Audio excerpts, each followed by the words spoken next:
The clock showed 12:24 a.m., and the light on Zhu Yan's desk hadn't dimmed for a single second. Her boss's voice echoed from the phone. "Zhu Yan, is the design draft done yet? The client needs it ASAP," her boss urged. Sitting at her desk, Zhao Yan was still frantically editing, her fingers flying across the keyboard non-stop, while replying, "Almost, almost, almost done." After a long while, Zhao Yan finally leaned back in her chair. She stretched and sighed wearily. "Done. Oh, by the way, let me introduce you. This is Zhao Yan, an ordinary person slaving away for capitalism, whose biggest dream in this ordinary life is to be a salted fish." She clasped her hands together and muttered in her head, "This devout follower is willing to lose 5 kilograms in exchange for a world without overtime." But unexpectedly, the soul within Zhu Yan suddenly lit up. Even she couldn't believe it. Utterly never expected that. My wish came true. Too bad, it came true in another world. Zhao Yan returned to another reality. Still in the same pose with her hands clasped in prayer, a voice called out, "Disciple Ting Yan." A man she didn't know where he came from approached Zhou Yan, calling her name and startling her. "Liao Tingyan, why are you meditating?" Zhu Yan was shocked. The scenery around her changed 180 degrees, and there was even a strange man beside her. Who is Liao Tingyan? Who the heck is Liao Tingyan? Where the hell is this place? Wasn't I lying in bed about to go to sleep? Could this be the transmigration in Legends? Zhao Yan trembled immediately, her vision blurred, so scared that she didn't dare to change her position. "I'm now a disciple of Qinggu Heavenly Branch, a guard god of Xianfu, immortal abode, named Liao Tingyan," she muttered to herself. "But why don't I have any memories? Why isn't there a user manual for newbies? I'm about to kick the bucket." As the thought flashed through her mind, Zhu Yan's master gently said, "Tingyan, you don't really need to be so diligent. You joined the sect late to begin with, and your cultivation isn't high. In terms of level, you're also at the very bottom." This time, the 8 main branches of Xianfu guard gods are selecting outstanding disciples. Qinggu Heavenly Branch is just contributing to make up the numbers. Zhao Yan blankly stood there for 5 seconds. What the heck? I transmigrated to a cultivation world and became this handsome guy's disciple. Finishing his words, Zhu Yan's master waved his hand, parting the clouds and pointing downwards. The Grandmaster has been in seclusion on Mount Sansheng for 500 years, and is finally about to emerge today. Our Xianfu guard gods is a major sect in the orthodox cultivation world. Encountering such a major event, not only the entire Xianfu guard gods, but everyone in the cultivation world feels honored. As he spoke, the master pointed Zhu Yan down below, to a place just 1 layer of clouds away from them. So many people, Zhao Yan marveled. She worriedly turned to her master and whispered, "Master, is that Grandmaster easy to get along with?" The master smiled kindly, reassuring Zhao Yan, "Disciple, don't worry. The Grandmaster's Taoist title is Daojun Qizang, Benevolent Repository, with a high status, even higher than our sect leader, being the sect leader's Shibo Khan's senior martial uncle. Although I have never met the Grandmaster, just hearing this Taoist title, I'm sure he's a generous and kind person." "That's good then." Zhu Yan breathed a sigh of relief. Afterwards, Zhu Yan and her master went together to the meeting place that had been arranged. She also marveled at being able to ride the clouds and winds like a fairy for the first time. Arriving at the place, Zhao Yan almost dropped her jaw. Why are there only female cultivators? Is this Grandmaster the Emperor selecting concubines, or a girl group audition show? One of the women inadvertently saw Zhao Yan and her master. She turned to ask them, "Which lineage does this junior sister belong to?" The person who asked was the granddaughter of the Xianfu guard god's sect leader, Mu Huosheng. The master introduced. "Greetings, senior sister. Ting Yan is my disciple." Zhao Yan also shyly bowed. "Greetings, senior martial aunt." In her heart she couldn't help but marvel. OMG, pretty girls. However, Mu Huosheng showed a meaningful smile. "Oh, so it's not a junior sister but a Bernice." The female cultivators behind her also made disparaging remarks about Zhao Yan. "Haha. With such low cultivation she'll probably fall over with a gust of wind. That's right, that's right." Hearing this, the master turned to comfort Zhu Yan. "Don't feel pressured. It doesn't matter whether you get chosen or not. Master won't blame you." Hearing this, Zhao Yan said, "Yes, master," on the outside. But her heart was as cold as ice. "Why should I feel pressured? I'm just here to go through the formalities." As the thought ended, a bell suddenly rang loudly. From inside the tower, An extremely magical aura suddenly emanated outwards, flashing brilliantly. Those beams of light gradually gathered into a shape in front of everyone. From within the magical beams of light, Shi Tianlu, the sect leader of Xianfu guard gods, appeared. Everyone was amazed and sighed. The sect leader came in person. A few years ago, when the great demon appeared to harm the world, only the 4 palace lords came. Today, only a few people are being selected, but everyone is showing up. It seems that the people above really value this selection. Shi Tianlu stepped forward and said loudly, "Today, we will select 100 people from among the disciples present here to serve the Grandmaster, Daojun Qizang." Finishing his words, Shi Tianlu and the 4 palace lords deployed a magical formation. Suddenly, a pillar of light surrounded the selected candidates, including Zhu Yan. Everyone was overjoyed, except for our sister Zhou, who was frozen solid. She muttered to herself, "I was told to come here to go through the formalities, so why was I chosen?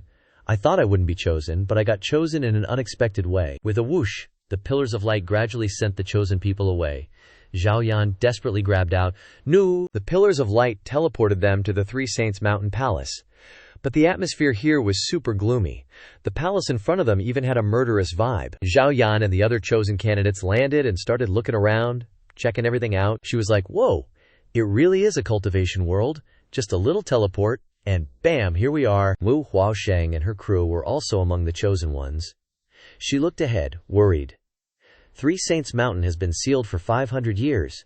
I didn't expect it to look like this inside. Some female cultivators behind Mu Huaosheng were also nervous and scared. Does anyone else think this place is kinda creepy? Wait a sec, I can't use my spiritual energy freely. What's up with that? And what's with all those chains? Suddenly, a noise cut through their worries. Another female cultivator was sitting on the ground, trembling as she looked at the flowers in front of her. These flowers, they look like night.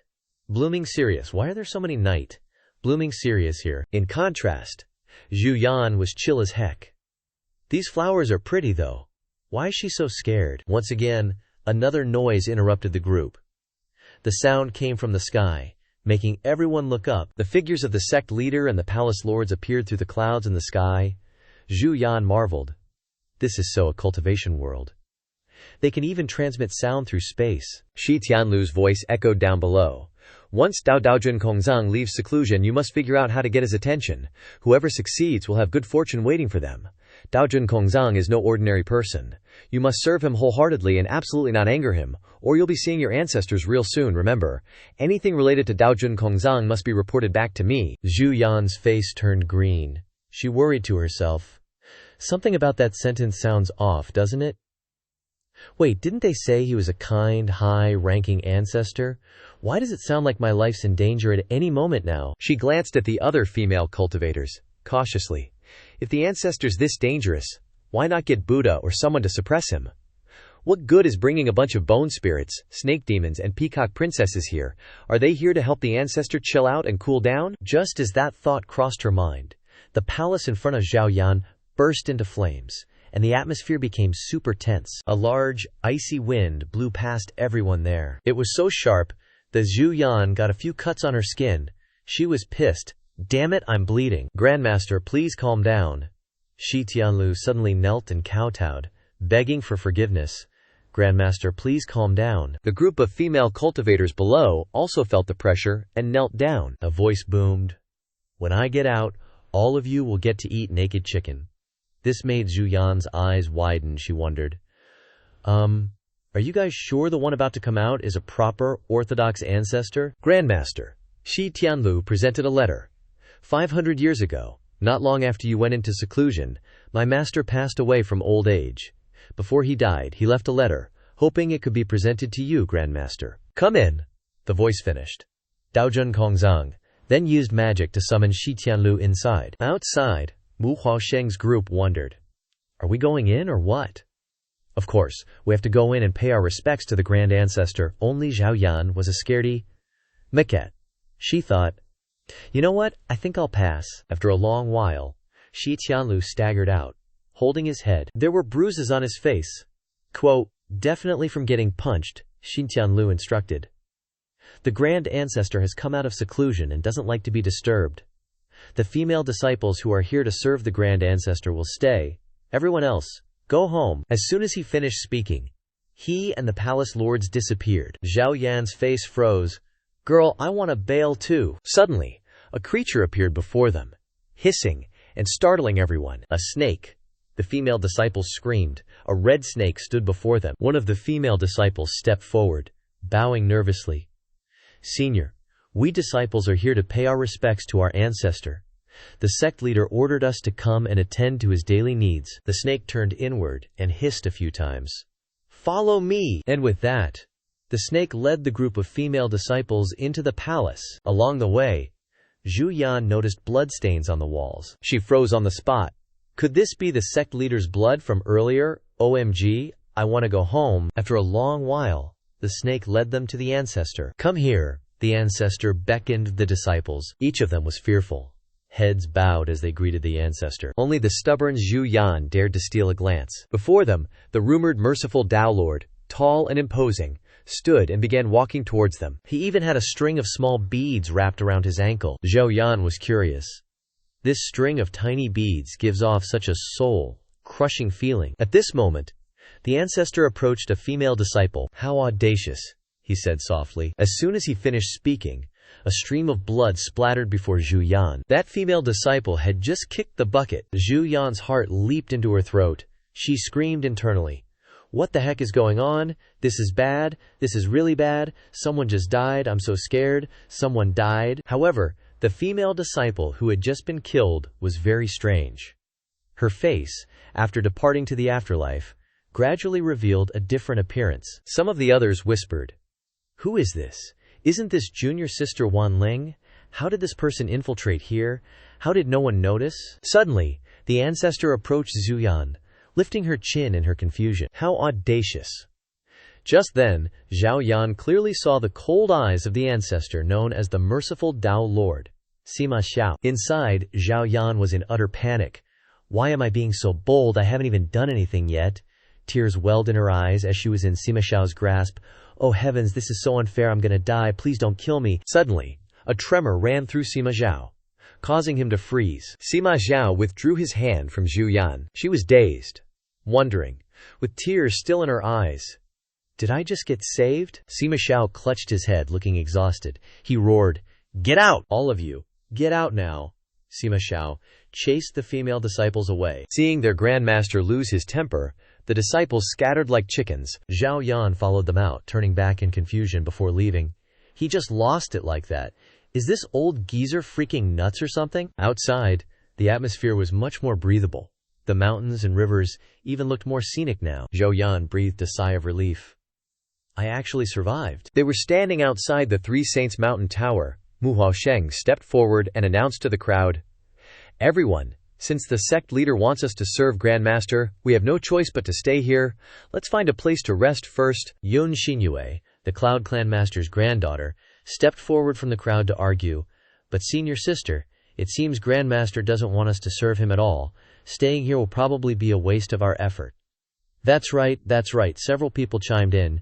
Shishu Xinyue is absolutely right. Mu Huasheng immediately flared up, pointing at Yun Xinyue. "Stop manipulating everyone," Yun Xinyue scoffed and retorted. "Manipulating? Everyone saw how tragically that junior sister left just now." Mu Huasheng was even more furious. That woman wasn't junior sister Wan Ling. The Grandmaster probably saw through her disguise as an outsider, so he eliminated the threat. "Oh, so who's the threat now?" Yun Xinyue continued to provoke. Before they could get a few words in, they started brawling, throwing punches. "Whoever's making trouble here is the threat. Who's afraid of who?" Standing on the sidelines, Zhao Yan could only watch. What's with this unsightly mess? Aren't we supposed to be cultivating immortality here? How did this suddenly turn into a palace drama? And the kind of palace drama like a Thai drama, all the action and the drama at the same time. Suddenly, a sword flew out from the crowd. The sword nearly skewered Zhao Yan into reincarnation, causing her to scream. Zhao Yan quickly turned away, sighing, "I just dodged a disaster from the ancestor. I can't die here." After a while, the scene became quiet. Are they done fighting? Zhao Yan cautiously peeked her head out to investigate, but there wasn't a single soul in sight. She was flustered. "Wait, did they abandon me?" Zhao Yan sighed. "Oh, esteemed Shibo, please look at this insignificant, helpless, pitiful niece." After a while she stretched and yawned. "Oh well, if no one cares, then so be it." As she walked, Zhu Yan consoled herself. Anyway, I'm not even from this world. Maybe reincarnating early will send me back. Dying isn't scary, it's the pain that comes with it that's the scariest. After muttering to herself for a while, Zhu Yan didn't care anymore. Forget it, time for bubble tea. Wait, where am I going to find bubble tea around here? Meanwhile, Sima Xiao, chilling under a peach tree with his spirit beast, was watching everything unfold. He was slowly feeling the spiritual energy in the air, closing his eyes to observe with his senses, like some kind of psychic. Sima Xiao overheard Yun Shui saying to everyone, "High risk, high reward, y'all. I'm sure you've heard the stories before coming here. We gotta win over the Ancestor before anyone else. This is tied to a huge plan concerning the survival of the Khan, then immortal abode." Hearing that, Sima Xiao just chuckled. Let's see just how big these guys' balls really are. Let's go, he told his spirit beast. The spirit beast, hearing Sima Xiao's words, got all flustered. Suddenly the master's pulling a 180. So scary, wah. Suddenly, something caught Sima Xiao's eye. He glanced over to the side. Down below, there was a figure sprawled out on a little pavilion not too far away. He went in, lifting the sheer curtain that was fluttering in the breeze. Sima Xiao and his spirit beast, after shrinking down in size, slowly crept closer. What kind of crazy person has the nerve to sleep in front of master? Sima Xiao got closer and realized it was Zhao Yan. She was just casually passed out on the bed. Glancing over to the side where Zhu Yan was snoozing, Sima Xiao spotted a bamboo cup with some unfinished drink in it. He sat down next to Zhu Yan and lifted her blindfold. Turns out, she's the biggest daredevil. Seeing this, Sima Xiao's spirit beast thought to itself, she's a goner, this person is so dead. Suddenly, Sima Xiao's face turned serious. He looked at Zhao Yan and said, even people from the demonic realm have managed to sneak in here. Then, he raised his hand near Zhao Yan's neck. But then, Sima Xiao cracked a smile. You think those Canthan immortal abode mutts deliberately sent her here to piss me off? Or are they really so useless they didn't even notice? Weirdly enough, Sima Xiao didn't send Zhu Yan to meet her maker. But what the demonic realm wants to do with the Canthan immortal abode is none of my business. With that, Sima Xiao plucked off one of his spirit beast's scales. The snake was in pain but didn't dare cry out, Waha! Why'd you pluck my scale? When I was just minding my own business. Holding the scale in his hand, Sima Xiao grinned evilly. Maybe I'm looking forward to seeing the Canthan immortal abode destroyed even more than those demonic cultivators are. The next few days, Zhu Yan was chilling in the Three Saints Mountain Gardens at night, just strolling around and enjoying the scenery. Honestly, if you look at it positively, it's not so bad. Beautiful scenery, food and drinks provided, and no need to work. Isn't this basically a free vacation? Zhu Yan was super relaxed, until she noticed the flowers and leaves of the sun moon Udumbara changing color at night. How magical is that? Suddenly, she heard a noise nearby. Who's that? Someone else here to admire the flowers like me. Zhu Yan pushed aside the leaves and saw another female cultivator also admiring the Udumbara flowers. Hey, the flowers are blooming so beautifully. Why are you picking them, girl? Suddenly, something caught Zhu Yan's eye, leaving her stunned. Wait. She trembled slightly, her eyes wide with shock, but she didn't dare move. Girl, behind you. Behind the girl, a shadowy figure appeared. She had no clue, and kept picking flowers, thinking, who knew such a weird place would have such pretty flowers? Turns out the shadowy figure was Sima Xiao, giving the girl a look of pure hatred. Sima Xiao slightly raised his hand, looking like he was about to do something bad. Zhao Yan froze, not daring to make a single sound. In the blink of an eye, the girl was sent to meet her ancestors, courtesy of Sima Xiao. Witnessing that, Zhu Yan plopped onto the ground, covering her mouth. So scary I feel like throwing up. Please, gods, don't let him see me. Don't let him see me. I didn't see anything. I can't just wander around anymore. I'm going back to my room and staying there. Absolutely must not run into that psycho again. Sima Xiao's silhouette disappeared into the night. That night, Sima Xiao's spirit snake slithered into Zhu Yan's room. It stared at her, wondering, why isn't she awake yet? There's no way she's this unalert. Did she faint or something? Out of nowhere, Zhu Yan, still half asleep, grabbed the snake and hugged it tight. My darling baby, stop messing around. Oh, she's dreaming about her precious dog. Okay, stop licking. Go away now. After muttering a bunch of nonsense, Zhu Yan pulled the snake closer. Baby, are you shedding? Something feels kinda weird. Then, she slowly opened her eyes and glanced up. Suddenly, the spirit beast's snout was right in her face. She let out two earths, Shattering FCK. Zhao Yan instantly switched to coward mode. Snake bro, can't you ration things out a bit? There are 100 of us here. If you eat 1 a day, that's still 3 months. If you eat 3 a day like that, you won't even make it to 2 months. In her head, Zhao Yan was chanting, Buddha, Jesus, true Lord, Mom, save me, save me. Suddenly, the snake dropped Zhu Yan's cup in front of her. Zhao Yan understood. The bamboo cup, you want this? The snake nodded like crazy. I'll get you a bigger one. Guaranteed to be enough. Zhao Yan forced a smile. This is a drink I found in my Qiangkun bag. It's a magic bamboo cup that can provide an endless supply of water. The snake's eyes sparkled with anticipation. Zhao Yan quickly pulled another cup out of her Qiangkun bag for the snake. It immediately dove in, gulping it down. Zhao Yan sighed inwardly. Even the snake that Psycho raises is like a dog, huh? To raise a snake as big as a dog, that Psycho is really something else. Turns out that earlier in the forest, it had accidentally drank some water from the cup that Zhu Yan dropped. On the other side, Sima Xiao summoned Yun Xinyue and several other female cultivators to ask about something. Speak, Sima Xiao said. Yun Xinyue and her sisters knelt below, feigning fear. What are you doing here? Sima Xiao flashed a meaningful smile. Yun Xinyue stammered. This disciple is here to serve Ancestor's daily needs. Hearing this, Sima Xiao commanded, Say it again. What are you here to do? Sima Xiao used a truth-telling spell to control Yun Xinyue and the others. Yun Xinyue, under the spell's influence, trembled as she blurted out, I came here to become Ancestor's concubine. If I give birth to a child with the Sima family's bloodline, the Fengshan clan's lineage will be extended, thus killing Ancestor and resolving the great calamity for the Kunthan Immortal Palace.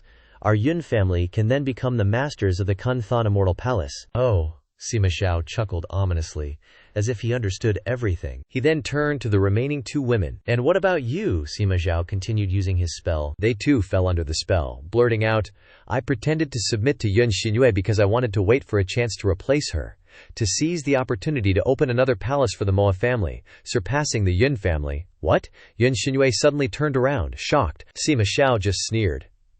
After so many years, it's still the same old stale plan with absolutely no progress. The Sima family is down to just me. If I die, the Kunthan Immortal Palace will be lost too. Palace Lord, Lineage Masters, all of you in the entire Kunthan Immortal Palace, you'll all die with me. Elsewhere, the scene was much calmer than within the Three Saints Palace. This was the Kunthan Immortal Palace's lantern pavilion. On the lake's surface were lotus flowers, some shining, some extinguished. The extinguished ones represented the life of someone who had returned to their ancestors. The Yin family palace lord recognized this. That's Xinyue's soul lamp. Her soul has dissipated. The Yin family palace lord said to Xin Tianlu, Sima Xiao really has no scruples at all. We've lost more than half of the 100 female cultivators we sent. Shen Tianlu calmly replied, What does he have left to worry about now? If it weren't for the fact that he hasn't recovered enough to leave the Three Saints Mountain, I fear.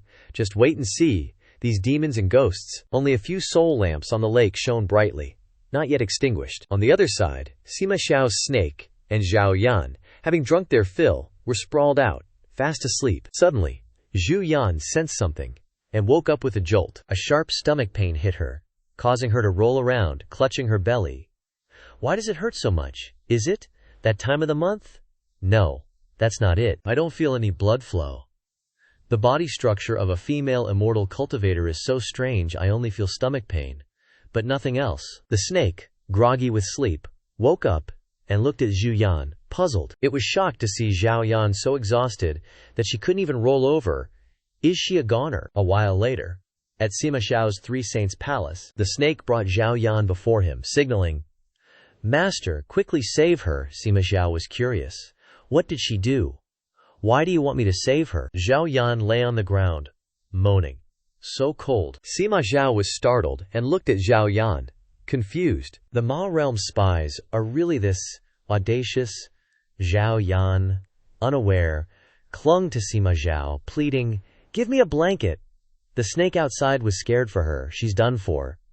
This time, this female cultivator is really a goner. Unexpectedly, Sima Xiao's actions surprised the snake. Sima Xiao used his magic to examine Zhu Yan. After a moment, he realized.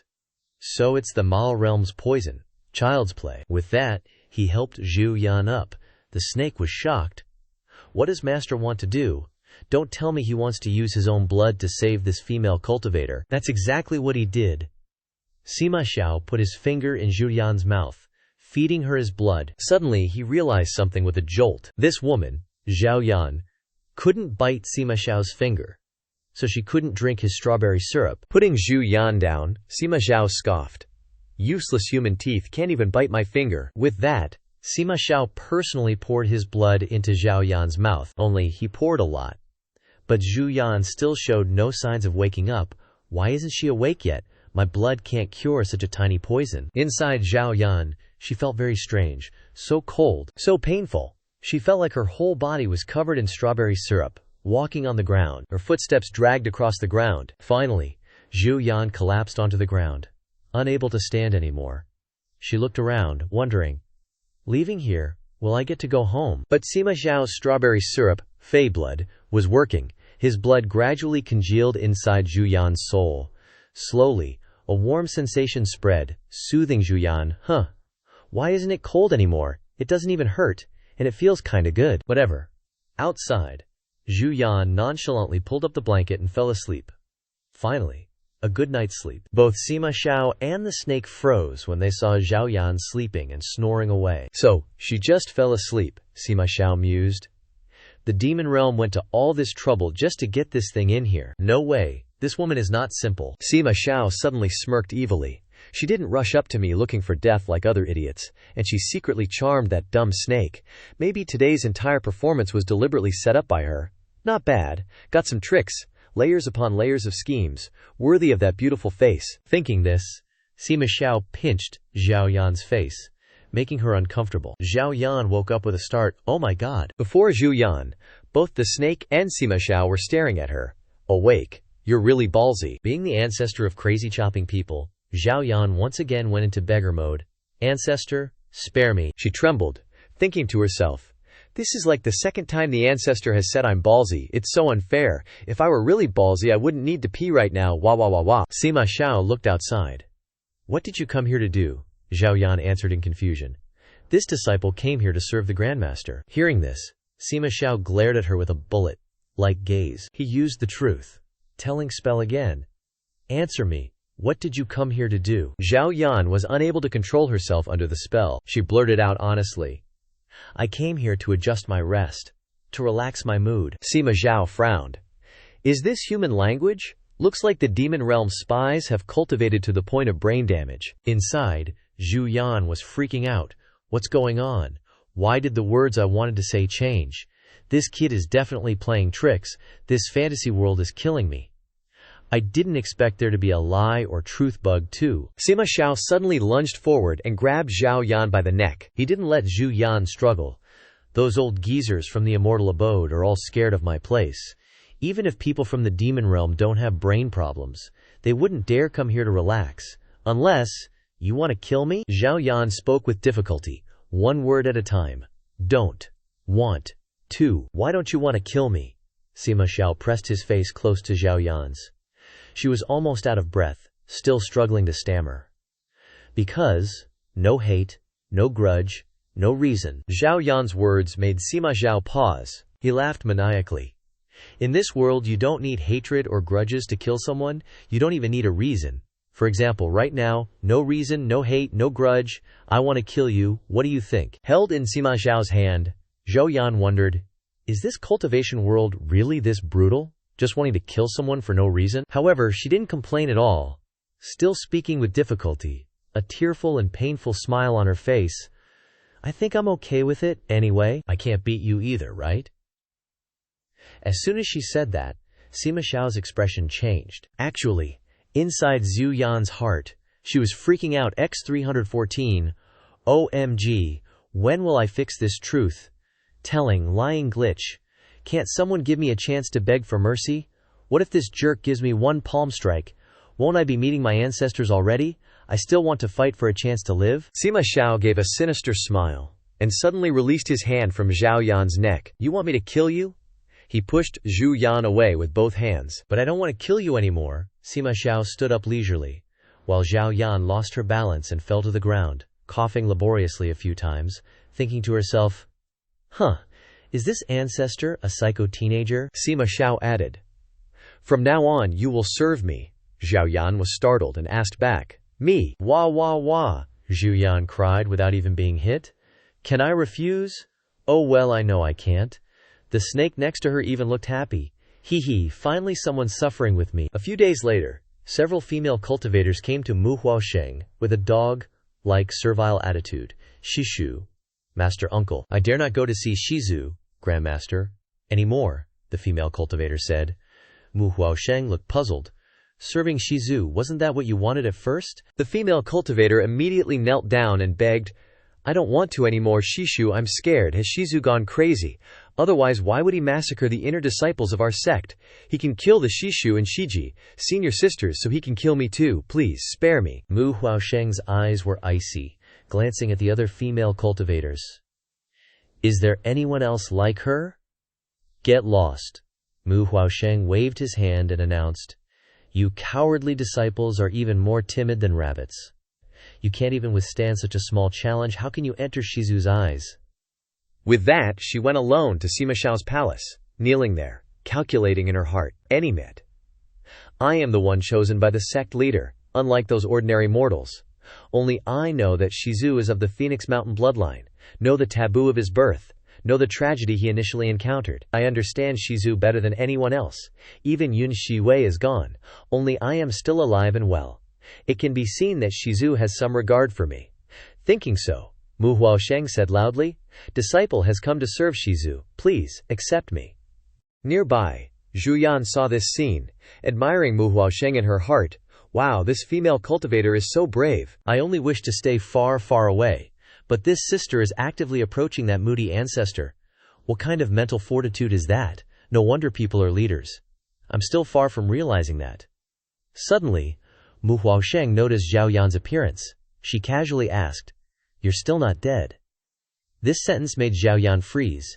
Hey, what a coincidence, huh? In front of Mu Huaosheng, Zhao Yan casually walked to the palace door, smugly. Dead? No way, I'm gonna live until the end of time. Mu Huaosheng sneered at this. What kind of place is Shizu's place? It's not like anyone can just knock and get the door opened. Zhou Yan's face went blank, standing there thinking. So what do?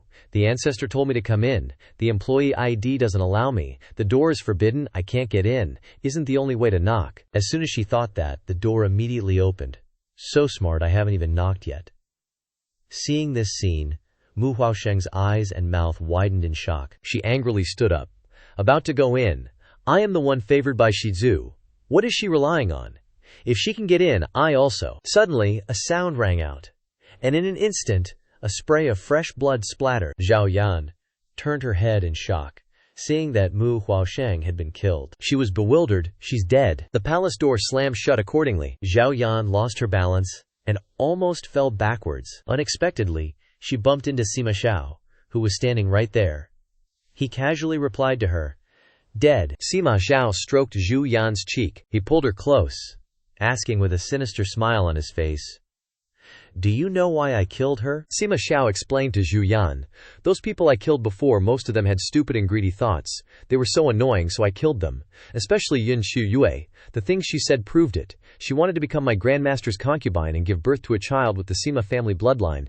That way, the Fengshan lineage would continue, and we could kill the Grandmaster and solve the big problem for the Kanthan Immortal Abode. The Yun family could also become the masters of the Kanthan Immortal Abode. Then he talked about Mu Huaosheng. But the previous one wasn't. She was a puppet, raised in a special way. She had nothing going on. Looking at Zhao Yan's bewildered eyes, Sima Xiao calmly affirmed, Compared to the obvious greed of the others, I hate those puppets who've lost their minds and souls even more. I'm not even interested in killing people like that. It's just that she was too noisy today and annoyed me, Sima Xiao said, turning and walking inside. Zhu Yan froze. She looked at her Grandmaster's back with a what is even happening look.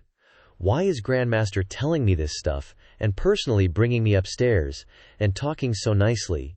Hallucinations. It has to be hallucinations. After a long while you could hear Zhao Yan's tired breathing. Her legs were shaking as she climbed each step. Up ahead, Sima Xiao continued to walk casually. Behind him, Zhu Yan was almost out of breath. So tired I climbed 22 flights of stairs. If I keep climbing, I'll die of exhaustion. before Grandmaster Eden kills me." Sima Xiao knew Zhu Yan was tired behind him, wondering if she was even fit to be called a cultivator. At the same time, Zhao Yan couldn't take it anymore. She knelt on the ground, complaining in her heart, "Grandmaster, please stop using your powers. I really can't go on." Suddenly, something in front of her made Zhu Yan's eyes widen. In front of her, a lotus flower was blazing with fire. It was burning so fiercely, but the lotus flower was still intact. Zhao Yan curiously moved closer. According to the usual rules of the Xuan world, this weird thing must be incredibly precious, she speculated. Unexpectedly, Sima Xiao got close to Zhao Yan. "Do you know what this is?" Zhao Yan was startled, stiffening as she replied awkwardly, A flower." "Look more closely." Sima Xiao grabbed Zhu Yan's neck, using magic with his other hand to pluck a petal. "A lotus flower?" Zhao Yan answered with difficulty, wondering if that flower had just screamed miserably a moment ago. Sima Xiao seemed surprised. "And they just let you in here without knowing anything?" "Yeah," Zhao Yan said confused. "No one told me anything. The demonic realm is really declining." Sima Xiao sighed inwardly. Thinking about it, Sima Xiao crushed the petal in his hand. He turned and instructed Zhu Yan, "You have to come here every day and water this thing." "Wait, seriously?" Zhu Yan was all like, "WTF, there's a flower under the fire, but watering it won't put out the fire." But Sima Xiao didn't say anything else, slamming the door shut, leaving Zhao Yan stranded. He just left like that. Helpless, she turned to vent her anger on the lotus flower. "You son, thought tough, BTCH boss, you have no conscience. You give a newbie a weird task on their first day and just leave all high and mighty." She grabbed a large jug made by Gake something company, a fire extinguishing product for farmers, and scooped water from a nearby pool. "Watering? Is watering like this okay?" Zhao Yan splashed water directly on the lotus flower in front of her. Unexpectedly, the fire suddenly blazed up in front of her. It spoke. "You're watering me. I'm going to burn you to ashes." Zhao Yan hadn't anticipated this. Holy crap, the fire can talk. Is it a living fire? "Don't panic, I can win," she thought. Then she fiercely watered the fire again, making it scream. Finally, the fire shrank into a fire spirit, begging, "Don't water me anymore, I'm so uncomfortable, waha." The fire spirit asked Zhu Yan, "Himik, I've never seen you before. Who are you? Why did that person bring you here?" Zhu Yan poked the fire spirit. "I haven't been here long. I'm here to serve Grandmaster." The fire suddenly became cheerful. "So you're a disciple of the Kandhan Immortal Abode? I knew someone would come to rescue me from his hands. If you're from the Kandhan Immortal Abode, then don't water me next time." Zhu Yan was startled and asked, "If I don't water you, what will I tell Grandmaster?" The fire asked naively. "Aren't you his woman? Just flirt with him and it'll be fine." The fire spirit's question made Zhu Yan freeze. "How did I become Grandmaster's woman?" The fire confidently explained, even ordering Zhu Yan, "The person he dared to bring here must be his person. You're a woman, so that means you're his woman. Where's the problem? Didn't the person who brought you here teach you how to act cute? Go act cute. It'll definitely solve things with him. I can't stand this life anymore." Zhao Yan couldn't take it anymore and splashed water at the fire spirit. "Shut your mouth. You're really the fire of our ancestors, with a problem in your head. But I heard they've been locked up here for 500 years. No wonder their condition has become more serious." The fire spirit covered its face, scolding Sima Xiao. "Sima Xiao is crazy. If you extinguish me, he'll die with me. This stinky woman of yours dares to water me. One day I'll recover and burn you to ashes." Scattering the ashes in front of Sima Xiao. "Is that so?" Sima Xiao suddenly appeared. His appearance startled both the fire spirit and Zhu Yan. Silence fell. In just a moment, Sima Xiao had wrecked all of Fire Spirit's flowers, leaving it nothing but tears. "My flowers." Zhao Yan gave a wry smile, thinking to herself, "I literally just watered them." The Fire Spirit looked mournfully at the petals scattered on the ground. "I worked so hard to grow those flowers, wah." Grandmaster is seriously something else, so unpredictable. Zhao Yan watched Sima Xiao's retreating figure. The Fire Spirit sighed in relief. Finally, Sima Xiao's gone. Seizing the opportunity, and determined not to be a slave, the Fire Spirit recruited Zhu Yan. "Don't even worry about that Sima Xiao dude anymore, you gotta help me. I can give you so many treasures." It pointed at the petals on the ground. "See these petals? One petal is worth 1,000 years of cultivation. If you help me, I'll give you 20 petals. Isn't that super generous?" The fire spirit was feeling pretty smug. Who needs you to give them to me? Zhao Yan carefully picked up each petal from the ground and put it in her Qiankun bag. I can just grab what the Grandmaster throws away. That's good enough. Thanks. I know these are treasures already. The fire spirit kept trying to convince her.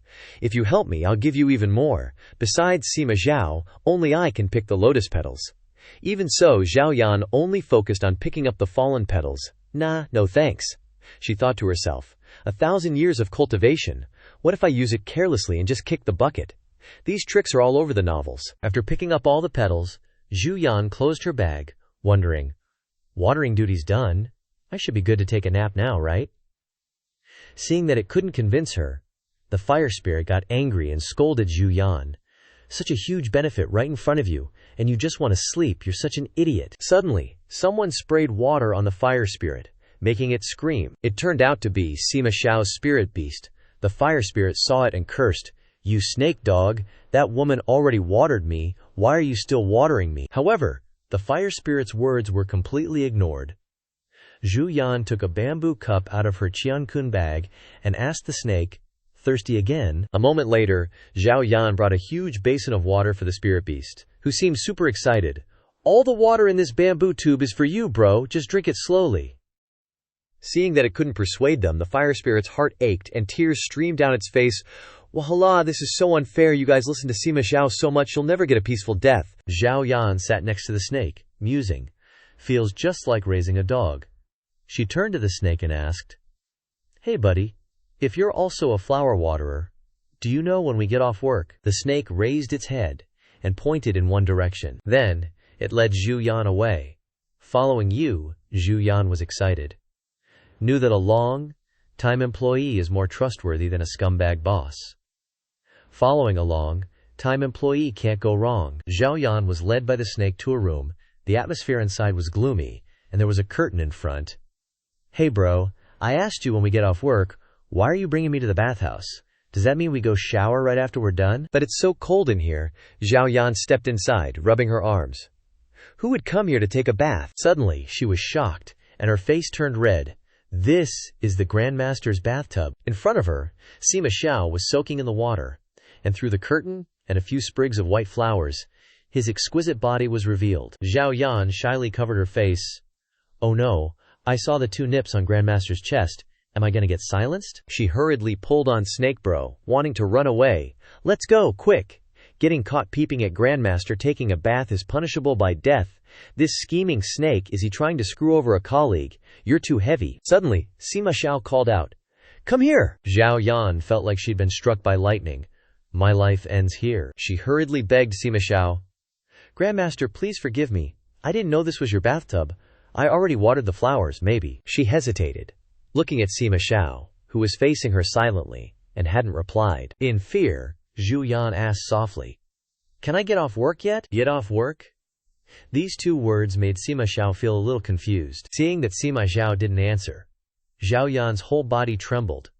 Why is Grandmaster being so silent? Does that mean he still wants to take my life? Suddenly, Sima Xiao nodded. "Leave." Waiting for those words, Zhu Yan ran off like a bat out of hell. In the bathtub, Sima Xiao watched Zhao Yan leave, a certain something hidden in his eyes. In just a few short days, Zhao Yan had gotten used to this new job. The colleagues were friendly and approachable. She cheerfully clinked glasses with Sima Xiao's snake, downing every last drop. Sima Xiao often didn't show up, which secretly pleased Zhu Yan. Sweet. The Grandmaster wasn't around, so she could laze about in peace. Zhao Yan's work target was the fire spirit, who, despite its love of cursing and spewing flames, was easily dealt with by throwing water on it. Peeved. Amateur. She even conveniently solved the commuting problem by moving straight into the Three Saints Tower. Bursting with pride, she showed off her accomplishment. "Brothers, check it out. I've brought my folding bed and blankets. No more tiring climbs every day. I'm such a genius." Zhou Yan sprawled on her bed like a total chill queen. This isn't so bad, actually. Suddenly, she felt like something was off. Her face was dotted with sweat. Something's not right. Outside, a gloomy and oppressive atmosphere surrounded Zhao Yan's sleeping spot. Opening the window just blasted her with hot air. "How am I supposed to sleep like this? Wah, my complexion." The fire spirit beside her openly laughed in Zhu Yan's face, leaving her fuming but helpless. "What are you laughing at?" The fire spirit cackled with glee. "Today's the new moon. It's been 500 years since Mount Three Saints saw a new moon. So what if it's the new moon?" Zhao Yan wondered. "This Xuan world is so weird. A new moon only appears once every 500 years. Suddenly she heard footsteps approaching. The heat around Zhu Yan suddenly shifted, and she shivered, hugging herself. Why is it suddenly so cold? From within, Sima Xiao emerged, surrounded by a dark aura. Zhu Yan noticed. It's the Grandmaster. Looking at Sima Xiao, Zhao Yan wondered.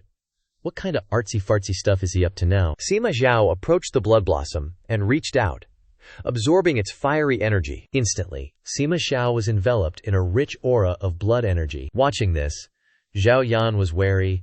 I really don't want to see any more of Grandmaster's secret techniques. Immediately, Zhao Yan pulled the blanket over herself and pretended to sleep. Time for the great fake death technique. I'm dead. Okay, I see nothing. I see nothing at all. Unexpectedly, Sima Xiao raised the blood blossom in his hand. Even more unexpectedly, he brought the blood blossom closer to Zhu Yan. She was keeping her eyes shut, so she could only feel it. I see nothing at all. Why's it suddenly got this light, pleasant scent? It's so fragrant, makes you instantly awake and full of energy. Zhao Yan cautiously cracked open her eyes, feeling like she'd just chugged 3 cans of Red Bull. Standing before Zhao Yan, Sima Xiao suddenly smiled kindly. Do you know what this is? That's a red lotus, Zhu Yan said, her eyes warily fixed on Sima Xiao. Crap, I've been hit with his truth charm again. Didn't he ask me this before? Why is he asking again? Sima Xiao held up the blood blossom and explained. Wrong. This is a Phoenix Mountain blood coagulation flower. Do you know what it does? Zhu Yan chirped. Yeah, 1 petal is worth 1,000 years of cultivation, Sima Xiao nodded. That's right, but without my blood to balance it, even a tiny petal will explode into a blood splatter, Zhu Yan internally wailed. Mom, I told you this stuff can't be eaten randomly, or I'd have already exploded into a blood flower mess. Thank goodness for my lethargic nature. Sima Xiao once again used his truth, telling magic on Zhu Yan, asking, Do you want to kill me? Zhu Yan was taken aback. What's up with the Grandmaster today? Asking me questions he already asked before. Do I look like a crazy murderer? Thinking this, she replied to Sima Xiao, I don't want to. As soon as she said that, Sima Xiao suddenly gave the blood blossom to Zhao Yan. Here, it's yours. Zhao Yan was completely confused. Even if it's a treasure, I can't use it, you stingy bastard boss. Giving me the box without giving me the key, are you kidding me? Sima Xiao asked again. Are you secretly cursing me in your heart, because of the truth charm?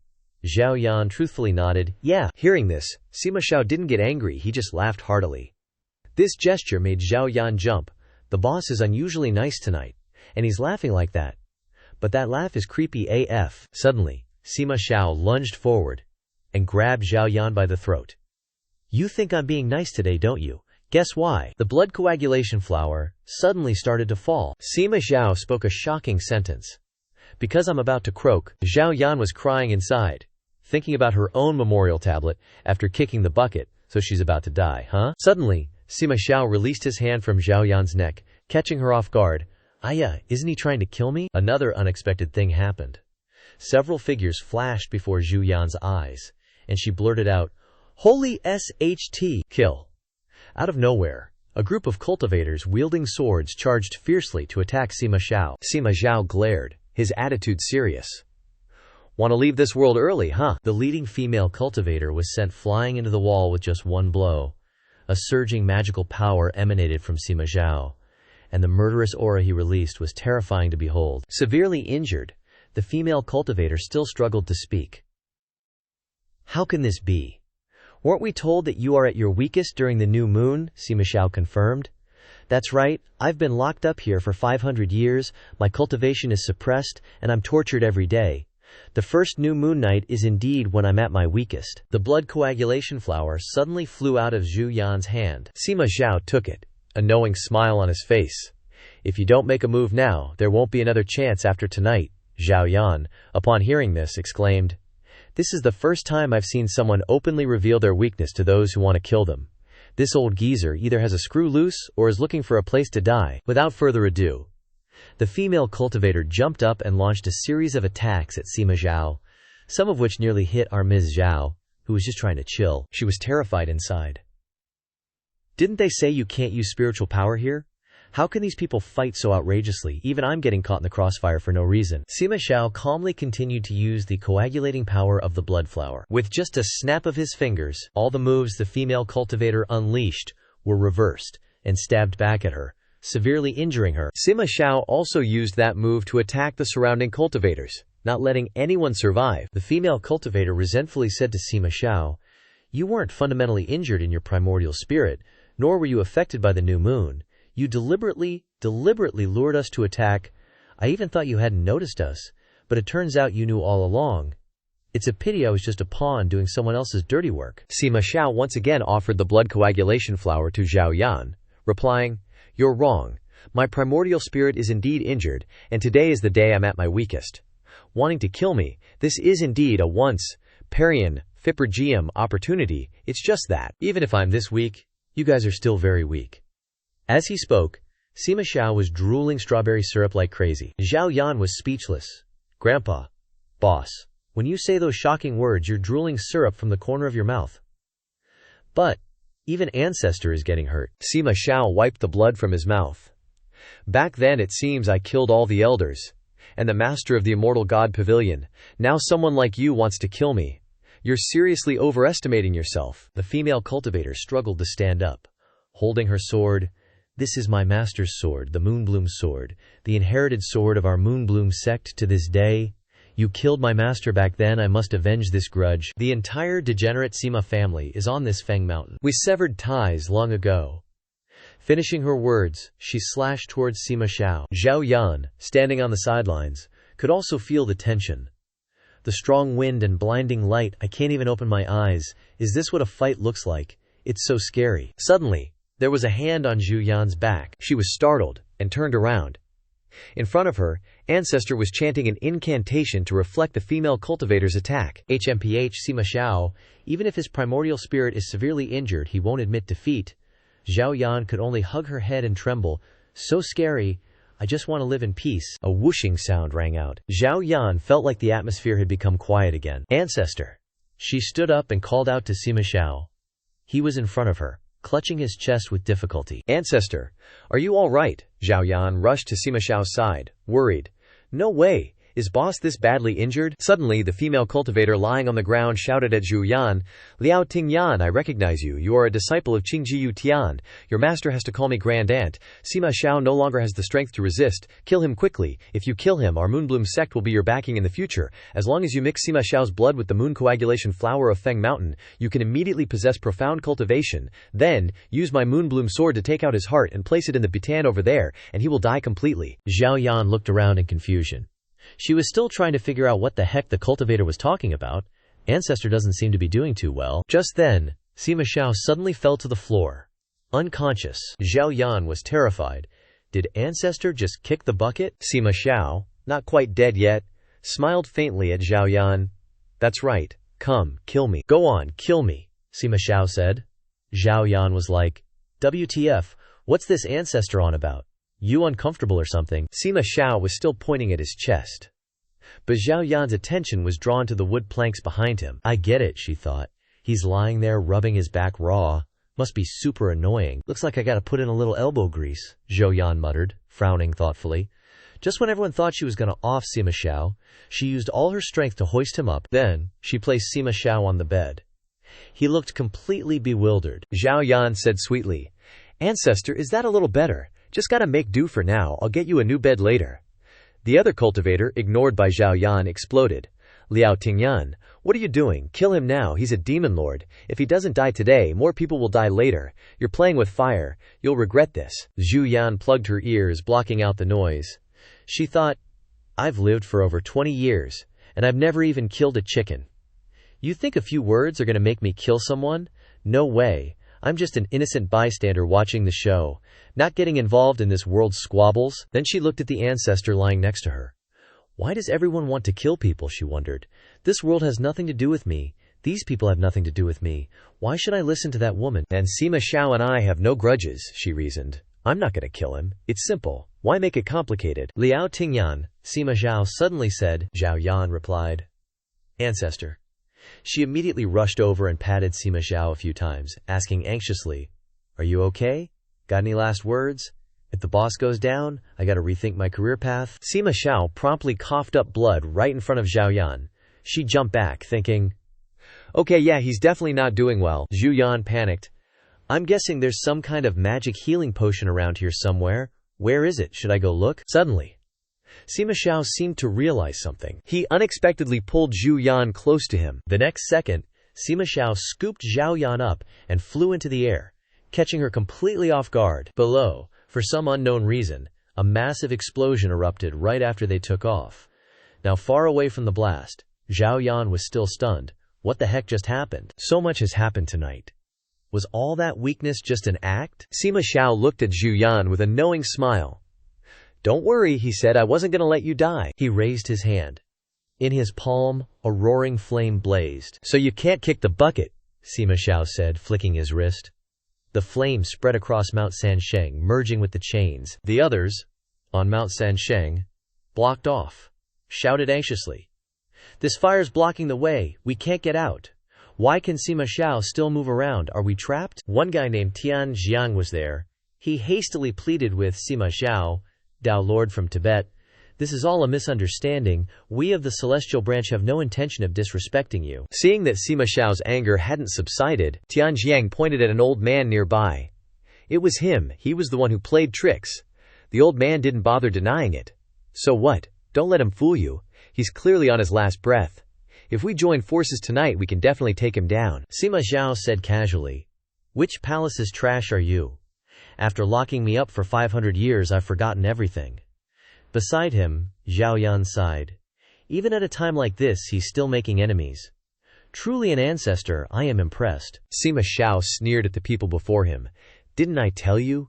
Even if I'm this weak, you're all still too pathetic. Sima Xiao simply reached out his hand. A stream of fire shot out. In an instant, countless people were burned alive in agony. Sima Xiao, you won't die peacefully. Tian Jiang was stunned. We thought after being suppressed for 500 years, Sima Xiao was so weak he was just waiting to die. I didn't expect him to still be this terrifying. The bald old man also started to panic. The Fengshan clan is truly that powerful. Such layers of formations and restrictions, and they still couldn't do anything to him. Tian Qinyang, scared witless, hastily bowed and apologized. Tao Lord, these people were disrespectful to you. They deserve to be punished. After we return, we'll definitely deal with the branch they belong to. Sima Xiao didn't care. He turned to Zhao Yan and asked, look at these people. Each one of them inspires fear in others. Yet their current state is so ridiculous. What are your thoughts on this? Zhao Yan froze. Today's information overload is too much. My brain's fried, I just feel. Zhao Yan suddenly blurted out, looking at Sima Xiao with wide, innocent eyes. I just feel your waist is really slender. She forgot she was under Sima Xiao's spell and panicked inwardly. Is this bastard using a truth spell to kill me again? Zhao Yan's chubby cheeks were being pinched by Sima Xiao, making it impossible for her to say a word. His voice was ice cold as he said, so my waist is very slender. Faced with this question, Zhao Yan could only force a laugh and say, that's right, I think it's probably because you've been locked up for too long, and you're so hungry that you've gotten that way. In her heart she couldn't help but think, there's nothing to eat on Mount Sansheng. What else could it be but hunger? Remembering Sima Xiao's appearance when he was locked in the dungeon, his furious attitude as he constantly cursed, release me, I want to eat, otherwise I'll kill you all. Zhao Yan felt that her thinking was absolutely right. This grandpa was in prison with no one to bring him food. He suffered from hunger and thirst. No wonder he got more and more twisted. But she only dared to think it in her head, she didn't have the guts to say it. Sima Xiao said dangerously.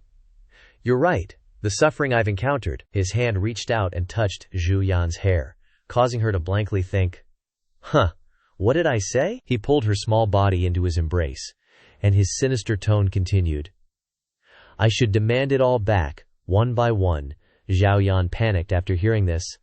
I didn't say that, damn it. Power from his hands began to spread in all directions, causing the crowd to run away in fear. Screams rang out everywhere. Get out of the way! Zhao Yan stared dumbfounded at Sima Xiao's actions.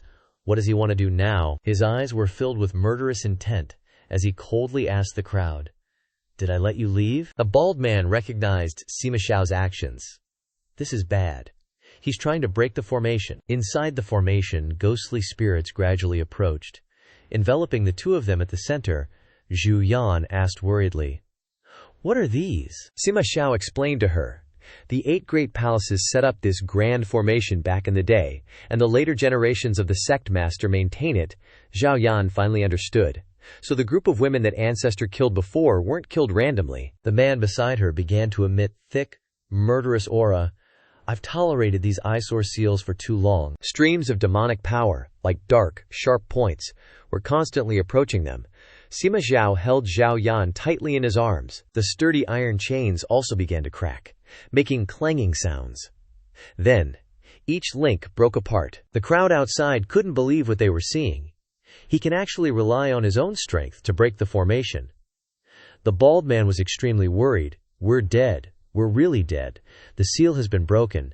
In that case, all the spiritual energy will. Spiritual energy gradually escaped from the dark and endless space. Sima Xiao lifted Zhu Yan up high to observe the situation. Streams of brilliant spiritual energy surrounded them. In contrast to his calmness, she was a little panicked, clinging to him tightly and screaming. After stabilizing, Zhu Yan thought blankly. Am I sitting on a cloud? This is the first time I've seen Ancestor smile so happily. Not the, you're about to die kind of smile, but just happy. She gently inhaled the extremely comfortable air and asked curiously, what is this? As if sensing a change in her body, her eyes lit up. It's spiritual energy.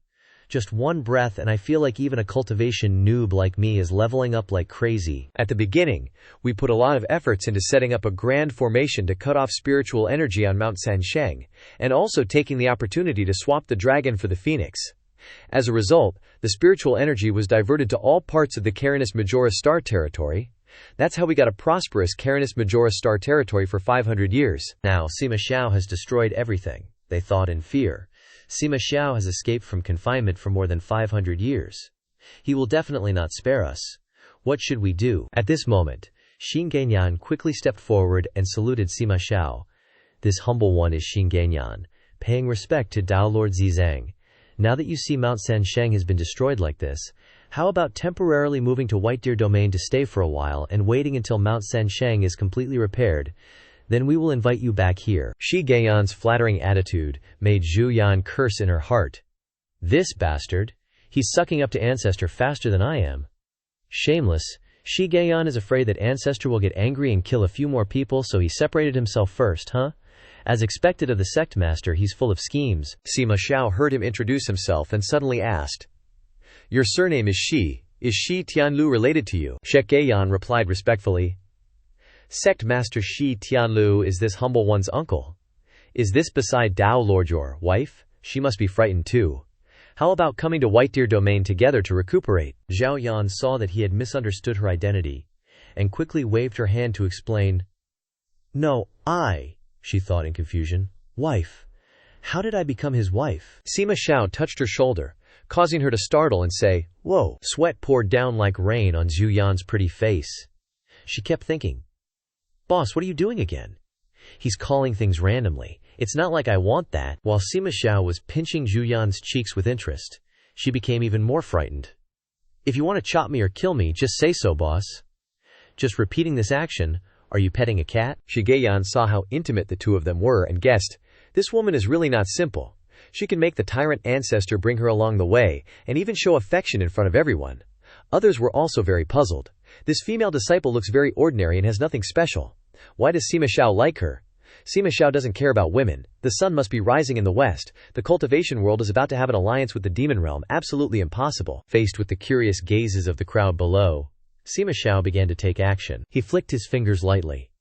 A powerful force seemed to engulf the space, and screams of pain rang out everywhere. Sima Xiao coldly ordered them, go back. In the silent night, under the clear moon and gentle breeze, a group of people started gossiping as they looked at the scene reflected through the lotus flower. Zhu Yan, which sect is she even from? How's she still alive? Another disciple replied, heard she's a disciple of Dongyang Zhenren, and his tricks are pretty good. I wonder what he taught his female disciple to seduce men, making Sima Xiao so obsessed he's lost his mind. Someone couldn't help but chime in, if that woman can stay by the Grand Ancestor's side forever, maybe Qinggu Tian will have a chance to rise up and become the main branch. Seeing them gossiping like that, Yuan Chang, from the first branch of Wanyu Plum Garden, son of the Yuan family head, thought with contempt, what a bunch of idiots. Still thinking Zhao Yan is a disciple of Dongyang Zhenren.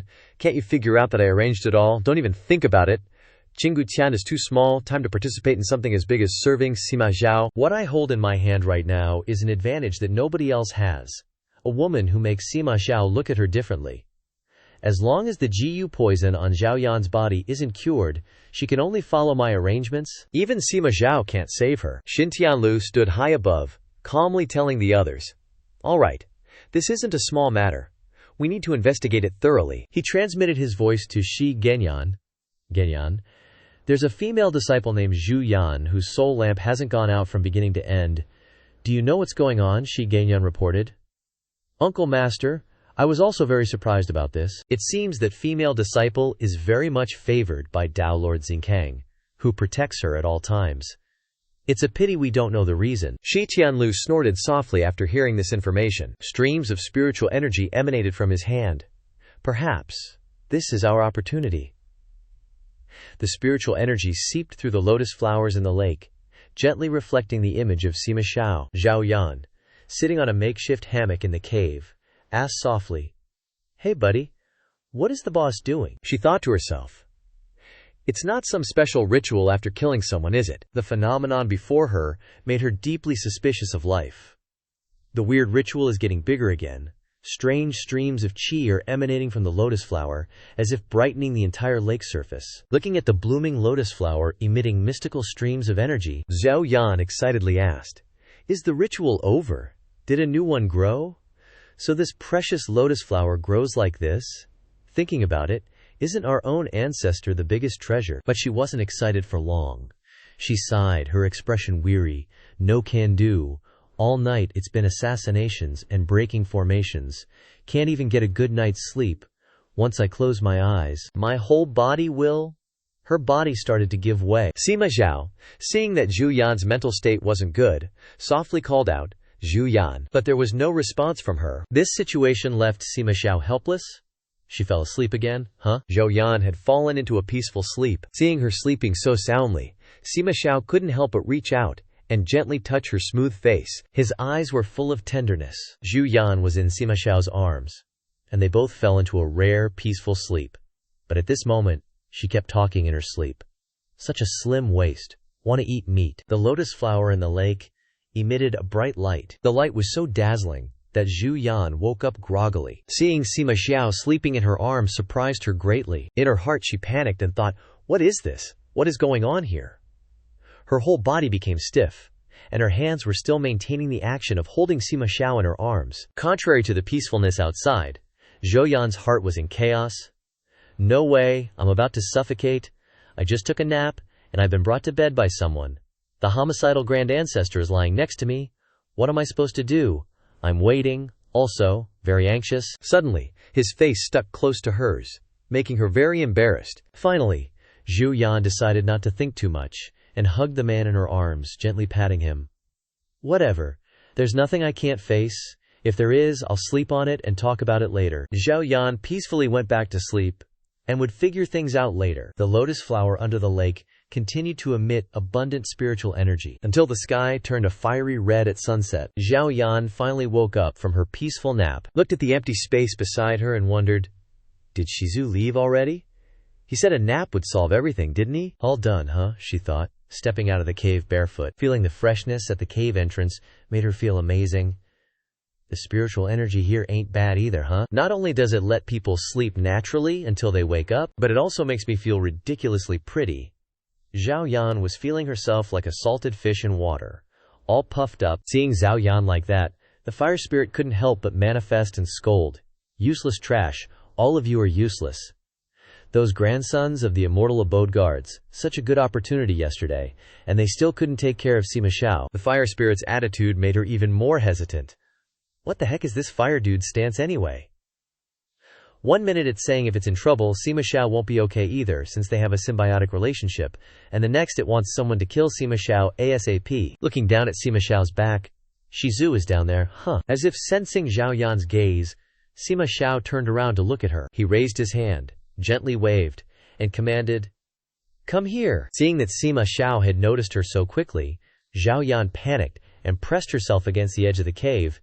Is Shizu really that scary? He can sense me just like that. When she got down there, she said with a dark face, "I'm here, but I don't see Shizu anymore. Suddenly, Sima Xiao's cold voice sounded right behind her, startling her. Why are you so late? Because of the suddenness, Zhao Yan staggered and almost fell. As she was about to faceplant, all she could think was, crap, those flowers are the Ancestor's treasures, I can't crush them. Those girls who died from picking flowers before are a prime example. Even if my face smashes into the ground, I can't touch those flowers. But before she hit the deck, Sima Xiao caught her. With just one simple move, Zhu Yan was once again nestled in that familiar, sturdy embrace. She thought frantically, crap, this move, does it look a little too much like jumping into someone's arms on purpose? I probably won't be misunderstood, right? Looking up at Sima Xiao, Zhao Yan gave a forced smile and greeted, Greetings, Shizu. In her mind, she was giving herself a pep talk. Whatever. As long as the Ancestor activates the system error and asks, Woman, do you want to jump into my arms? I'll prove my innocence. Seeing her attitude, Sima Xiao said coldly, Give it a rest. This attitude made Zhu Yan so embarrassed that she wanted to bang her head against the wall. Seriously. I've seen that I'm such a pervert expression a lot. Use the system error to tell the truth. Use it now so I can tell you the truth. Sima Xiao suddenly asked. Do you know what this is? Zhao Yan, still a bit annoyed, replied. The Sun Moon Utambara. In her mind she was still cursing. Damn it, seriously. Why aren't you using the system error to tell the truth anymore? He continued to ask. Then do you know where this flower comes from? She snapped. No. Sima Xiao picked up the flower, his voice even. The seeds of the Sun Moon Utambara are the bone jade left behind by the Sima clan after death. One jade can grow one Sun Moon Utambara. There used to be many jade stones, and I scattered them all here. They grew into these flowers. This news made Zhu Yan realize. So this is a graveyard. How many people must have died here with so many Sun Moon Utambara? After the sun goes down, the flowers and leaves of the Sun Moon Utambara will change color. He asked her, Isn't it beautiful? Zhao Yan gave a forced smile and said, Beautiful. Sima Xiao said casually, Then I'll give you one. Pick one yourself. This suggestion made her stunned. Why do I have such a bad feeling about this? He continued to provide Zhu Yan with new information. Pick one. It's said that after members of the Sima clan die, the bone jade of an evil person that grows from the Sun Moon Utambara will become a potent poison, and the seeds of the bone jade of a good person will be a spiritual medicine that can cure all kinds of poison, she thought in agony. They all look exactly the same to me. I can't tell the difference at all. Finally, Zhu Yan reached out and randomly picked one. Seeing that she was still standing there safe and sound, Sima Xiao had to praise her.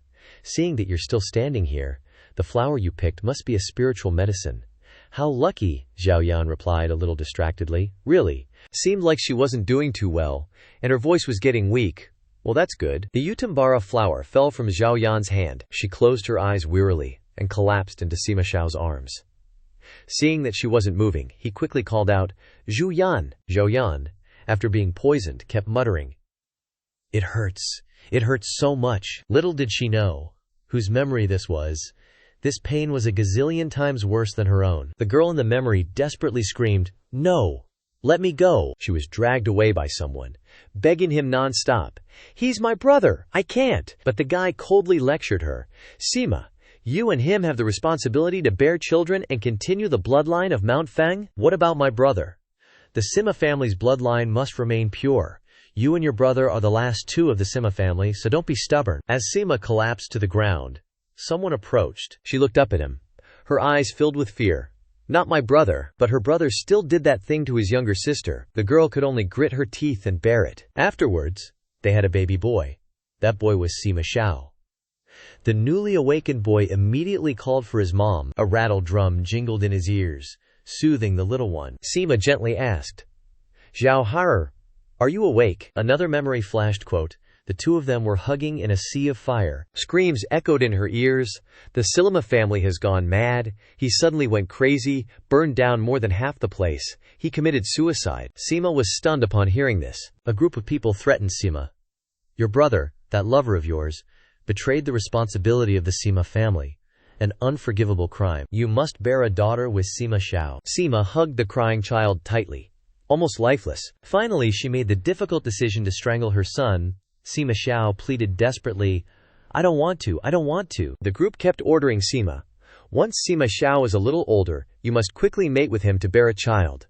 The bloodline of Mount Feng must never be interrupted. Sima Xiao cried out, "Mother, if you don't have a daughter the first time, then keep having them, just keep giving birth.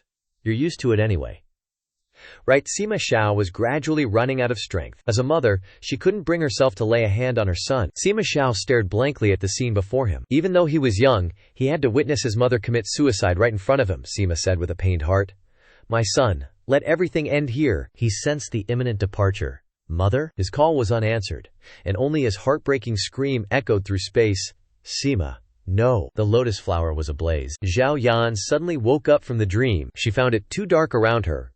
"Where the heck am I?" Her hand touched the lid. "It's so heavy. Is this a coffin? Am I buried alive?" As the lid was pushed open, the figure of Sima Xiao gradually appeared. She was very surprised. "Sima Xiao?" Sima Xiao coldly urged her. "Now that you're awake, come out." Zhu Yan was annoyed. "You actually stuffed me in a coffin. What exactly do you want?" But he just asked blandly. "What are you talking about?" She dejectedly replied. "Nothing. Never mind. Forget it. I won't curse him anymore. He's already so miserable." His whole family was harmed so terribly by those demon freaks from the Canthan Tianfu, Divine Guard Manor. It's no wonder some went crazy, some died, and some are constantly killing. Sima Xiao secretly observed Zhao Yan's expression. He moved closer and lightly pinched her chin, then guessed. "You want to curse me, don't you?" Zhu Yan honestly blurted out, "Yes," in her heart. She wailed, "Ancestors, why am I blurting out the truth again?" Sima Xiao looked expectantly amused. "Try cursing then." She didn't disappoint him, and started cursing like a machine. "You stupid idiot, I beep you, got it?" Her soul, hearing all the community guideline violating words, cried out, "Goodbye, my beloved friend." Zhao Yan thought despairingly. It was so hard to push open the coffin lid, and now it looks like it's going to be closed again. Am I really going to rest in peace underground? But before she could be melancholy for long, she heard him laughing in her ear, which surprised her. "What's wrong? You are so angry that you're stunned, bro." Sima Xiao stopped laughing. He looked at her with a very unreadable gaze, which made her tense up. What's he gonna do now? His hand slowly grabbed Zhu Yan's waist. He lifted her up and said gently, "Let's go." She was still bewildered.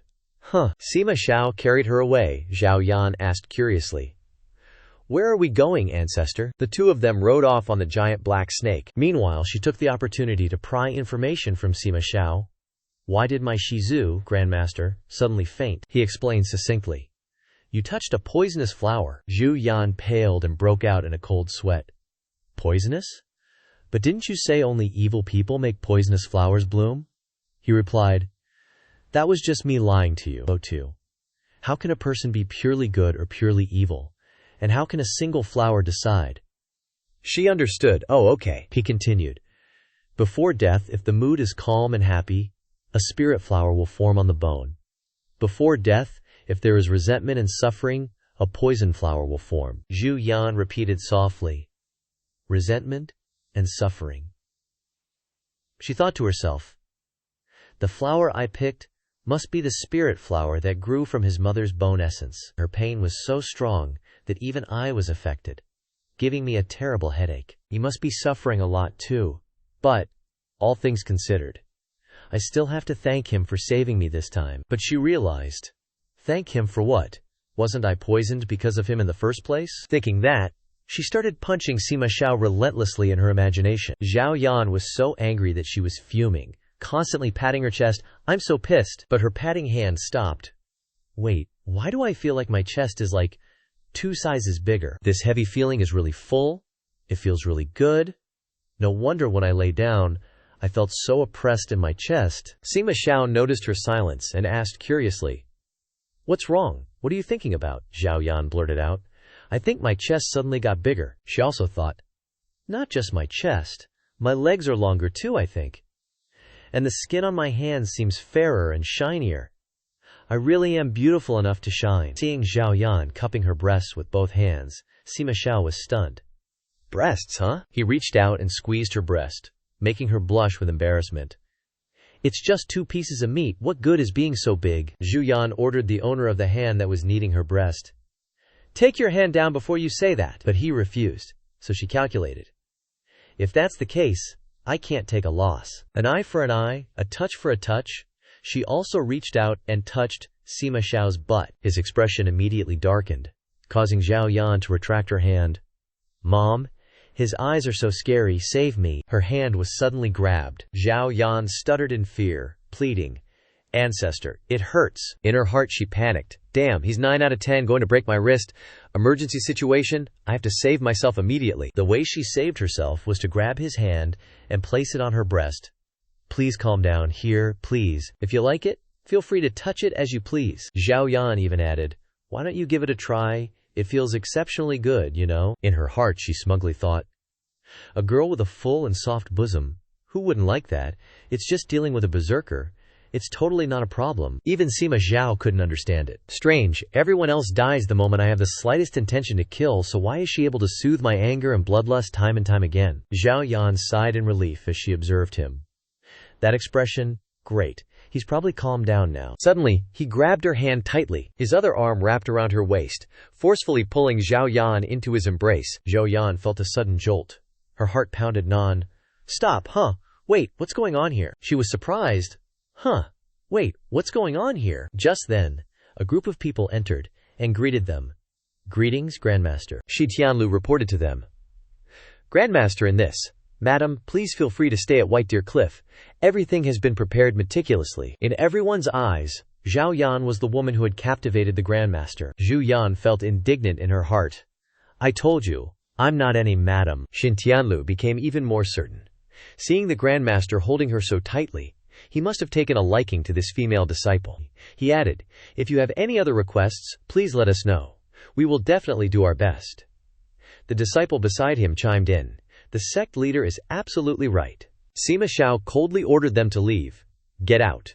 They responded, "Yes." When she returned to the room, a servant had already brought new clothes for Zhu Yan. "Madam, these are the clothes prepared for you." Zhu Yan's eyes lit up when she saw the quality of the clothes. "These clothes are so beautiful. I gotta dress up and doll myself up to really look like a woman." She enjoyed the fun time of changing clothes.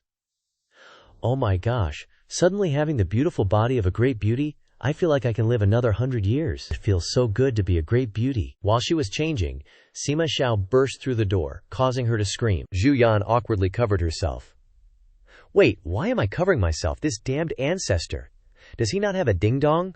Or does he have a problem with his taste? Henshin, he touched my chest and didn't feel anything? He completely ignored my gorgeous curves?"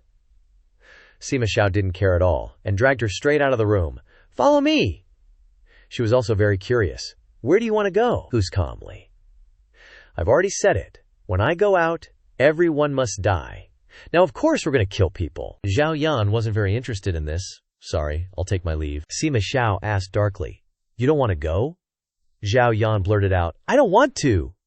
In her heart she cried silent tears. "Damn it, boss, you activated the truth-telling buff again."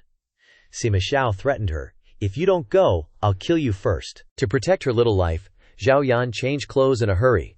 "I'm ready, let's go." Sima Xiao pressed her. "Why don't you want to go?" She answered very straightforwardly. "Because I'm afraid of seeing dead people."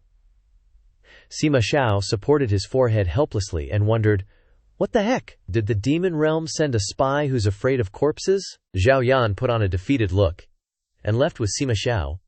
She prayed in her heart, "I hope the scene ahead won't make me want to puke." Suddenly, a fragrance wafted into her nose.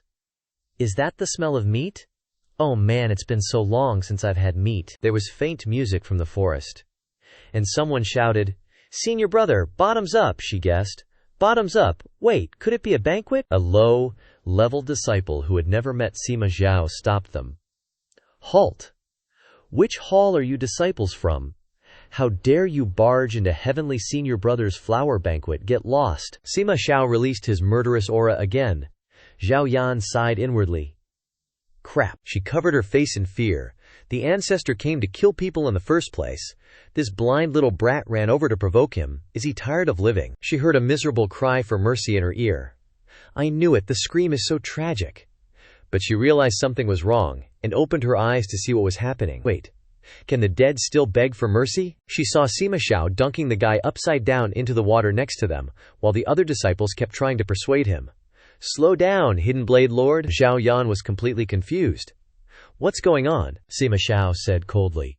Keep shouting. Why aren't you shouting anymore? His hand pressed the guy's face into the water again. Keep struggling. The guy kept begging for mercy. Zhao Yan couldn't help but laugh when she thought, this action looks like a big turtle. Sima Xiao heard her laugh and stopped. He called her. Come here, eat whatever you want. Her eyes lit up as she looked at the table in front of her. This feast is pretty lavish. After stuffing their faces, they hit the road again. Zhao Yan thought to herself, I barely digested that free meal, and now the Grandmaster is dragging me to this so-called Spirit Cliff Mountain platform. Wonder what kind of shenanigans he's planning this time. The Spirit Cliff Mountain platform loomed into view. Shi Tianlu bowed respectfully. Grandmaster, what brings you here today? Sima Xiao cut right to the chase. All of you, get up on that platform and fight to the death. Within the time it takes an incense stick to burn, determine the winner. If it's a tie, then you all die. Hearing this, he immediately wanted to refuse. Grandmaster, if you just want to watch some martial arts sparring, there's no need for a death match. How about? Sima Xiao dropped a tantalizing offer. The disciples of the immortal abode used to temper themselves with life and death battles, but now they've degenerated to this point. Today, if anyone can kill 100 people, they'll be rewarded with a petal of the Phoenix Mountain blood condensation flower. Everyone was instantly hyped. What? That's the Phoenix Mountain blood condensation flower? One petal can increase your cultivation by 1,000 years. Sima Xiao commanded. Begin. They lunged at each other, hacking and slashing. Just one petal, and I can easily break through my current realm without any effort. For this flower, 100 deaths are worth it. The blood condensation flower is mine. Sima Xiao uncomfortably covered his mouth. The greed of these people disgusts me, Zhao Yan asked with concern. Grandmaster, are you all right? He turned to look at her. Only she doesn't have that disgusting stuff on her. Suddenly being hugged by Sima Xiao, Zhao Yan was surprised.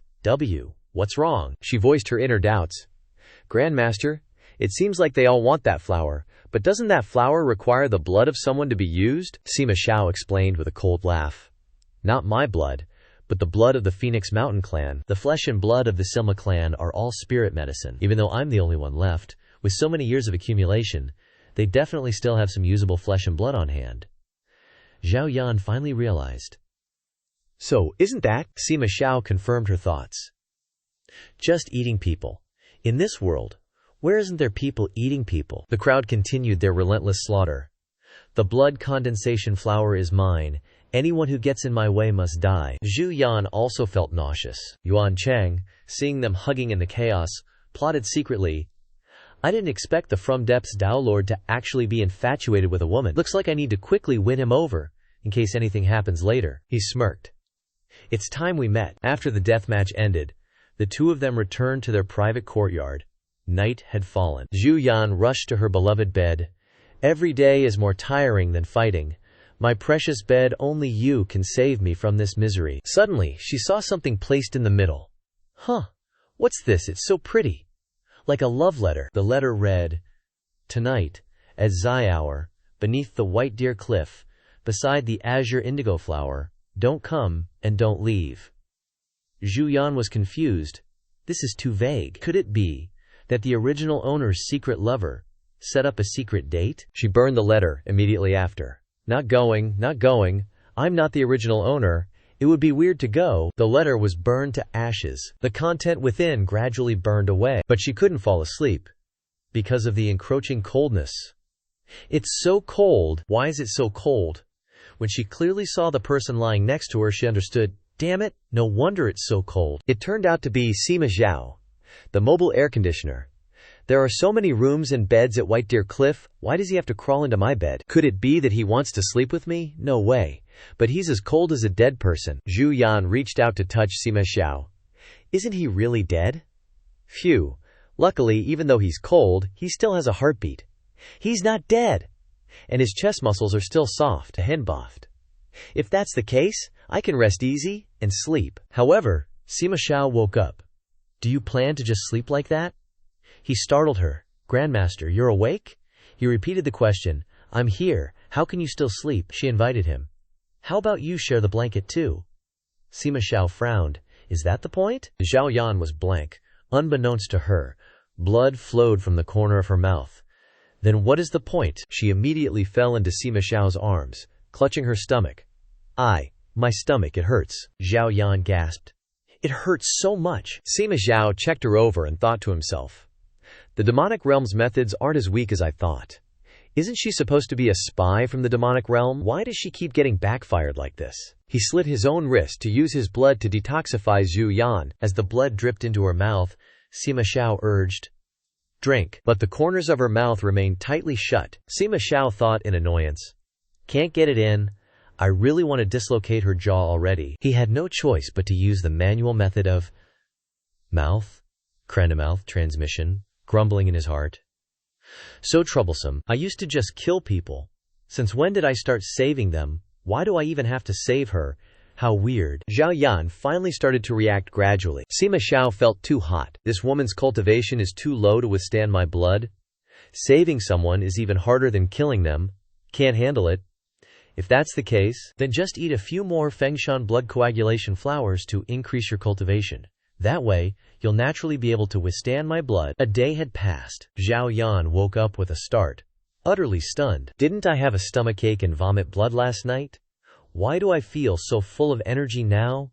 Is this for real? She subtly sensed that a lotus had bloomed in her sea of consciousness. OMG, why is there a flower in my sea of consciousness now? I feel incredibly powerful now. Like I can move mountains and fill seas in the blink of an eye. Zhao Yan was pulled out of her consciousness by a noise beside her. Seeing Sima Xiao lying weakly nearby, Zhao Yan called out worriedly, Shizu, she realized. His face looks awful, and there's a wound on his hand too. Last night I was in so much pain I was half dead. My memories are blurry. It seems like he gave me blood to drink. She recalled. Blood, he saved me. The strange feeling in my body is also because of him. Zhao Yan clearly remembered being kissed by Sima Xiao. My first kiss is gone. She gently touched his hand. Why isn't this wound showing any signs of healing? You're clearly a crazed killer, so why do you keep saving me? I came to this world for no reason, and I'm just taking things as they come. This isn't my home. I just need to survive, and sooner or later I'll return to my own world. I was just jokingly calling you boss.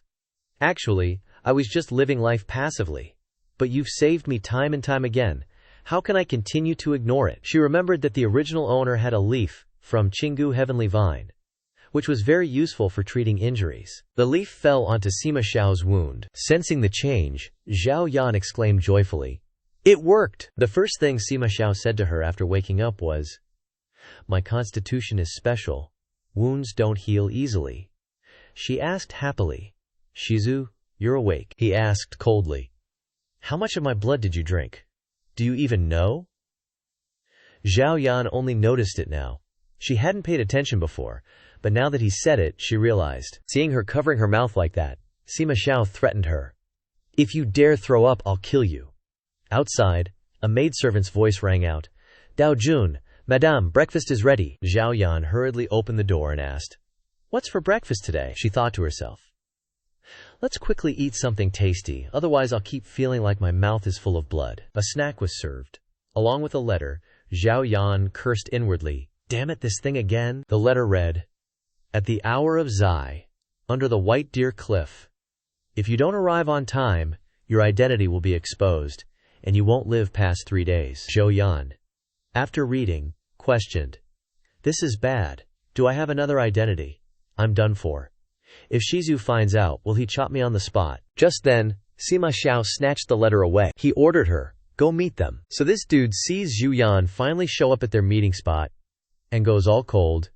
You made me wait forever. I asked you out like 1,000,000 times, and you dodged me. Now that you've hooked up with Sima Xiao, you're gonna cut me off completely. Zhu Yan's just scratching her head like, what's with this ex-boyfriend speech? This guy has to be the original owner's old flame. She takes the initiative. We're over, okay? Don't come looking for me anymore. Yuan Chang gets all worked up. What nonsense are you spouting? Don't forget, your life is still in my hands. Just one squeeze of this bell, and the bone-corroding poison inside you, a blur of motion. And the little bell's snatched right out of his hand. Zhu Yan's all curious. Holding it up and checking it out, I thought it was something super important, but it's just this. She crushes it without a second thought, leaving Yuan Chang speechless. How are you still okay? You're even faster than before. Wait, you're not in the chi refining stage anymore. Yuan Chang's freaking out. I can't even see your current level. Sima Xiao not only cured you, he also boosted your cultivation. After checking, he realizes her cultivation has skyrocketed. Qi refining, foundation establishment, golden core, nascent soul, spirit transformation, void refinement, body integration, great ascension, tribulation transcendence. She powered through it all. He immediately jumps into action. Based on what? You deserve to die. Zhao Yan throws her hands up to block. Why is he attacking already, she thinks. Even though Shizu boosted me to the spirit transformation stage in an instant, my skills aren't polished yet, she decides. Whatever, I'll just wing it. But little does she know, her winging it has Sima Xiao guiding her from behind the scenes. Until everything goes silent, Zhu Yan finally dares to open her eyes and peek. Did I do it? She's overjoyed, staring at her hands.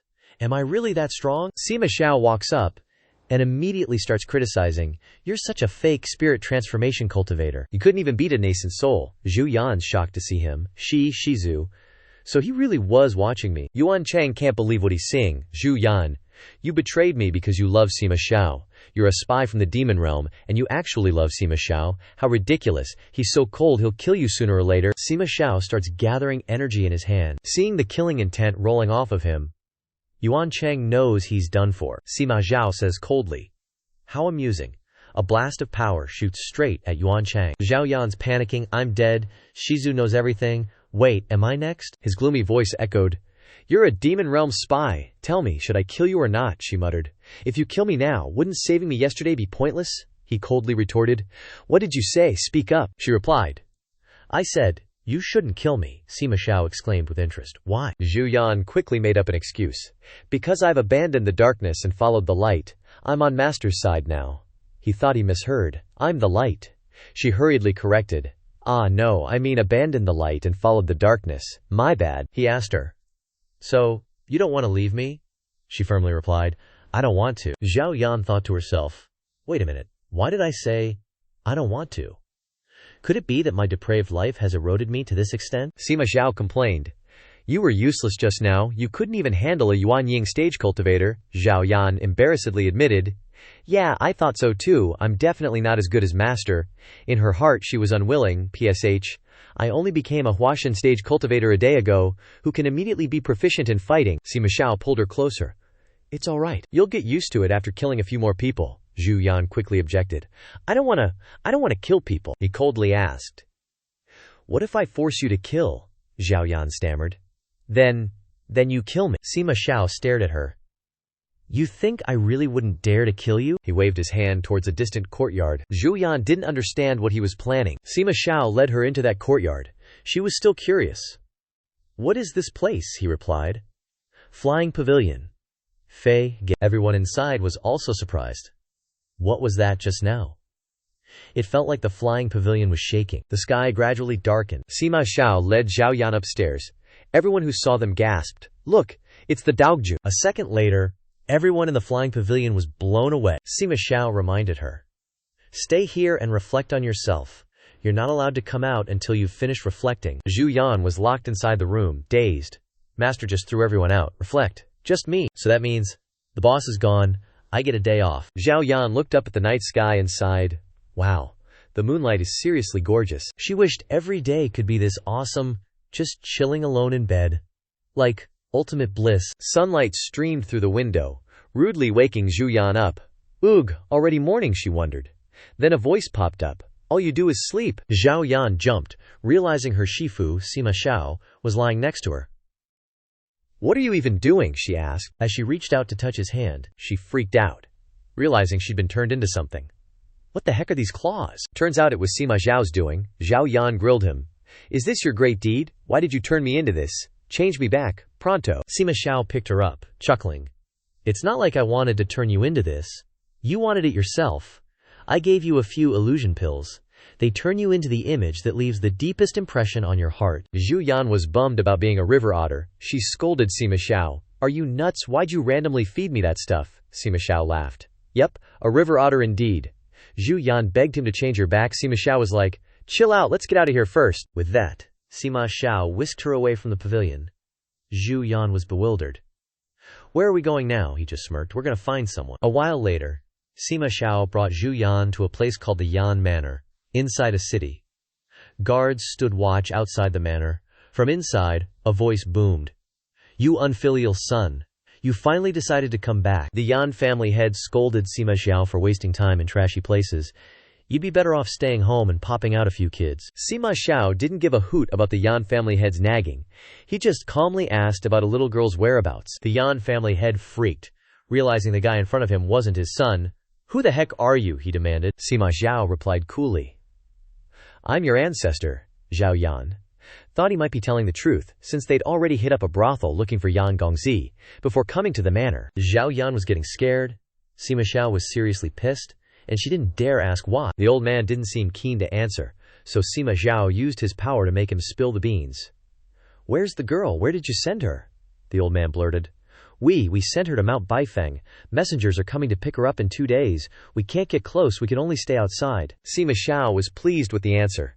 I'll go with you then, he said. From Sima Xiao's actions, Zhao Yan realized he was looking for probably not just Yan Gongzi or the Yan family, but even more people related to his bloodline. They were all at this Mount Baifeng place. 2 days later, while they were sleeping, Sima Xiao had a nightmare about things that happened in the past. He dreamed of his mother, Sima Yi, smiling at him even though she was badly injured, saying, "The spirit mountain flame is yours now." Back in the day, the Fengshan Sima clan was the closest to the gods, but no one knew that after the gods vanished, the Sima clan grew weaker and weaker. The Shi clan and other families who used to serve them became stronger. Eventually, the Sima clan went from being masters to birds in a cage, carefully maintained in a golden cage. Sima Xiao's mother, Sima Yi, used her own flesh and blood to purify the spirit mountain flame and implanted the purified flame into Sima Xiao's body. From then on, he and the flame became one, sharing life and death. Thanks to the spirit flame, Sima Xiao's cultivation level increased rapidly.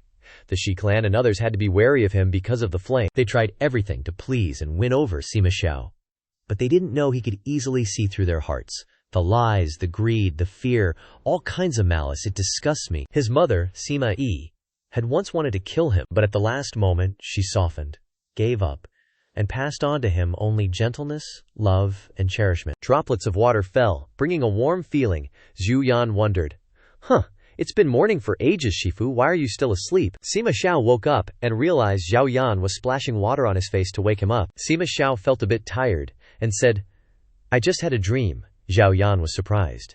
A dream? An ancestor who hasn't slept for centuries. And you were dreaming. Sima Xiao looked at Zhu Yan and felt she was the strangest person he'd ever met. He didn't have strong dislike for her, nor strong affection, like roadside weeds that allowed him to calm down. Sima Xiao threw a golden pill at her, making Zhu Yan scream in pain. He told her to wait for him there. At the same time, someone knocked on the door and said, Senior, the people here to take us to Mount Baishan are here. Then he disguised himself and left the room. Zhu Yan was thrilled he wasn't taking her along. Could this be real? Is there really such a good thing? A moment later at Bakfang Mountain, the mystical scenery remained unchanged. Sima Xiao, in the guise of young Master Yan, had a dark expression as he listened to the person opposite him giving orders. Just bring him here. Before him were a man and a woman. The young man facing him extended his hand. Give me the child. When Master Yan learned Ma Xiao's true identity, he became even more aware of the changing atmosphere, worried sick. Crap, this is bad. The two hadn't realized anything was amiss and turned to Master Yan, questioning him. Does your son not understand the rules? Hurry up and offer the child. The ignorant brat dares to offend the sacred mountain? The old man panicked inwardly, apologizing repeatedly. Yes, sorry. Only then did Ma Xiao reveal a face of disgust, scoffing coldly. Sacred mountain. The young man before him, still unaware of his own limitations, raised his hand, moving his magic power to show off. Hand it over now. Ma Xiao obliged, throwing the baby towards him. Master Yan caught Ma Xiao's strange moment. Was he smiling? The two people opposite him looked at the child in their hands, exclaiming uncomfortably, This is just an empty shell. The young man glared at him angrily. You have some nerve. You dare deceive us. The girl beside him was equally furious. The damned Yan family. But all they received was Ma Xiao's mocking smile. He used only a bit of his power to injure their qi and blood. The girl, who was audacious earlier, finally realized the gravity of the situation. What's going on? This person kills a Yuanying stage cultivator as easily as picking a flower. At this moment she looked up, a trace of horror flashing in her eyes. Ma Xiao didn't bother hiding it, glancing at her with a cold expression. Lead me inside. The Fengshan clan has been promoting the maintenance of pure bloodlines, but there are bound to be rebels, leaving behind descendants with other clans. Cut to another location. The scene was hazy, and all that could be heard were gasps of breath. Inside was a pool of water. Slender hands, gripped tightly by the person opposite, emerged from the surface, accompanied by broken sounds. It was a couple struggling to do the deed. This was a place where those without pure bloodlines were treated as tools for reproduction, and beside them stood guards, regulating the activity, constantly urging, "Hurry up and work! Don't stop!" These descendants, called impure by the Fengshan clan, were gathered by some people and brought here. Ma Xiao, just entering, asked, "So, all the branch families with ancestral blood of the Fengshan clan are here." They had to work as hard as they could, urged on by the regulators, and after giving birth, these women would be taken elsewhere. If these people were viewed as animals, this would be a large farm. Women nearing their due dates were lined up, like an industrial conveyor belt, with people in charge of delivering the babies, and the babies were born, their fates already sealed. After they grew up at Bakfang Mountain, they would continue the task of mating and giving birth. But before she could finish speaking, Ma Xiao twisted her neck slightly, ending her life. A murderous intent appeared on his face, and a sinister smile said, "Shi Tianlu, so this is your secret. You raise the branch descendants of the Fengshan clan like livestock in this place." With that, Ma Xiao couldn't help but laugh loudly. His power erupted, causing everything around him to change, and the people in the pool below screamed in panic. It was said that this Xizang Daojun was raised by Qingyu Daojun, but he couldn't become as kind and upright as Qingyu Daojun. His temper was extremely bad, and Ma Xiao was full of hatred that was hard to suppress. It was known that a high monk from the Buddhist kingdom, hidden in the Shangyun Buddhist temple, was invited to calm his inner demons. The two characters, Si Zhang of Xizang Daojun, were given by that high monk. Cut to another scene, where the storyteller slammed his gavel on the table. Ting Yan looked at the people below cheering and sighed, "Wow, truly a hidden master among the common folk. Even many disciples in the Kanya, then immortal palace, don't know about their ancestors' affairs, but he speaks as if he's chopping vegetables." In the evening, Ting Yan returned to her inn, happily pushing open the door. Today was truly an eye-opening experience, but suddenly she jumped back, screaming, "Grand Ancestor!" because his gloomy voice rang out, "I'm about to die." He was opposite her, covered in blood, in a dark mood. "Since I was born, countless people have wanted to take my life, but I don't want to die. Whoever wants to take my life, I will take theirs." Then suddenly, Ma Xiao looked at Ting Yan, his pale lips slightly curving up. But if now you want my life, I can give it to you. Do you want it?" Zhu Yan's face darkened upon hearing that. She plopped down on the ground, looking so small and pathetic. Internally, she was screaming, "Why can't I keep up with this big shot's thinking? Every time, I feel like I've missed 10 episodes. Sima Xiao didn't let her off the hook and suddenly picked her up. "What are you spacing out for? Didn't you say you wanted my life?" Zhu Yan, scared out of her wits, cried out desperately. "Chirp, chirp, chirp," he said coldly without any expression. "Speak human." Zhu Yan felt a little helpless and cursed inwardly. "Damn it, I'm an otter now. Isn't this how I'm supposed to sound?" Thinking this, she honestly replied, "No, chirp." Sima Xiao sat down on the chair in annoyance and questioned, "Why don't you have any ambition? Isn't this your mission? If I die at your hands, it would still be beneficial to you, right?" Zhao Yan, who was released onto the table next to him, retorted, "My mission isn't important. I don't want to kill people. And I don't want your life." Zhu Yan didn't forget to silently argue in her heart, "So what if I don't have ambition? I just want to lie down and live an ordinary life." But she still looked worriedly at Sima Xiao. "Speaking of which, how about finding a doctor to examine you? Or eating some spiritual pills? Don't give up on treatment." Sima Xiao probed. "You really don't want it?" She answered firmly. "I don't want it." Sima Xiao grabbed her again. "I'm giving you one last chance," Zhu Yan shouted reflexively. "Chirp, chirp, chirp." "But what the heck?" The young man looked at the girl with a weird smile and suggested, "If that's the case, then you die with me." The young maiden considered, her eyes open to a whole new world, her little mind freezing up. Why did he come to this conclusion? Sima Xiao seemed thoughtful after seeing her standing still there. He hugged her and stroked her soft fur. "I already want you to die, so why aren't you running away? Just die like this." Those people's expressions will definitely be interesting. Zhu Yan thought in a mess. What should I do? He says he's about to die, but he's not even looking for a doctor. I really can't stand his appearance covered in blood. Outside, it was raining heavily, Sima Zhao said darkly. The Fengshan clan has been completely annihilated, and the foundation of the Kanshen Immortal Palace is about to be severed. These flourishing flowers, nourished by flesh and blood, will quickly wither. The #1 Immortal Palace will only last for 100 years. Outside, the Taoist cultivators of the Tao sect were flying in on clouds. But when they heard his laughter, they were all apprehensive. Shi Tianlu, with a lofty and superior demeanor, shouted loudly, "Sima Xiao, you are unworthy of being revered as the Grandmaster, yet you turned around and destroyed the 1,000-year foundation of the Immortal Palace." Amidst the sound of collisions through the window, he warned, "We can't spare you today." Inside, Sima Xiao laughed mockingly. 1,000-year foundation of the Immortal Palace, isn't it the foundation of the Shi family? The Shi family exhausted their efforts to build Mount Baifeng. Wasn't it just to completely seize control of the Kanshen Immortal Palace and rise up to be the masters? Shi Tianlu angrily roared and charged in. "Nonsense! Capture him!" Sima Zhao's eyes turned sharp. "On what basis do you want to capture me?" Saying this, he stood up, and his whole body exuded a great force as he continued. Wishful thinking, Zhu Yan clung tightly to him to avoid being swept away by the force. With just a bit of inner power, he had already beaten the Taoist cultivators outside into a bloody mess, screaming in pain. One of the Taoist cultivators frowned uncomfortably, looking in Sima Xiao's direction, thinking to himself, "Damn Sima Xiao, he's like a madman, he doesn't need his life, but I still have to live and go back?" At this moment, a fierce hand reached through the frame of fire. Sima Xiao appeared and disappeared from behind, grabbing his shoulder. "Where are you running to?" he screamed in terror. "Ah, no!" The people in his team looked at each other hesitantly. Where did he appear from? I can't see clearly at all. The Taoist cultivator had already had his spiritual energy sucked dry, and only a dried-up husk remained. Shi Tianlu warned in shock, "Don't let him get close. He'll suck away your spiritual energy and cultivation." Sima Zhao smiled meaningfully. "It's useless." But the one who knew him best was still Zhao Yan. "That's not right.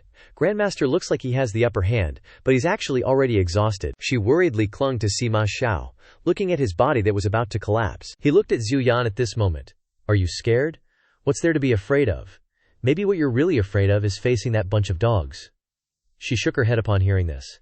He had been forcing himself until now, and it hadn't been easy. "I'm afraid he can't take it anymore." Thinking this, she gently snuggled into Sima Xiao. "If you're really in pain, then let it be. You're going to die soon anyway, so there's no need to prolong your suffering for them." But the aura on her body suddenly stunned Sima Xiao. He involuntarily hugged her. "What is she saying? It seems like I can't hear anymore." He closed his eyes to enjoy the feeling at the moment. But there's no malice on her like those other people, only a strange, soft, and bittersweet emotion. It's like the time I hugged her to rest. The whole world suddenly became quiet. At that moment, Zhu Yan felt like she was falling into a huge river, a flame starting to flicker in her chest. Because of the spirit fire within her, she had to soak herself in a cold spring year-round just to coexist with it. But right now, the discomfort was at its peak. Her body felt constantly cold, a bone-chilling cold. Even though her blood felt like it was boiling and her whole body was burning, she still felt freezing. On the other side, Sima Xiao's gaze turned dark as he looked at Zhao Yan. Even Sima Xiao couldn't quite figure out what he was feeling right now. He only felt comfortable when he was around Zhu Yan. But she was different. She was obviously weak and had clearly been through so much, and yet she was always gentle, warm, soft, and light. Noticing his unusual behavior, Zhu Yan spotted something strange and looked at him. "Master Ancestor." At this moment, Sima Xiao blurted out, "Whatever, forget it, I suddenly..." Hearing that, Zhu Yan was even more confused. Whatever what? He then muttered to himself, "Suddenly, I don't want her to die with me anymore." Thinking of that, he waved his hand, casting a spell to create a path of fire. The surrounding scenery was enveloped by Sima Xiao's power. Seeing this, Shi Tianlu urgently shouted, "Not good, he's planning to leave, stop him." The disciples in the sect tried their best, but they couldn't withstand the power Sima Xiao unleashed. Covering their eyes in discomfort, they replied, "Sect Leader, that's the spirit fire of Fengshan, we can't get through." On Sima Xiao's side, he shot straight down like a meteor, creating a huge streak of light. Zhao Yan clung tightly to his shoulders, worriedly thinking, "So much blood, he's really strong. But he was injured before and has been holding on until now, as if he doesn't feel any pain." At this moment, she had also transformed back into her human form, tightly hugging Sima Xiao's neck, feeling impressed. "If it were me, I definitely couldn't do it." Finally, that huge streak of light crashed heavily into a forest. After the two landed, Zhu Yan was enveloped in a cloud of dust, coughing uncomfortably. The first thing she cared about was Sima Xiao, her eyes looking at him in fear.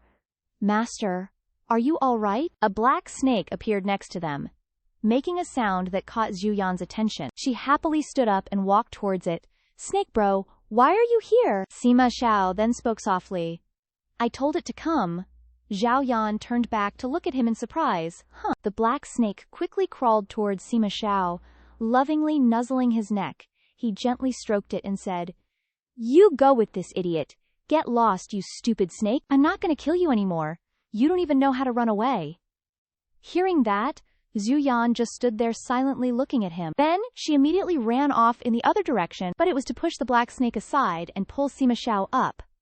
The sudden action caught him off guard, his eyes widening in shock. He looked at Zhou Yan in disbelief as she supported him, asking, What's wrong? Do you want to die? Zhou Yan calmly replied. Actually, I don't want to, Sima Xiao then asked. Aren't you trying to die by bringing me along? You're not that stupid, right? She lowered her head and replied gloomily, I'm not stupid. Then she explained, You saved me last time, so I have to repay you this time. Then she said to the black snake, Bro, I'm counting on you next. Please use your fastest speed to carry us forward. The black snake was a little surprised, but still nodded vigorously. In just a moment, it had grown 10 times larger.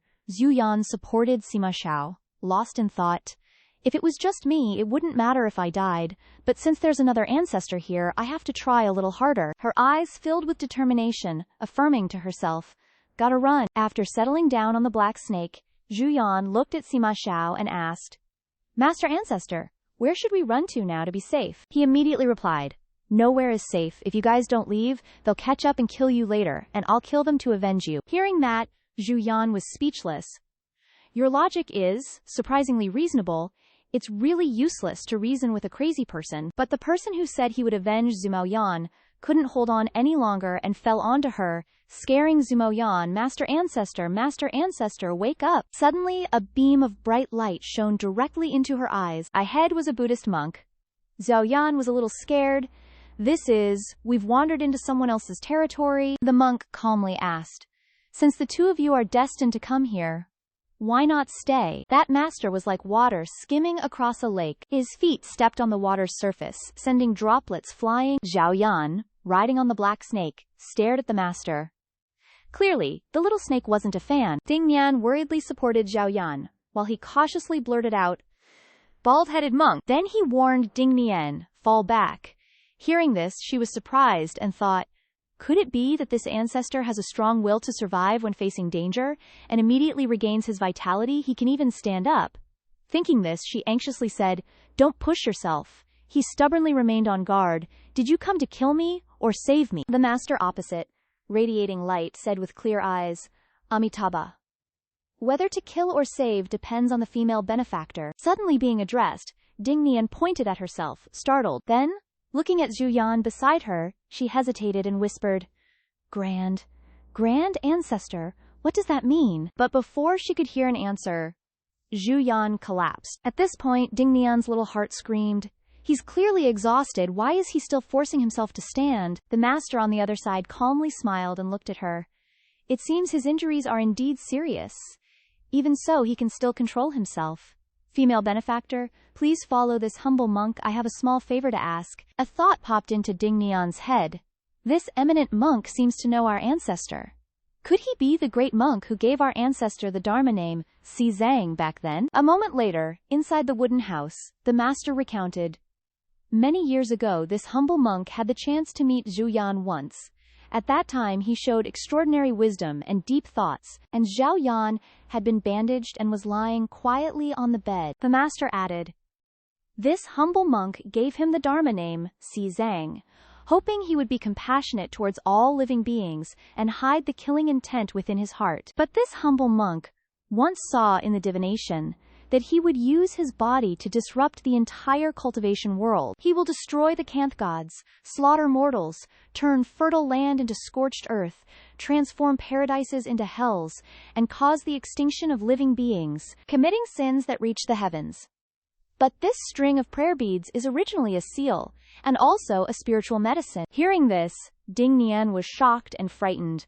So the high monk came to exterminate the demons. The master opposite continued with a smile.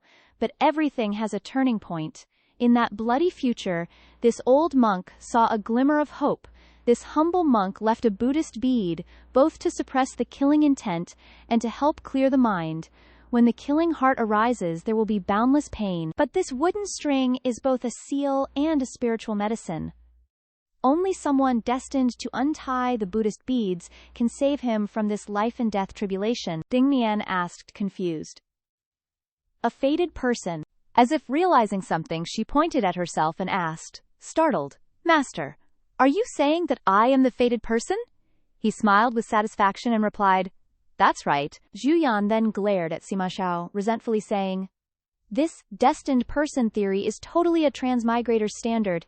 Even a salted fish like me can't escape this fate. Hesitantly, she raised her foot and asked cautiously, So, should I give it a try? The old monk replied expressionlessly. Without hesitation, Zhu Yan yanked off the rope around her ankle. She looked at the rope with a bit of apprehension. Do I really have to take it off? Can't I just break it? The monk's satisfied expression vanished at the sight before him. As expected. The benefactor is Sima Zhao's vitality, and the vitality of the common people. In the future, I hope the benefactor will advise Sima Zhao and lead him toward the path of goodness. Zhao Yan looked around frantically, searching for the monk. Master, don't rush off. Are you just afraid of getting into trouble? Then, she hesitantly held the life-saving elixir in her hand. A life-saving elixir, tied to the foot. Can it really be used? Whatever, it's not like I'm the one using it. Might as well risk it since we're all gonna die anyway. Thinking so, Zhu Yan quickly shoved the pill into Sima Zhao's mouth. Here, you take it. As soon as the pill entered his mouth, Sima Zhao's entire body was enveloped by a surge of energy. Zhu Yan felt like she had broadened her horizons. Wow, the wound is healing. The elixir is truly miraculous. Then, she cast a spell cheerfully. I'll lend a hand too. Sima Zhao's entire body was enveloped in a layer of water. Seeing the results before her, Zhu Yan was excited, her eyes sparkling. I'm truly a genius. With this liquid cocoon, our Grandmaster will be lively and kicking tomorrow, continuing to cause trouble, and I can continue to be a salted fish, right? Perfect. The little fire spirit appeared, grumbling.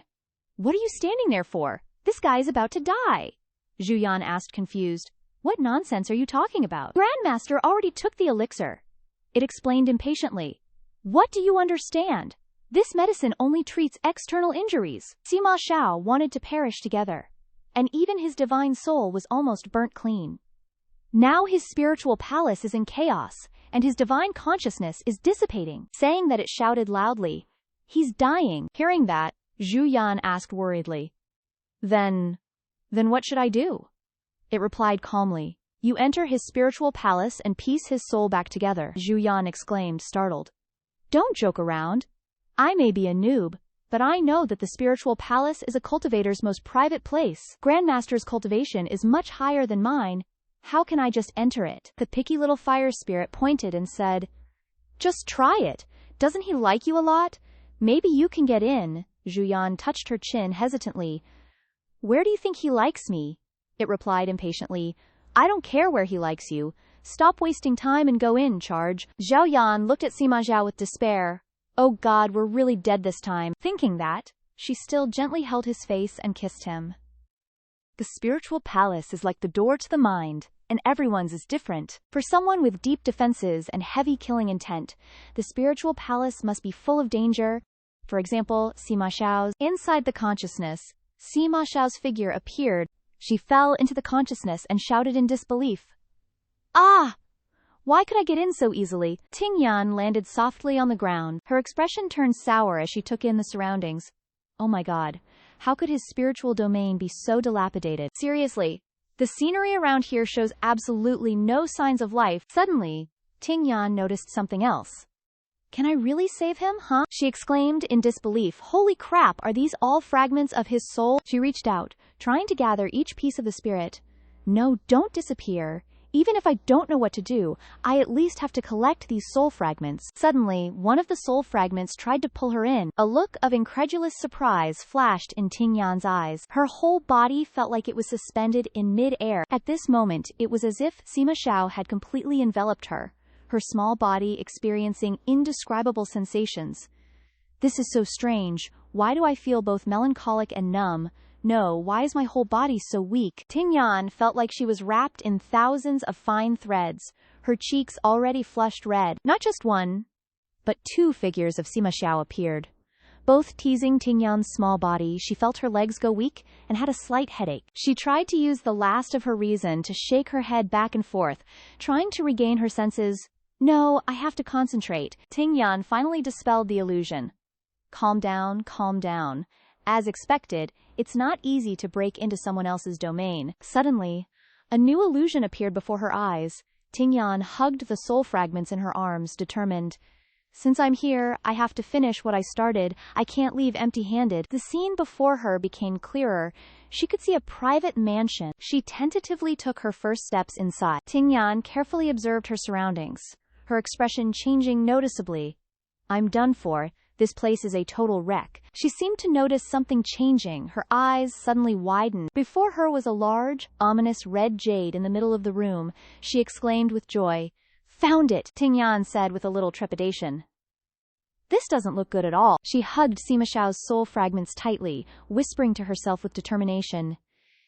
If this core disappears, then he will really be obliterated. I have to hurry. Only when she got close to it did Tingyan dare to breathe a sigh of relief. But a big problem emerged. She didn't know what to do with that big ball. How am I supposed to stick these soul fragments back together? Use myself as tape? That's it, I'll wrap myself around these soul fragments and stick them on. Maybe he can recover on his own. Thinking it, she did it. Tingyan hugged the big jade and smugly stuck the fragments on. Hurry up and recover. And it actually reacted. Shining brightly, the surrounding scenery also changed with each change of the jade, but it made Tingyan uncomfortable. Her eyebrows furrowed, an indescribable suffocating sensation. Ugh! His soul fragments are too sharp. While Tingyan was in a daze, a hand suddenly touched her chin.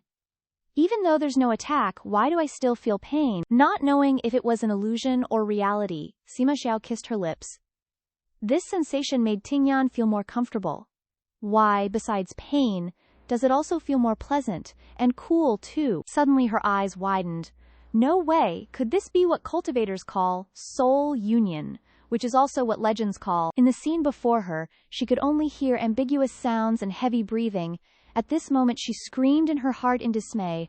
Dual cultivation, ah! After a long time of breathing heavily with Sima Xiao, Tingyan felt a little unclear, and gasped. Damn it, I really? Returning to reality, she woke up with a start, sitting up. What was that? Suddenly her cheeks flushed red and she touched her face, screaming in her heart, I actually brought myself to the door and slept with Sima Xiao.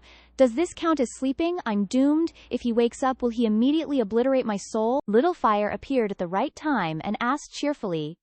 I told you that you could do it. Now his condition is much more stable. You just need to try a few more times and it will be done. Tingyan covered her face and asked. Try a few more times. Tingyan shouted back loudly. This one time was like being half dead, and you want me to try a few more times? Little Fire just pointed at Zhu and said, his condition is like that of back then. He needs at least 3 more rounds of spirit communication to wake up. Besides, looking at your current state, isn't dual cultivation beneficial to you too? What are you hesitating for? She glanced at Yingwu, who was lying still on the bed. Tingyan covered her face, annoyed. Dual cultivation? What nonsense. Then she used a spell to silence. Little Fire, shut up, you little brat. Tingyan sat by the bed and sighed. This is so annoying. When he wakes up later, is it time for me to die? But earlier, at that time, Tingyan started to overthink. He seems to like me quite a bit. Maybe he won't kill me. But when she looked at Zhu lying quietly on the bed, Tingyan blushed and shook her head to pull herself together. No, what am I doing? Am I being too presumptuous? It's one of the 3 greatest illusions in life. Thinking the other person definitely likes you, I'm definitely just being delusional. Then she touched Zhu forehead. But our souls are so intertwined, so intimate, it's like we've become one. I can feel his pain too. Looking at him like this, he's actually quite handsome. It's just that he always has such a cold face, and his aura is so intimidating that people don't notice what he looks like. His hair is so soft and smooth. Then she touched Zhu ear. His earlobes are a bit fleshy, feels pretty good to touch. Thinking of that, her cheeks flushed red. But Yingwu suddenly opened his eyes and said coldly, What are you doing? Tingyan was startled and flustered. I. So she quickly pulled the blanket over him. I was afraid you were cold, her little heart secretly screamed in resentment. Damn it, that little flame kid is so unreliable. All my sympathy for his innocent voice was wasted. I should have doused him with even more water. Suddenly, Zhu Yan reached out, one hand wrapped around Ding Yan's waist, the other around her neck. She was so shocked she freaked out. Ah, ancestors. Wait. Before she could finish, Zhu Yan pulled her closer and whispered, one more time. Ding Yan was slightly surprised. My spiritual palace, it's open. At this moment, inside the spiritual palace's mystic realm, Zhu Yan and Ding Yan were entangled on the bed. Only ambiguous sounds could be heard. Xiao Yan buried his head in Ding Yan's neck, and she was panting beneath him. Xiao Yan lazily asked after letting her go. What were you doing just now? Ting Yan tearfully replied with difficulty. Shizu, I can't. But he didn't let her off, and kissed her lips. This is what you call a soul connection. You could see her entire body covered in hickeys, big and small. Her exhausted body limply let her hands fall into the water. Beneath her, the flower petals gently glided on the water's surface. After being released, Ting Yan lay on the boat, desperately gasping for air. Only then did Xiao Yan gently wipe away the tears from the corner of Ting Yan's eyes. He chuckled and said, You're crying pretty loud. Ting Yan looked at him with affection, secretly cursing in her heart. You perverted bastard. You're laughing even louder. Ting Yan dragged her exhausted body, limping away from there, her voice full of pity. Grandpa, please spare me. Yet Xiao Yan heartlessly grabbed Ting Yan's leg and coldly replied, No way. The poor baby could only scream helplessly. He hugged her, his hands and feet behaving dishonestly as they groped around. What are you afraid of? Xiao Yan asked. Ting Yan stammered. Shizu. Ting Yan was bullied by Zhu Yan again, and could only grumble inwardly. Damn it, you're asking me what I'm afraid of? I just died and came back to life, then died again, my kidneys are about to fail, and you want to do it again? So Ting Yan used her ultimate move and stuck a leaf on his forehead. After doing so, she probed and looked at Zhuniu Yan, a special spiritual herb from Qing Jiyu Tian. Sticking it on your forehead will help calm your mind. But then Zhu Yan burst out laughing. His expression darkened as he raised his hand towards her. You don't think that just sticking it on the forehead will do the trick, right? Zhu Yan held her face and cleared his throat. Ting Yan collapsed helplessly.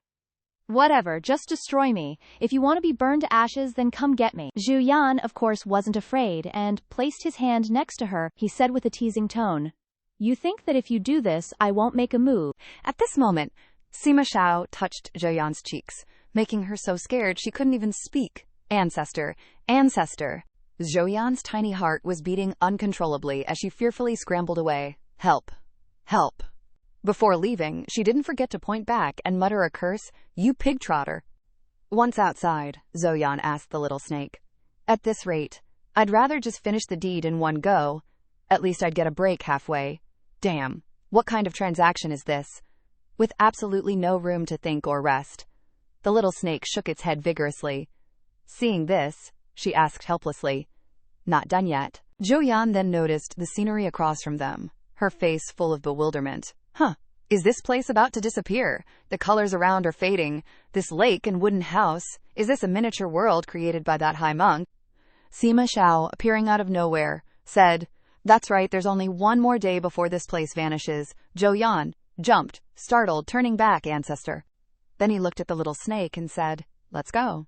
It gradually grew larger. Zhou Yan warily looked at Sima Xiao and asked, Where are we going this time? But before she could finish, Sima Xiao picked her up again. Zhou Yan thought in confusion. Why does this ancestor like carrying me more and more? Sima Xiao then said, To Luohe Immortal Manor. Zhou Yan could only resign herself. Whatever. As long as he doesn't drag me into any more spirit communication stuff, he can carry me however he wants. A few days later, at Luohe Immortal Manor. So early in the morning, listening to Shi Tianlu say, I heard from Master that this is a market town where mortals and cultivators live together. It's also the first stop to enter the Jingting Immortal Abode area. In front of them was Yongli Chun. She put her hands on her hips and said loudly, Brother, this place is so old and run down. Do we really have to stay here for a day? I can't take it anymore. I'll rest for a bit and then leave right away. Otherwise, I'll find a better place.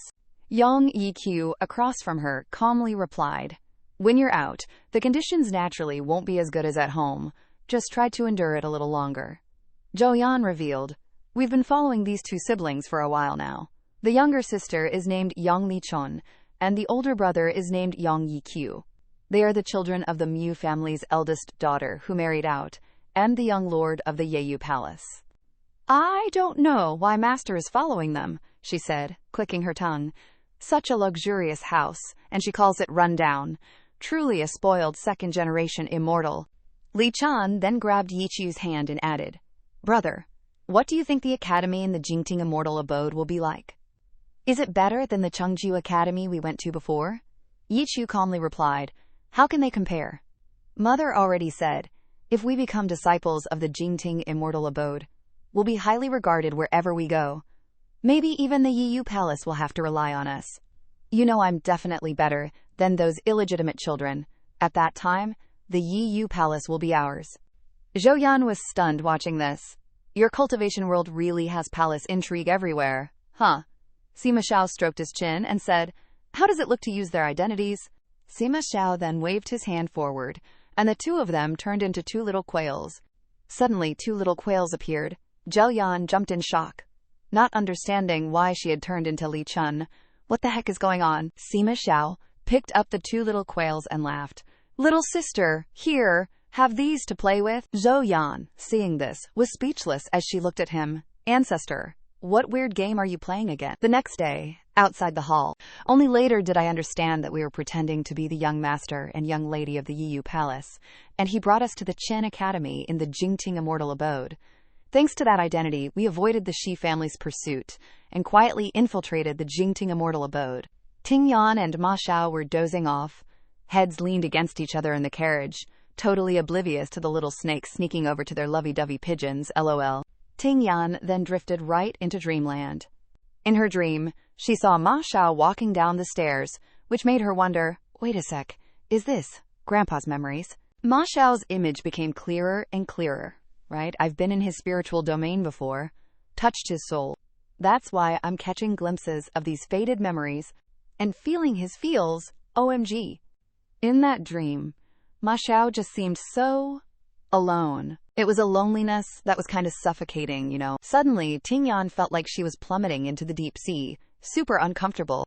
That jolted her awake, and she stared at Ma Xiao. Seeing Ting Yan startled, Ma Xiao asked softly, What's wrong? She replied, a little breathless, and nothing. She glanced at him thoughtfully. This whole soul-sharing thing, it makes me see our ancestor as kinda pathetic. TBH. Plus, my cultivation's been leveling up like crazy since then. It's like I'm constantly absorbing his yang energy, which is kinda awkward and makes me blush. Those R-rated scenes, though Grandpa wasn't even a little bit shy, the perv. A while later, inside the Heavenly Immortal Abode lecture hall at the Academy, the teacher droned on. Today, we'll be learning about the 5-element spiritual roots and how to circulate spiritual energy. Ting Yan listened while thinking, besides being a bit more touchy-feely, he's still his usual weird self, doing things I can't understand. But that kinda puts me at ease, actually. After a bit, Ting Yan turned to Ma Xiao and asked, Grandpa, did you bring me here to learn the basics of cultivation? He clenched his palm slightly and said calmly, Learn what? I'm here to kill someone. Hearing this, Ting Yan sighed, Okay, now I can relax. But then she got a little nervous. Wait, who are you planning to off this time? Zhou Yan looked at his palm, laughing excitedly. Wiped out the Shi clan, along with all the families closely related to them. Ding Nian, who was next to him, could barely speak, looking at him in horror. Thank goodness this ancestor doesn't plan to kill everyone in the guardhouse. So many people, how long would it take to kill them all? No. Why is that my first reaction? Xin Yan seemed to understand her thoughts and chuckled. I've already spared the others out of respect for you, but the Shi clan, not a single one will be spared. Don't expect me to soften my heart. Hearing this, Ding Nian was stunned. Huh, respect for me? Is my face really that big? Why do you need to show me respect? I haven't even told you not to kill people indiscriminately. Inside that body, Zhou Yan smiled indulgently. Then he touched Ding Nian's forehead. Are you able to see my thoughts during telepathy? Ding Nian looked at him thoughtfully. Oh, right, it's over. Then Ding Nian held her forehead and thought, I saw some of his memories, so naturally he saw some of mine too. Next time we have telepathy, I definitely can't think of random things. But then Ding Nian covered her face. Her cheeks flushed red. Wait, that's not right. Why am I even thinking about next time? I can't think about it. Thinking about it will shorten my lifespan. Zhou propped his chin up and asked, Tell me, which one should I withdraw? Ding Nian sighed inwardly. Is this great master playing a death lottery? Then she perked up her ears to listen to the teacher say, Let me demonstrate some water magic for you all. It's water magic? She couldn't help but think, My foundation is too weak. Although my cultivation is high now, I know so few skills, I should take this opportunity to make up for it. The teacher above added, Watch carefully and practice diligently. He only just started casting, and a tower appeared. Ding Nian exclaimed with admiration, Amazing! Ding Nian didn't hesitate and excitedly followed suit. Let me try too. Like this. But the water droplet hadn't even taken shape before it was distorted, making her disappointed. Huh. Why did it melt? Zhou silently watched, the naive girl stubbornly repeating the water-gathering motion. He couldn't stand it and grabbed her hand. You're such an idiot. With just a few movements, Zhou created a smoky waterfall. Ding Nian couldn't help but exclaim, Whoa! Zhou indifferently retracted the water flow, saying, You get amazed by such a small trick. Why are you copying that half-baked dude up there? Right after saying that, he turned the water streams into deadly weapons. Needless to say, Ting Yan was utterly terrified, blurting out in praise, Now that's a real pro. Sima Xiao casually replied, My spiritual root is special, you can't do this. Ting Yan, seeing the needles falling, exclaimed in horror, Dude, turning water into needles, even you gotta follow the basic rules of the game. Then he helped Ting Yan practice water manipulation. You can use something else. Using water, wood, or earth elements is best, especially if there's enough water-based spiritual energy around. If you use your full power, you could wipe out an entire pond within 100 miles. She felt the energy gathering around her and couldn't help but sigh. His spiritual energy is so strong. Sima Xiao then switched to the next technique. His lips slightly curved up as he placed Ting Yan's hand on his face. The wood element isn't used much, but you can turn people into wood, then just add a little fire and burn them to ashes. Easy peasy. Ting Yan uncomfortably blurted out, What is this? His spiritual power is cleansing me. It hurts too much. Sima Xiao controlled her body to let her feel each aspect of the technique. The earth element is just about transforming matter. You can crush earth into stone. For those with cultivation levels lower than yours by 1 grade, you can use this technique to smash them however you want, crushing both flesh and bones. She was truly overwhelmed, unable to even speak. Enough, really, enough. The eager student Ting Yan humbly requests to surrender. My spiritual meridians can't handle this kind of hands-on teaching. Sima Xiao then crossed his arms, looking down at her critically. Your divine cultivation is still too weak. Ting Yan just laughed it off. Nah, I'm satisfied with this. Really enough. Then she immediately offered him water. Oh, great master, please rest a bit and have a cold brew. Sima Xiao took the drink and repeated, cold brew. He curiously looked at it and asked again. What is this? Ting Yan thought to herself. This ancestor doesn't eat or drink anything, so picky. Giving him something to eat is harder than telling him not to kill anyone. Thinking this, she explained. Master Ancestor said he wants to deal with the Shi family and the families close to them.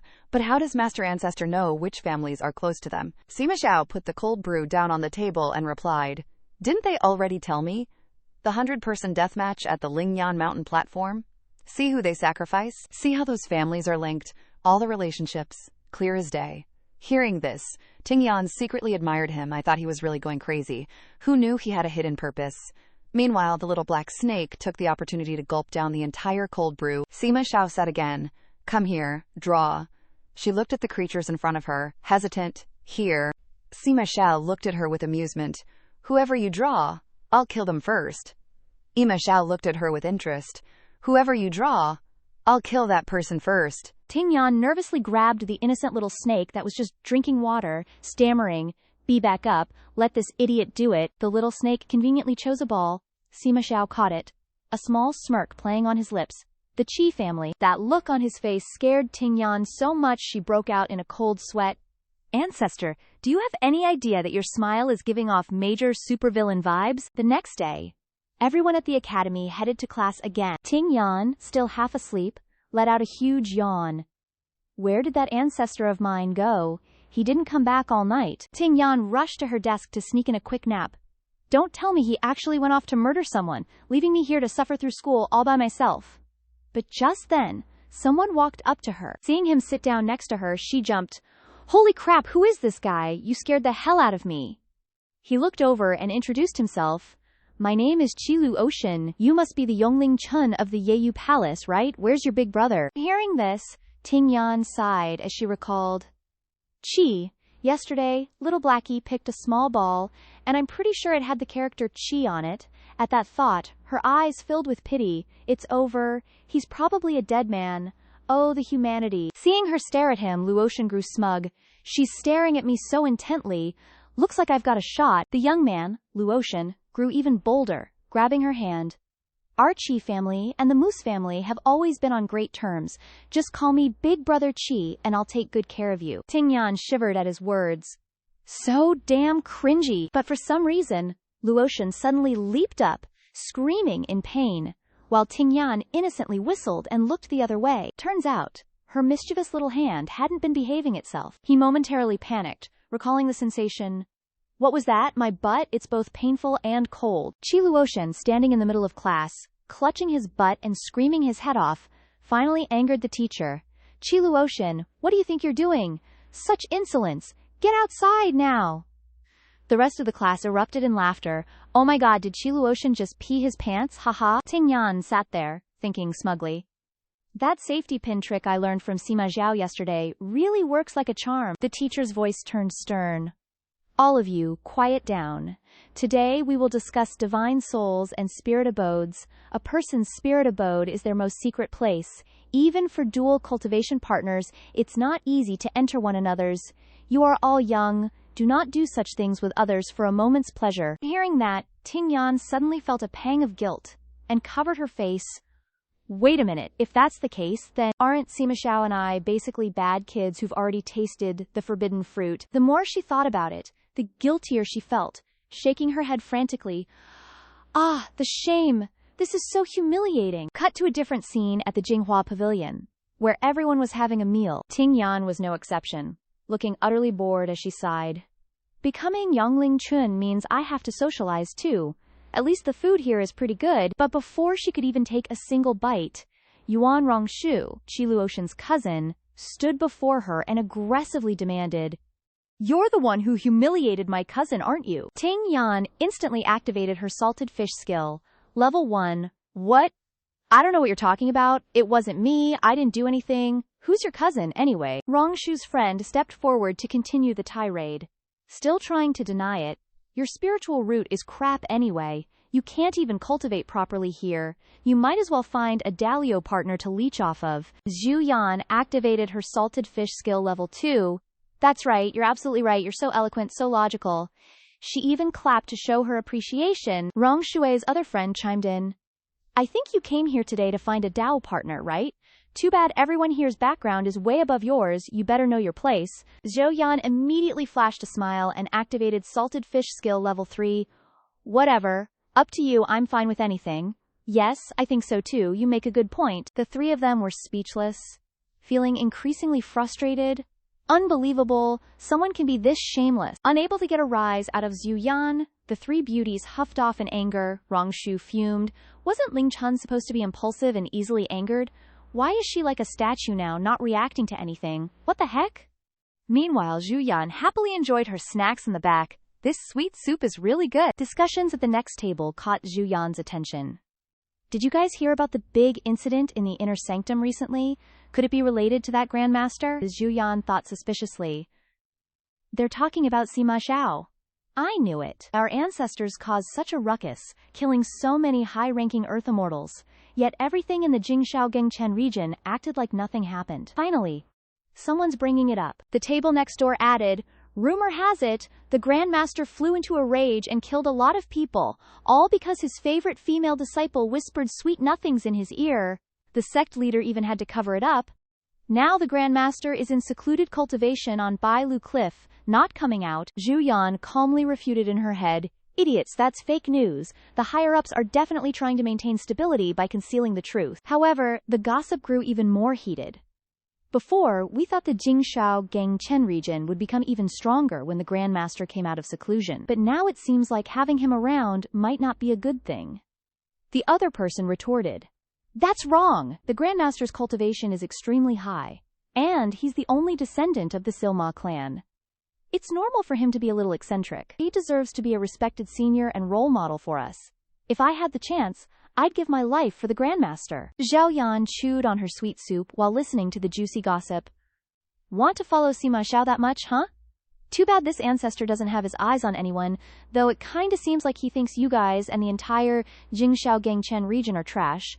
As she was pondering, a familiar figure stood behind her. Sima Xiao put his hand on her shoulder and asked, Finished eating? Let's go home if you're done. Zhu Yan startled and turned around. Brother, you're back. Then she added, I'm done eating, let's go. But someone recognized her at this moment. Oh my, isn't this Yongxi Chu from the Yayu Palace? You're here with Xin Dao Yu to get to know each other at this banquet. Why don't you let your younger sister stay too? Sima Xiao turned back to glance at him and asked, Banquet? Then he turned to Zhu Yan and added, I thought you guys were just chatting away. Zhu Yan looked at him, thinking, Am I seeing things? Why does this ancestor have a, my daughter has been mistreated and lost weight kind of look on his face? And so, Sima Xiao led her away.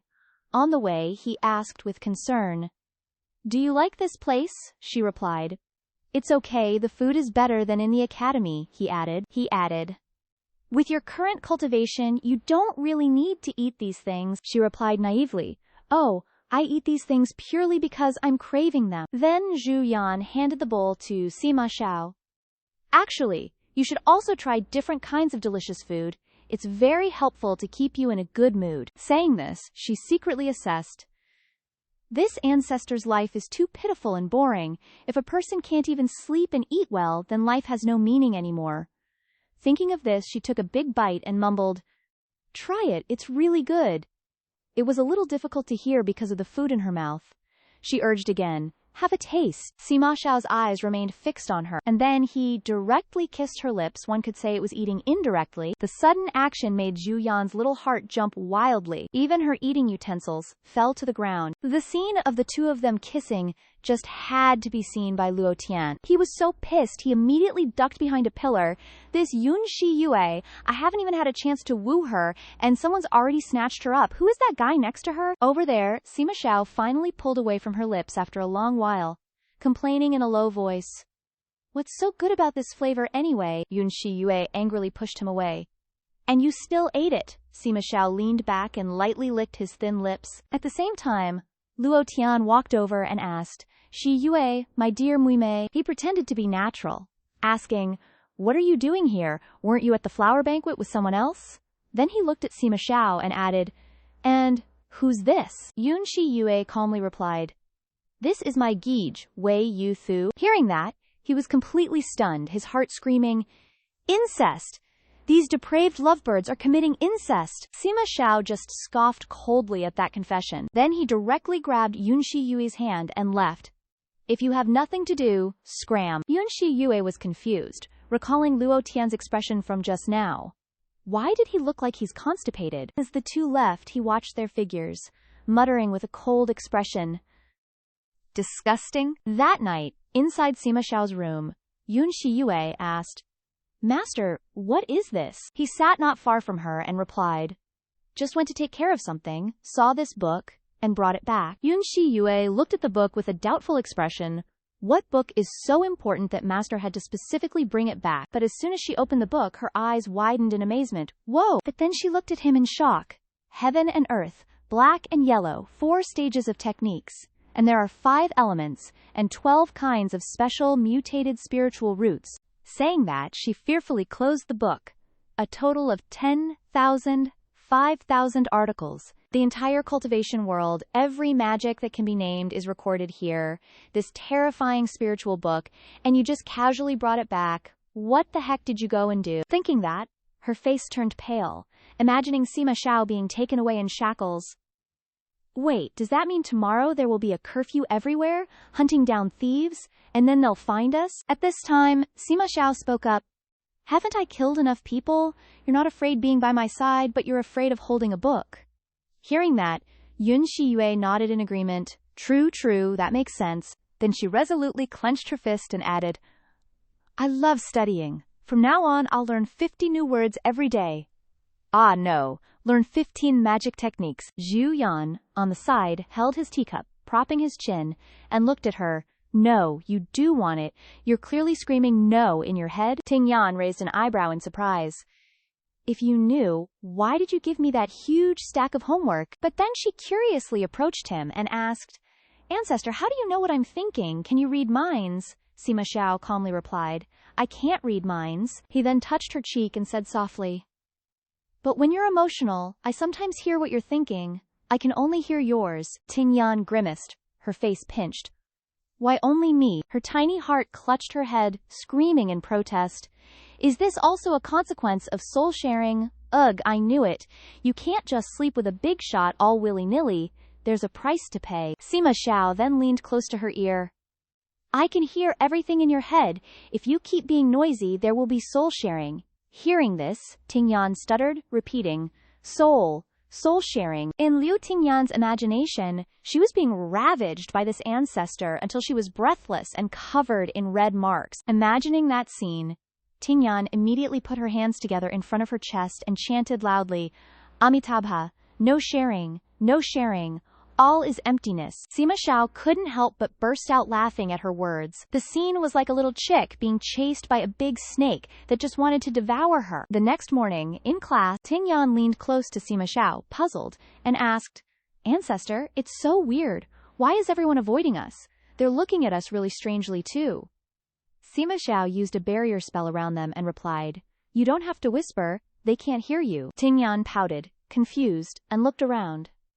Judging by their expressions, I thought I came out in my pajamas instead of a dress. Sima Xiao chuckled softly.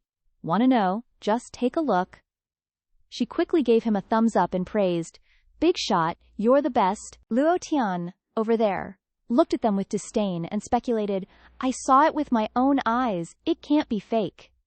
That day, those two siblings were being so shameless, right there in the brocade painting garden. At that, his little sister on the other side glanced at the two of them and said, Doing that kind of thing. The Yongxi siblings are so shameless and disgusting, they're defiling our pure place of cultivation. Hearing those words, Tingyan froze, her face paling. Oh God, I almost forgot we're supposed to be siblings. Seeing Sima Xiao laughing so happily, Tingyan asked uncomfortably, Ancestor, how can you still laugh? His voice turned cold, his eyes filled with murderous intent as he replied, I heard my parents were siblings too. Back then, those immortal palace guardian gods wanted the pure bloodline of the Sima family, so they brainwashed them day and night, pressuring them to have children. I thought they didn't care about this kind of thing, but it turns out they do have a sense of shame, knowing what should and shouldn't be done. Xiao Yan's at it again, with his choosing game. Look at them. They were just happily roasting each other a minute ago, he said, clenching his fist with a light laugh. Then let's just target their families. Hearing that, Ding Yan turned pale. Welp, looks like the ancestors are going to be out causing mayhem again tonight. Time just kept ticking by that night. Sima Xiao caressed her cheek soothingly. I have to leave tonight. Ding Yan looked at him and repeated, Leave. Oh, safe travels, be careful. But then she felt something was off, her heart was fighting it. Wait, hold on, why am I acting like a wife sending her husband off on a trip, telling him to be careful, SOS, this is too much. Sima Xiao gently stroked her hair, smiling sweetly, and asked, Want anything? I'll bring it back for you? Hearing that, Ding Yan froze, mentally screaming, Sounds like a husband promising to buy his wife a gift after a business trip, for crying out loud. So she waved her hands frantically. Anything's fine, I'm not picky. But then Ding Yan imagined him bringing back a little skull as a gift, and she regretted it, thinking, the ancestors are supposed to be out there killing and arsoning, and you're bringing me back a gift. Uh-oh, is he planning on bringing back enemy heads as presents? Sima Xiao then bent down, kissed her forehead, and whispered, comforting her, Wait for me, okay? This action made Ding Yan blush furiously. Ancestors, what's wrong with you, ancestors? My ancestors would never be this gentle. Sima Xiao, after finishing up the formalities, grabbed his suitcase and left for his business trip, leaving his wife Ding Yan at home, tossing and turning, unable to sleep. Ancestor Sima Xiao's gone again. The next morning, as usual, Ding Yan had to go to school. She flipped through her books, bored, not even bothering to pay attention to her surroundings. He's gone. Going to school's even more boring now. Fine, then I'll try learning some new tricks from the books, she thought, pointing at the page. Let's try this one. And just like that, on her first try, Ding Yan succeeded. She happily looked at her accomplishment, praising herself in her heart. This magic trick's easy, so now I can sleep in class. But just as school ended, some other young ladies gathered around, gossiping about her. How can that young Chun still show her face at school? Yeah. With that flirtatious look and that affected walk, it's obvious she's no good.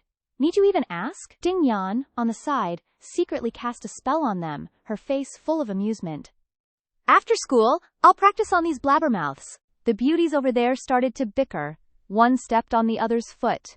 Why'd you step on my foot? I should be asking you that. Why'd you step on my foot? Just like that, they started pulling hair, tearing clothes, and fighting. What do you mean? What do you mean? Stop arguing, stop arguing. Ding Yan, having achieved her goal, hummed a little tune.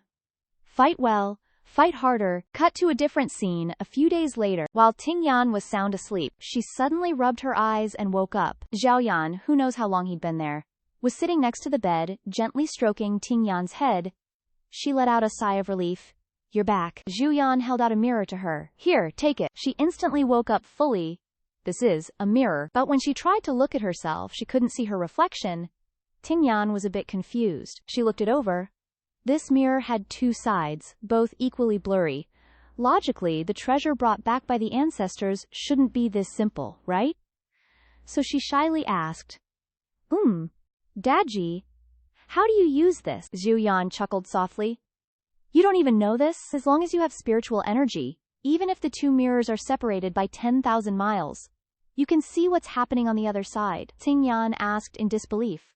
Really? Really? But when she saw him lying down next to her, she got a little worried. Why are you lying down again? Zhu Yan gently touched the mirror. The image of the two of them instantly appeared in the mirror. Ting Yan couldn't help but sigh in amazement. Then the scene in the mirror changed to something else. It was at this moment that she suddenly realized, wait a minute. The treasures in this cultivation world are far inferior to mobile phones. Phones can see the other side even from 10,000 miles away, and they have so many more functions and are more convenient. But seeing her reaction, Zhu Yan was a bit displeased. You don't like it. Ting Yan was caught off guard and stammered. Without saying more, Zhu Yan raised his hand to break it, his voice cold. If you don't like it, then I'll break it. Ting Yan jumped and grabbed his hand. Ancestral grandfather, calm down. I like it very much. In her tiny heart, she was screaming in complaint. What the heck? Ancestral grandfather is ruining my stuff. She hugged the mirror, sighing in relief. Luckily, I saved one side. She finally got a clear, unambiguous gift from him, and he almost broke one side himself. What's with this low EQ way of giving gifts? Seriously. Zhao Yan then placed his hand on her lips and used the truth-telling spell, asking, You really like this thing? Luckily, Ting Yan really did like it, so she replied, I like it. Actually, she was a little scared inside. What's wrong with him, ancestral grandfather? He has to use a truth-telling buff to ask about something this small. Zhao Yan grabbed the mirror, showering it with compliments. Oh my ancestors, if only I had a few more of these. One to broadcast the immortal abode, Guardian God's Grand Square, watching disciples fight and compete. One to film the bustling neighborhood, seeing the realities of human life, the dramas of the mortal world. And one in the mountains and forests, watching the wildlife. Wouldn't that be awesome? But then she regretted it. Oops, looks like I asked for quite a lot, huh? Yet, Sima Xiao simply placed his hand on the mirror and softly agreed. It's simple, really. Zhu Yan looked into the mirror, eyes shining, and exclaimed, Wow, this is Three Saints Mountain. Inside the mirror, the image of Three Saints Mountain was incredibly sharp. A true 4K experience. But Sima Xiao just tapped the mirror lightly, and immediately, the scene switched to a dark and gloomy volcano. It really scared our little beauty Zhu Yan silly. Although I don't know where this is, it's probably another one of Ancestor's masterpieces. Thinking that, she still happily scooted her butt closer to him, leaning against him. Ancestor, if this is a gift for me, can I try it out? Sima Xiao glanced at her indifferently. Do as you please. Without waiting, Zhu Yan knocked on the mirror eagerly. Knock knock, I want to try too. But even after knocking until her fingertips turned red, nothing changed. Why isn't it working? Seeing this, Sima Xiao lovingly took her hand. Silly girl, you need to use spiritual power. He channeled his spiritual power into Zhu Yan's hand. Inside the mirror, a scene of beautiful women dancing gracefully appeared, captivating the eye. There was even a scene of a waiter carrying a tray of steaming buns, bending at the waist. It truly struck Zhu Yan's heart. Her eyes widened with excitement. Isn't this live streaming? Ancestor really gets me. Seeing her reaction, Sima Xiao confirmed, "This is what you wanted. Anything else?" Zhu Yan smiled gleefully, replying, "That's right. Watching live streams like this is a great way to kill time, and it helps me sleep too." Suddenly, Zhao Yan panicked, crying silently in her heart. Crap.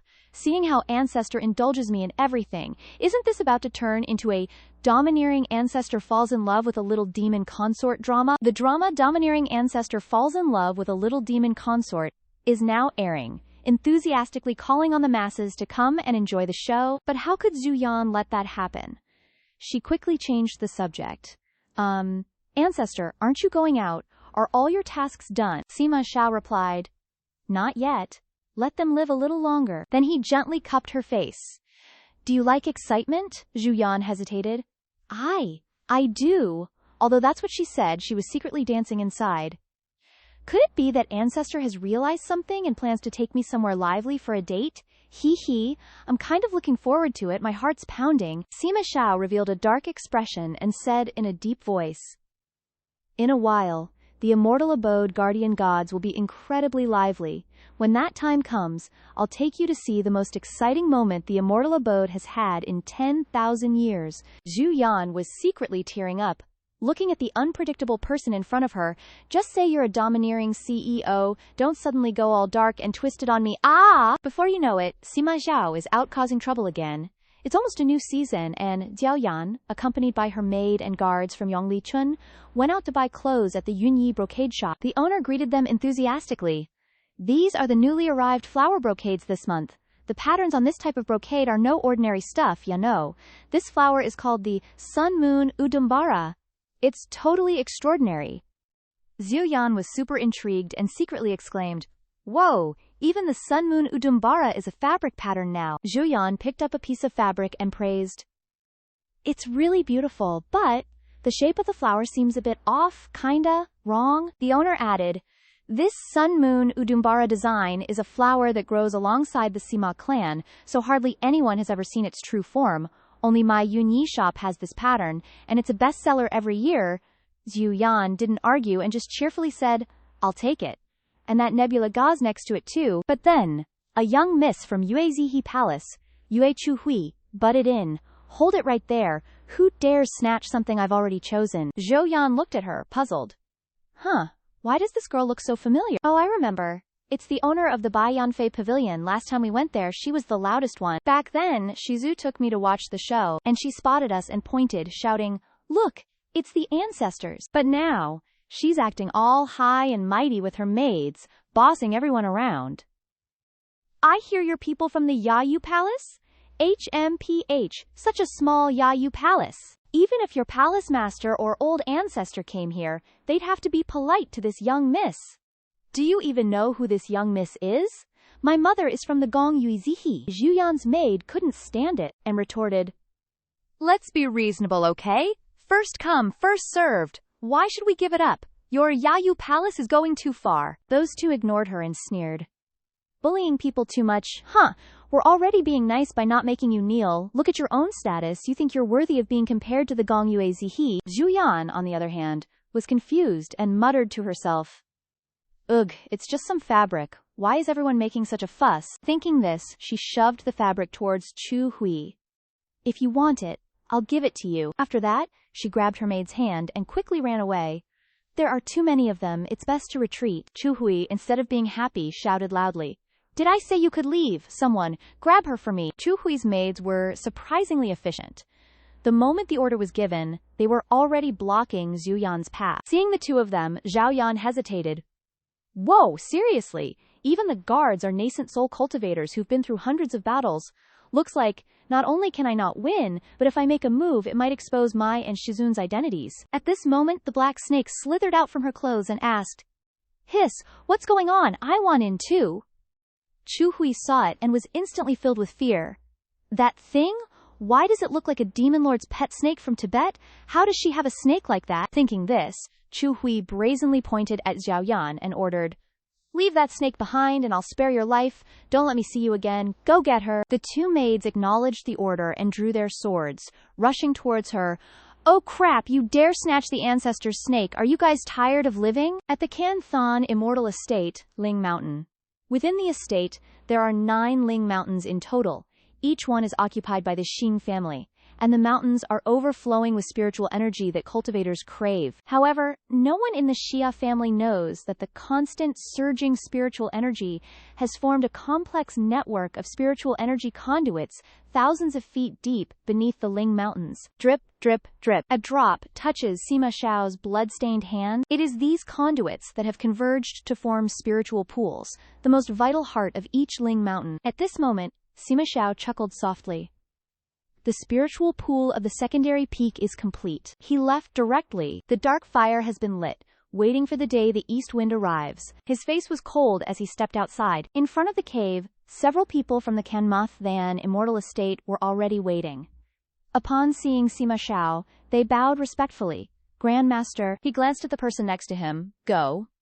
Hearing the order, the person immediately responded, "Yes." With that, he activated his cultivation technique and flew up.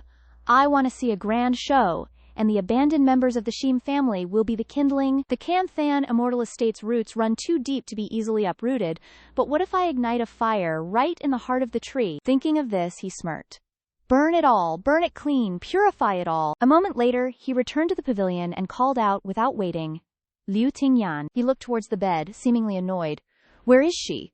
The little snake immediately slithered over, squeaking, "SSS's, SSSSSSSSSSS." Hearing this, Sima Xiao's mood plummeted, and his entire being radiated murderous intent. He immediately grabbed the black snake, scolding angrily, "You idiot! Lead me to her!" The black snake squeaked in pain. At the same time, in the Yu family's dungeon, Sima Xiao charged in, yelling, "Liu Tingyan!" Seeing her lying on the ground, the black snake cried out in sorrow. Sima Xiao frowned slightly, his emotions complex as he reached out to check Liu Tingyan. His hand grew heavy as he looked at the bloody wounds on Tingyan's face. But before he could even feel sorrow, she snored a few times, leaving the handsome Sima Xiao speechless. "Sleeping. She's asleep." He pinched her cheek without hesitation. "Aren't you going to wake up? Sleeping well?" Tingyan replied instinctively. "Yeah, not bad." Hearing this, Sima Xiao repeated in a low voice, "Not bad." Tingyan suddenly woke up and turned to look at him, exclaiming, "Ah, you scared me." Seeing that it was Sima Xiao, she immediately threw herself into his arms. "No, no, no. It was so uncomfortable, Grandmaster. You finally came to save me. Wah." She looked at him with teary eyes, complaining, "This place is a death trap. There's not even a bed, the ground is cold, and that girl Yu Chu is so cruel. She beat me so much that I can't even use my spiritual energy anymore. But at this moment, because she spoke too excitedly, the wound on her mouth reopened. Sima Xiao suddenly leaned forward, bringing his tongue close to her lips. "Shut up!" Tingyan was startled, her heart racing. "What? What is he doing? There's no such thing as sterilizing with saliva in the cultivation world. Please don't do anything weird." But she couldn't avoid being kissed senseless by him. After a long while, both of their lips were stained with red blood.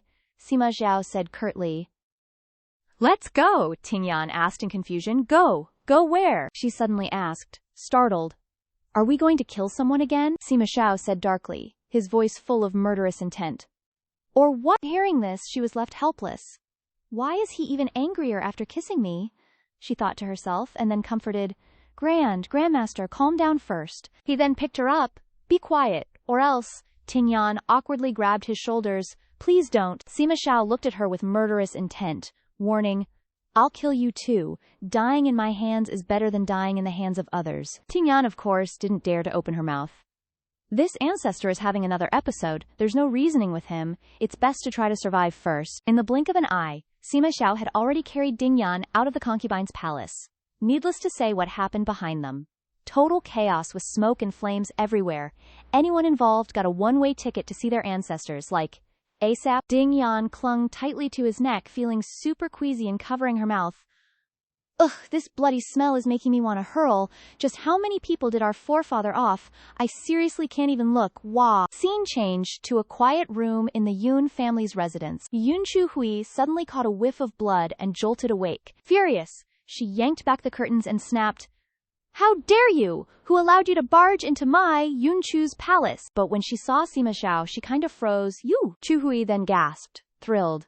"It's the Zhang Dao Lord. What brings you here?" Before she could even get her hopes up, Sima Xiao plopped Ding Yan down in front of him. "You!" Peel the skin off her face and then kill her. Ding Yan, still totally out of it, waved her hands frantically. "Huh, no way, gag." Sima Xiao firmly grabbed her hand. "This woman bullied you. You need to take revenge yourself." As Ding Yan's hand trembled uncontrollably, he kept pushing. "She ruined your face, so you peel off her skin.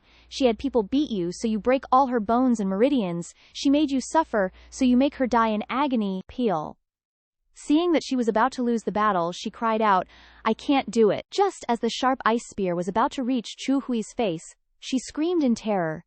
"Dao Lord, spare me! I'm the young palace master of the Yun Palace. If you spare me, my mother will shower you with countless treasures, heaven-tier cultivation techniques, spiritual tools, elixirs, anything you want." Ding Yan, looking pale and weak, pleaded, "Ancestor, just let go for now, okay? Let's talk about this back home." "All right." Sima Xiao flatly refused, his eyes filled with hatred as he stared at Chu Hui. "No." Ding Yan couldn't take it anymore, wincing in discomfort. "But my stomach hurts so bad. My injuries are super serious. I really don't want to kill anyone myself." As she finished speaking, she involuntarily stumbled backward, coughing up fresh blood. Her breathing was getting erratic and out of control, but coaxing her CEO was still totally doable. She gave him a pitiful look. "Babe, if you don't save me, I'm seriously gonna die." Seeing that Sima Xiao wasn't budging, Ding Yan planted 3 quick kisses on his cheek. "I'm sorry, I just really hate pain. Can we go home and heal first, pretty? Please, I'm begging you, Ancestor." Seems like that worked. Sima Xiao immediately scooped her up and scolded. "Shut up! I'm taking you home," she replied, satisfied, with rosy cheeks. "Okay." Inside, she secretly sighed in relief. Phew. Finally got the Ancestor to drop the whole make-her-do-it-herself thing. I might kill to protect myself if pushed to the wall, but I'm definitely not going to do it when someone's holding my hand and forcing me to kill. Chu Hui watched them leave and breathed a sigh of relief. Yes, saved. Who the hell is that little bitch? Why is she messing around with the Zhang Dao Lord? At this moment, Ding Yan curled up in his arms, lost in thought.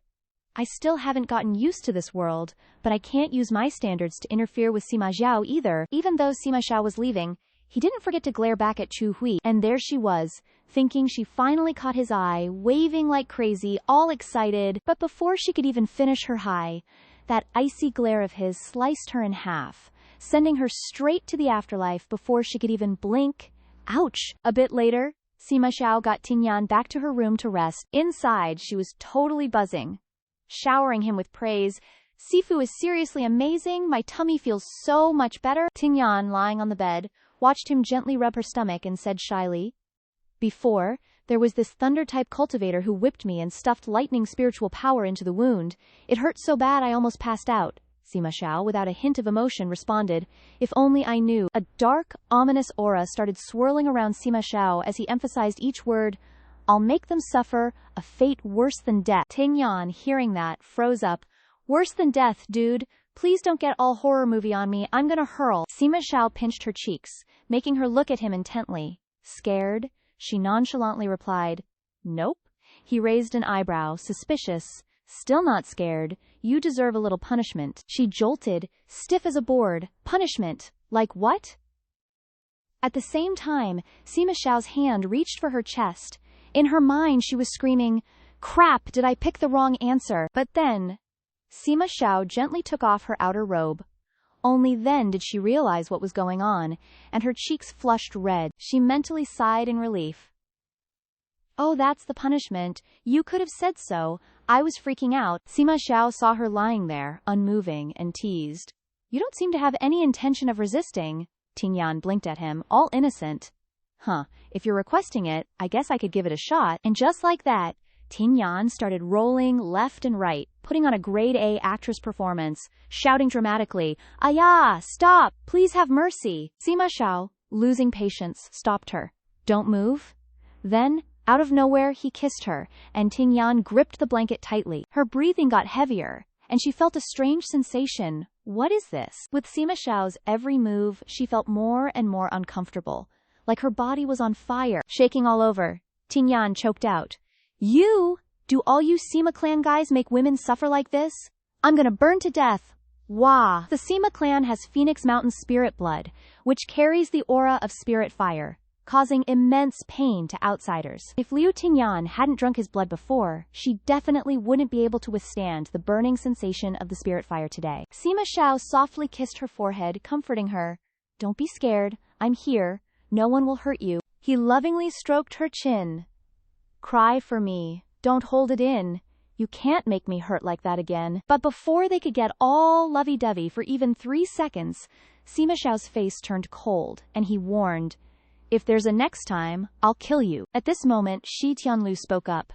"Palace Master Yuezhi, please don't create any more bloodshed. You've caused quite a stir recently." Palace Master Yuezhi furrowed her brows and retorted sternly, "Shi Tianlu, the one who died wasn't your daughter, so how could you understand the pain in my heart?" Tianlu immediately thought of Sima Xiao. He then sat closer to the fire and said calmly, "Listen to me. I suspect this matter is related to Sima Xiao. Since that battle, Sima Xiao hasn't shown his face. The most dangerous place is the safest place. Could he be hiding in the immortal abode of Kanshen? Perhaps he hasn't recovered from his serious injuries, so he hasn't appeared. We can find him quickly." Scene changes. Sima Xiao asked from the side, "City Lord, haven't you had enough sleep?" She yawned and replied, "I feel much better. My stomach doesn't hurt anymore, my spiritual meridians are clear, and I'm as healthy as a carp transforming into a dragon." At this, Tingyan secretly smiled in her heart. Indeed, dual cultivation heals and saves people. It's true. Then she reached for the mirror beside her. "The wound on my face, is it?" But when she saw the unfamiliar person in the mirror, she exclaimed in shock, "Oh my God, Ancestor!" Sima Xiao, in a different form, replied calmly, "Now you are the city lord of Fenghua City, Shi Yuxiang." Tingyan panicked and asked, "Who are you?" Sima Xiao feigned weakness, covered his face shyly.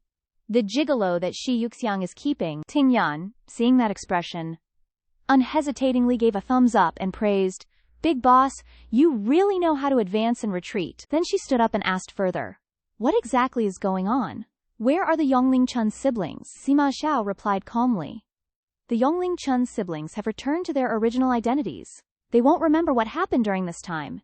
They won't remember anything. All traces have been erased." Ting Yan added, "Then what are we doing in this Fenghua city?" Sima Xiao interrupted, "You're asking too much. Just follow me." A moment later, the two arrived at another place. Ting Yan looked around and exclaimed, "Wow, this room is full of magical treasures and spiritual energy. Shi Yuxiang is really rich." "What are these used for?" Sima Xiao replied. "Defense," she continued. "What kind of defense are you talking about?" he said impatiently. "Word by word, I said it's for defense." Ting Yan was disheartened. Okay, I understand. It's all for me, the noob. To use, right?" Then she went to touch the items in the chest, shoulder armor, nose rings, with a look of disgust. "Ugh, I can't wear these. They're so ugly." Sima Xiao smiled knowingly. "I think they're fine." Ting Yan looked at him coquettishly. "But I don't like them. Can we skip it?" Hearing this, Sima Xiao couldn't help but laugh out loud, so sweet-mouthed. "But you're cursing me in your heart, aren't you, fierce much?" Then he handed her a bracelet. "Do you like this?" She immediately lit up, hugged her cheeks, and exclaimed, "Love it! Love it so much! Look how beautiful this is." But before she could rejoice, Sima Xiao threw it away. "Too bad it's not a defensive magical treasure." "Not taking it," Tingyan lamented regretfully. "My tiny heart is screaming inside. That damn man, what's wrong with him? Does he really have feelings for me? What's with these plastic emotions?" That night, dark clouds gathered, and rain poured with thunder and lightning. Ding Yan sat in her room, bored, tossing pills into her mouth like peanuts. "It's weird. Ever since I woke up, I've felt restless, uneasy no matter what I do. Taking some pills makes me feel better." Then she flopped onto the bed, stretching out to enjoy herself. Whatever, I'll just sleep on it. If I can't decide, I'll just sleep. Suddenly, the necklace flew in by itself. Ding Yan immediately sat up and grabbed it. Huh, the necklace from earlier. Ma Xiao simultaneously lifted the curtain and walked over. Wear it. She examined the necklace, innocently asking.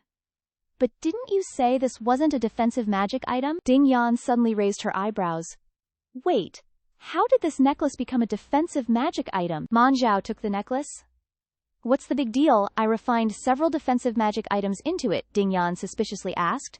Where did you learn to refine artifacts? He put the necklace on her and replied, It's as easy as pie, why would I need to learn? At that moment, a loud thunderclap boomed outside. Ding Yan startled and instinctively hugged him.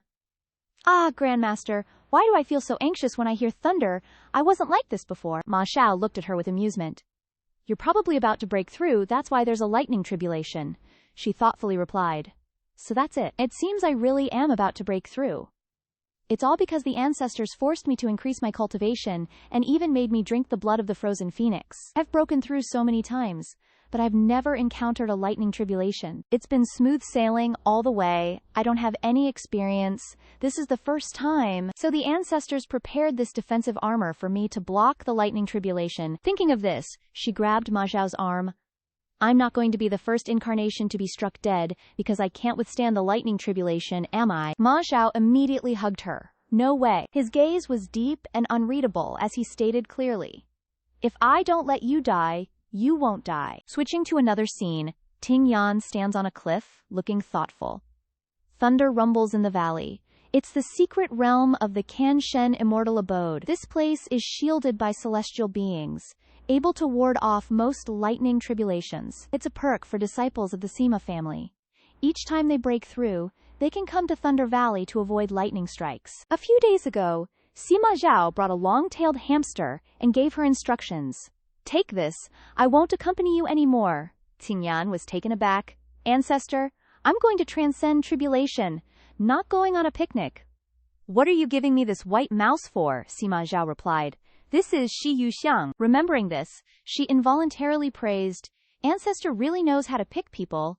Shi Yuxiang is a Sima family disciple, just like me, and also preparing to break through to the Transformation God stage, but she couldn't help but worry. Having me replace her to come to Thunder Valley for the breakthrough is reasonable and undetectable. But ever since coming to this world, I don't seem to have been away from Ancestor for so long. This time, my breakthrough will probably take half a month, so I won't be able to see him. Immediately after, Ting Yan tiredly sat down and yawned. This godforsaken place doesn't even have a single blade of grass. It's freaking hot. But suddenly her eyes lit up. Whoa, this lightning-struck rock is so flat. It feels so comfortable to the touch. Perfect for sleeping. She immediately stood up and waved her hands around. Soon, a set of glittering bedding appeared. Hee hee, watch this. Ting Yan couldn't wait to fly onto it. Bearing the name of an outstanding exam taker in a test-heavy education system, she took out a book to read. Before an exam, you must rest well, keep a relaxed mood, and review the key points. At the same time, Sima Xiao secretly observed her actions and couldn't help but chuckle. Still couldn't help but follow. She's still the same. Wherever she goes, she'll make herself comfortable. Suddenly, a lightning tribulation appeared in the sky. Without hesitation, it struck the middle of the mattress. Ting Yan barely dodged it. Holy crap, you said you'd strike, and you really did. Ting Yan quickly sat up and started chanting incantations. I'm just breaking through. From the Transformation God stage to the Void Refinement stage, normally it's just the 49 Heavenly Tribulation, which means 9 major Heavenly Tribulations, and each one has 4 minor Heavenly Tribulations. At the same time the lightning tribulation struck, a large hole appeared in her defensive layer. Sitting inside, she nervously watched each crack. Whoa, it seems my defensive circle isn't very effective. The cracks grew larger and larger, and Ting Yan started to panic. This isn't the 49-day tribulation, is it? It's the 99-day tribulation. Ting Yan really couldn't resist anymore. She covered her nose and coughed. I'm done for, I'm screwed. But after waiting for a long time there was no strange reaction. She tentatively opened her eyes. Why doesn't my body hurt at all? That's right, how could it hurt when there's the big boss Sima Zhou backing her up? He stood in front of her, valiantly grabbing the lightning bolt. With a cold and merciless expression he snapped the lightning bolt in half. Ting Yan, who was free and bored behind him, used all her strength to praise. tearing lightning with bare hands. Ancestor, you truly are my ancestor. Sima Xiao was amused by the sweet words and tilted his head, saying, sit still. Nothing will happen to you, I said so. Tingyan was stunned for a moment, her emotions like Hanoi Spring, staring intently at him. What about you then? She watched the waves of lightning tribulations descending endlessly, and a sense of security rose in her heart. Clearly the heavenly tribulation is so scary, but with him standing in front of me, I feel even more at ease. Then Tingyan noticed Sima Xiao's hand. There were clearly streaks of blood. She startled and sat up, shouting, Ancestor, you're bleeding! But after that sentence, Sima Xiao was surrounded by red lotuses. Seeing this, Tingyan was extremely surprised, her heart pounding uncontrollably. The blood turned into red lotuses.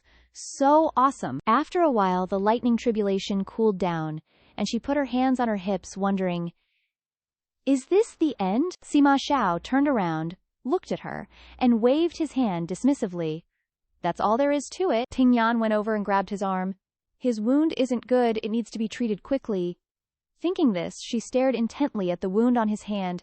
Ancestor, let me bandage your hand. Suddenly, Sima Xiao reached out and touched her cheek. He lifted her face and observed it for a long time, then asked, are you okay? She cheerfully shook her head. Yes. Sima Xiao gently kissed her forehead. Good that you are okay. The wound on Sima Xiao's hand was carefully bandaged by Dingyan. Seemingly noticing something, Sima Xiao asked suspiciously, Jade spirit paste. He looked at Dingyan and added, you never carried this kind of healing elixir before. Seems like you prepared it especially for me. She didn't hide it and admitted, that's right. Sima Xiao didn't expect Dingyan to admit it so easily, so he was a little stunned. An indescribable feeling welled up in his heart. He quickly turned away, avoiding her gaze. I don't want a bandage anymore. It's such a hassle. Dingyan, who was halfway through bandaging, looked worriedly at the wound on his hand. Hey, master. Getting annoyed, he tugged at the bandage and complained, this thing is so cumbersome. Seeing this, she couldn't help but giggle. He looked just like a kitten in a cat cafe being forced to wear something. The reluctant look was exactly the same. Sima Xiao caught that smile. Annoyed, he lifted her chin. What are you laughing at? Without hesitation, she threw him a flirtatious line. I'm laughing because you're so cute. Sima Xiao suddenly turned and left without a word. Dingyan looked at the bandage still untied on his hand. Master, your hand. Don't use too much force, or the wound will split open, Sima Xiao replied with mixed emotions. I told you I don't want a bandage. Hearing this, Dingyan sighed helplessly. This old ancestor, even after hundreds of years, is still as stubborn as a child. Maybe it's because no one taught him anything since he was little, and all he's had by his side all these years is a pet snake. Thinking as she acted, she grabbed his hand without hesitation. You just applied the medicine. If you don't bandage it, the wound will easily split open. Just 3 days, okay. She hugged Sima Xiao's arm, constantly cajoling him by his ear.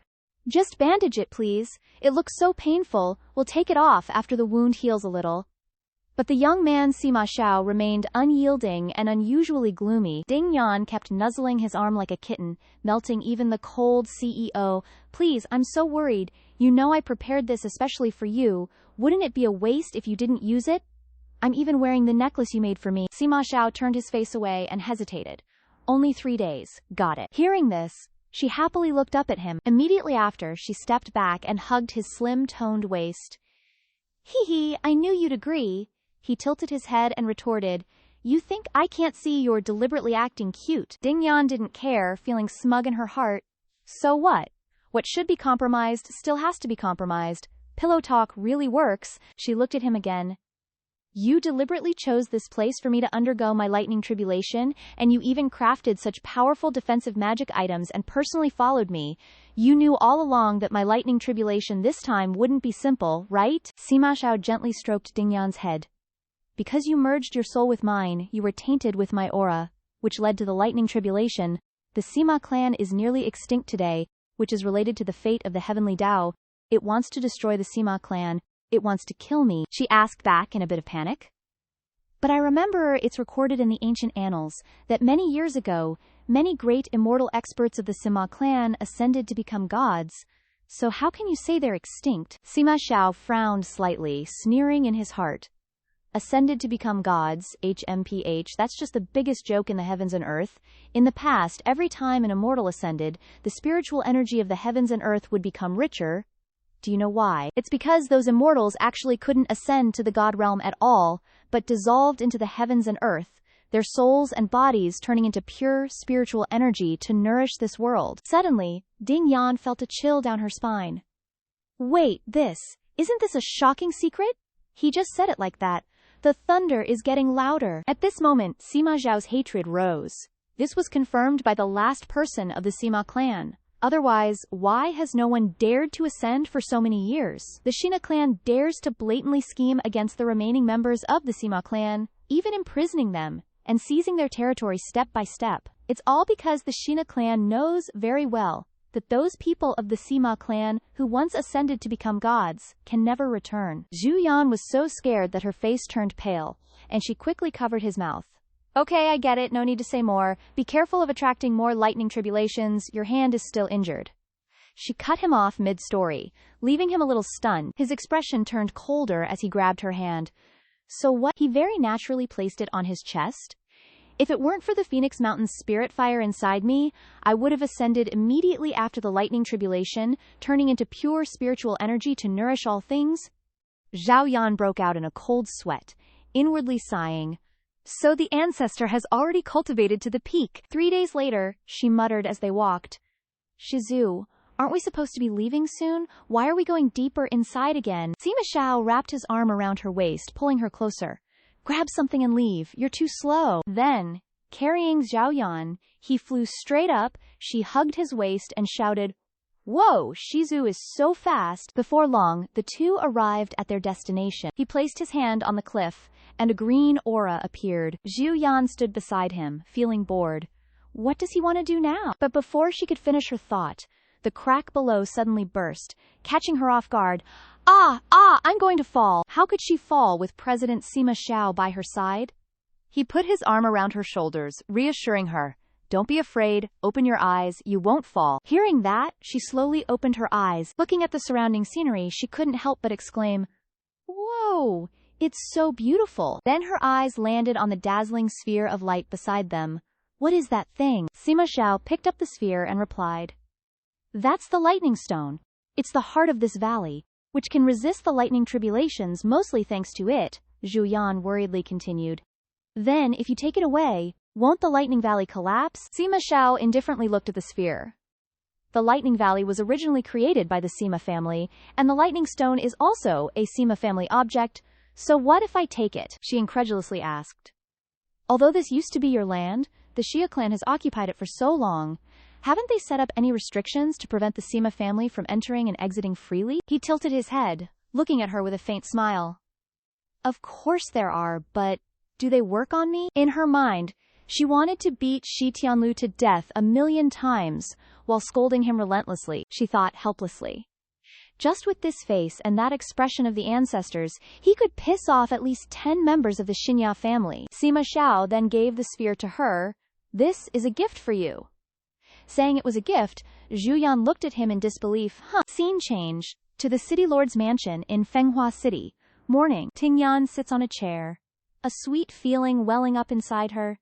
She looks at the sparkling necklace around her neck. A little moved, Ting Yan's eyes couldn't help but joyfully examine every small detail on it.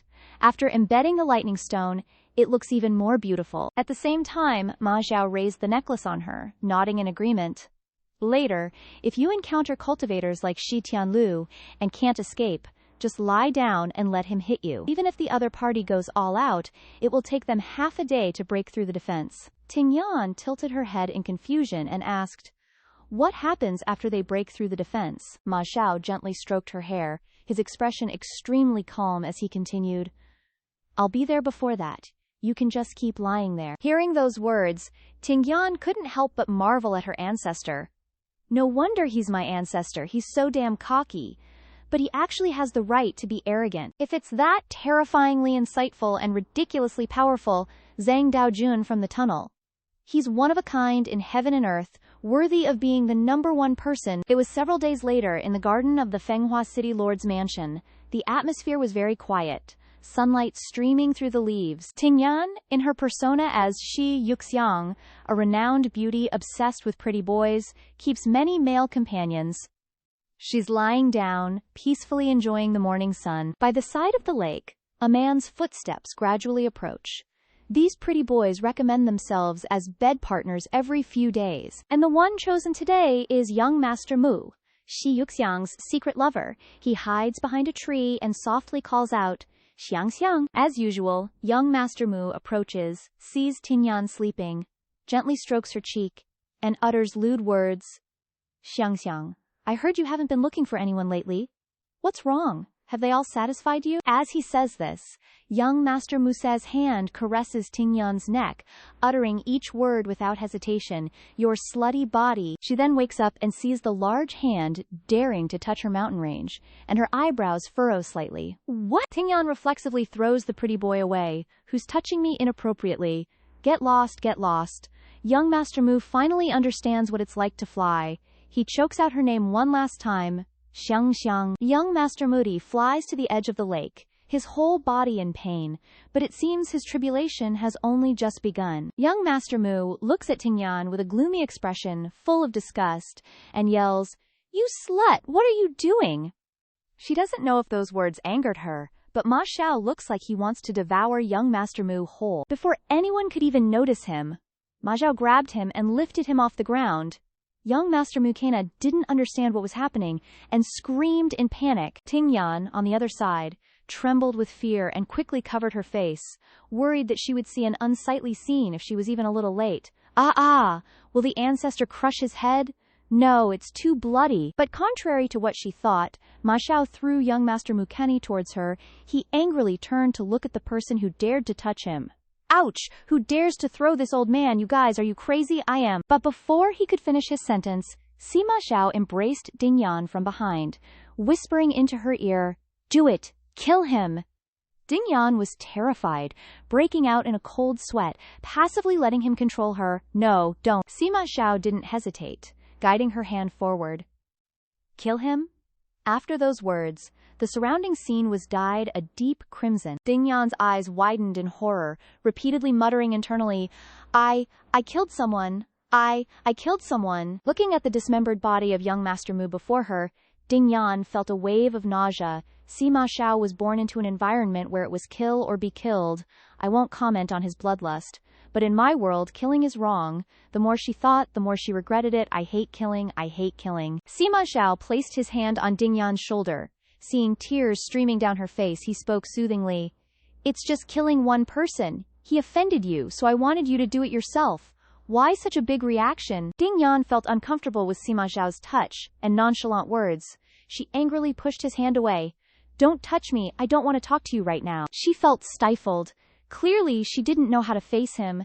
If Sima Xiao was just that bloodthirsty Grandmaster, I wouldn't dare be angry about this. But now he's the person I'm closest to in this world. I can't help but be angry. Thinking this, Dingyan spoke in a cold voice. "You can't be like this. I've never stopped or forced you to do anything, so you can't treat me like this either." From that moment, until he heard her say those words, Sima Xiao was stunned, not daring to believe his ears, that the person before him was Dingyan, who was always cautious in his presence. Sima Xiao just stood there, watching Dingyan choke back tears as she left, feeling an indescribable sensation in his heart. No one has ever said those words to me before. It wasn't until 3 days later that they hadn't seen each other for 3 days. Sima Xiao, on his way to find Dingyan, this devil was for the first time cautiously considering someone else's feelings. It's been 3 days. She's probably not angry anymore, right? Actually, he had also just finished venting his anger and came back, looking around with his eyes. I've been lenient enough with her. She better know what's good for her. But right at the usual chair, Dingyan wasn't there. Sima Xiao murmured in disappointment. Liao Dingyan. Sima Xiao instinctively called her name, his eyes scanning every corner of the courtyard. Liao Dingyan. From the bedroom to the living room, everywhere she could possibly be, she was nowhere to be found. Could it be that Dingyan really left? It was at this moment that Sima Xiao truly panicked, a feeling of overwhelming loss rushing over him. He frantically looked around. Gone. Because of fear. Because of such a small matter. You left me. It seems like the feeling of being abandoned is clinging to Sima Xiao once again. Without hesitation, Sima Xiao set fire to the chair Ding Yan usually sat on, the flames blazing fiercely like his current emotions. Sima Xiao angrily roared loudly, "How dare you!" The one who caused Grandmaster Sima Xiao to fly into a rage is now leisurely fishing by the lake. Seemingly sensing something, she coldly says, "How did you know I was here?" Not far away, Sima Xiao approaches gently, step by step. Just as Sima Xiao stands beside Ding Yan, she reels in a super big fish. Sima Xiao, for some reason, doesn't feel angry anymore. He looks at Ding Yan with affection and patiently replies, "Your necklace contains my tracking magic." Ding Yan doesn't really care. She ignores him directly, walking forward indifferently, clicking her tongue for the sake of it, then coldly says, "I heard flying cloudfish tastes really good, want to try it together." Ding Yan acts distant, quickly pulling the bucket of fish towards herself, sitting in front of the fire. "But I don't want to eat it anymore now." Saying this, she decisively grabs a wooden skewer and pierces it through the fish's mouth. "You can't be like that anymore in the future." Sima Xiao remains calm, snatching the skewer from her and asking, "Are you angry at me for killing people?" Mentioning this, Ding Yan's eyes immediately well up with tears. She wipes away the tear trembling on her eyelashes, looking at him pitifully. You can't be like that." Sima Xiao doesn't reveal any emotion, looking at her, and hesitates a bit before continuing. "I know." Afterwards, he uses his cultivation to quickly roast the fish. He adds, "I won't scold you or hit you, I agree to everything." Sima Xiao still hasn't noticed her uncomfortable feelings and offers the freshly roasted fish to Ding Yan. "Eat the fish."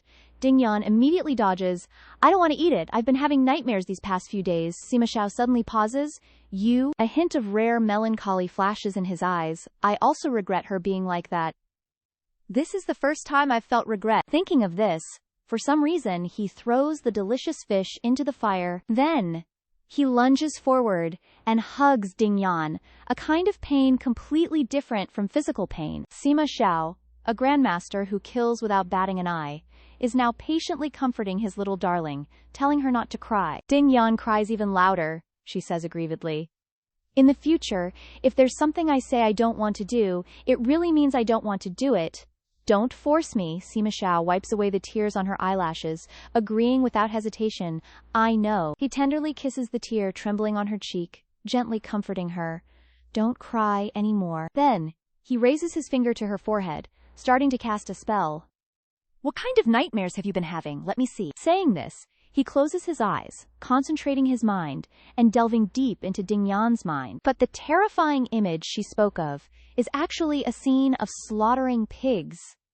The poor little pig is hanging on a pole, ready to return to the earth, constantly squealing. Sima Xiao sees this scene, and a question arises in his heart.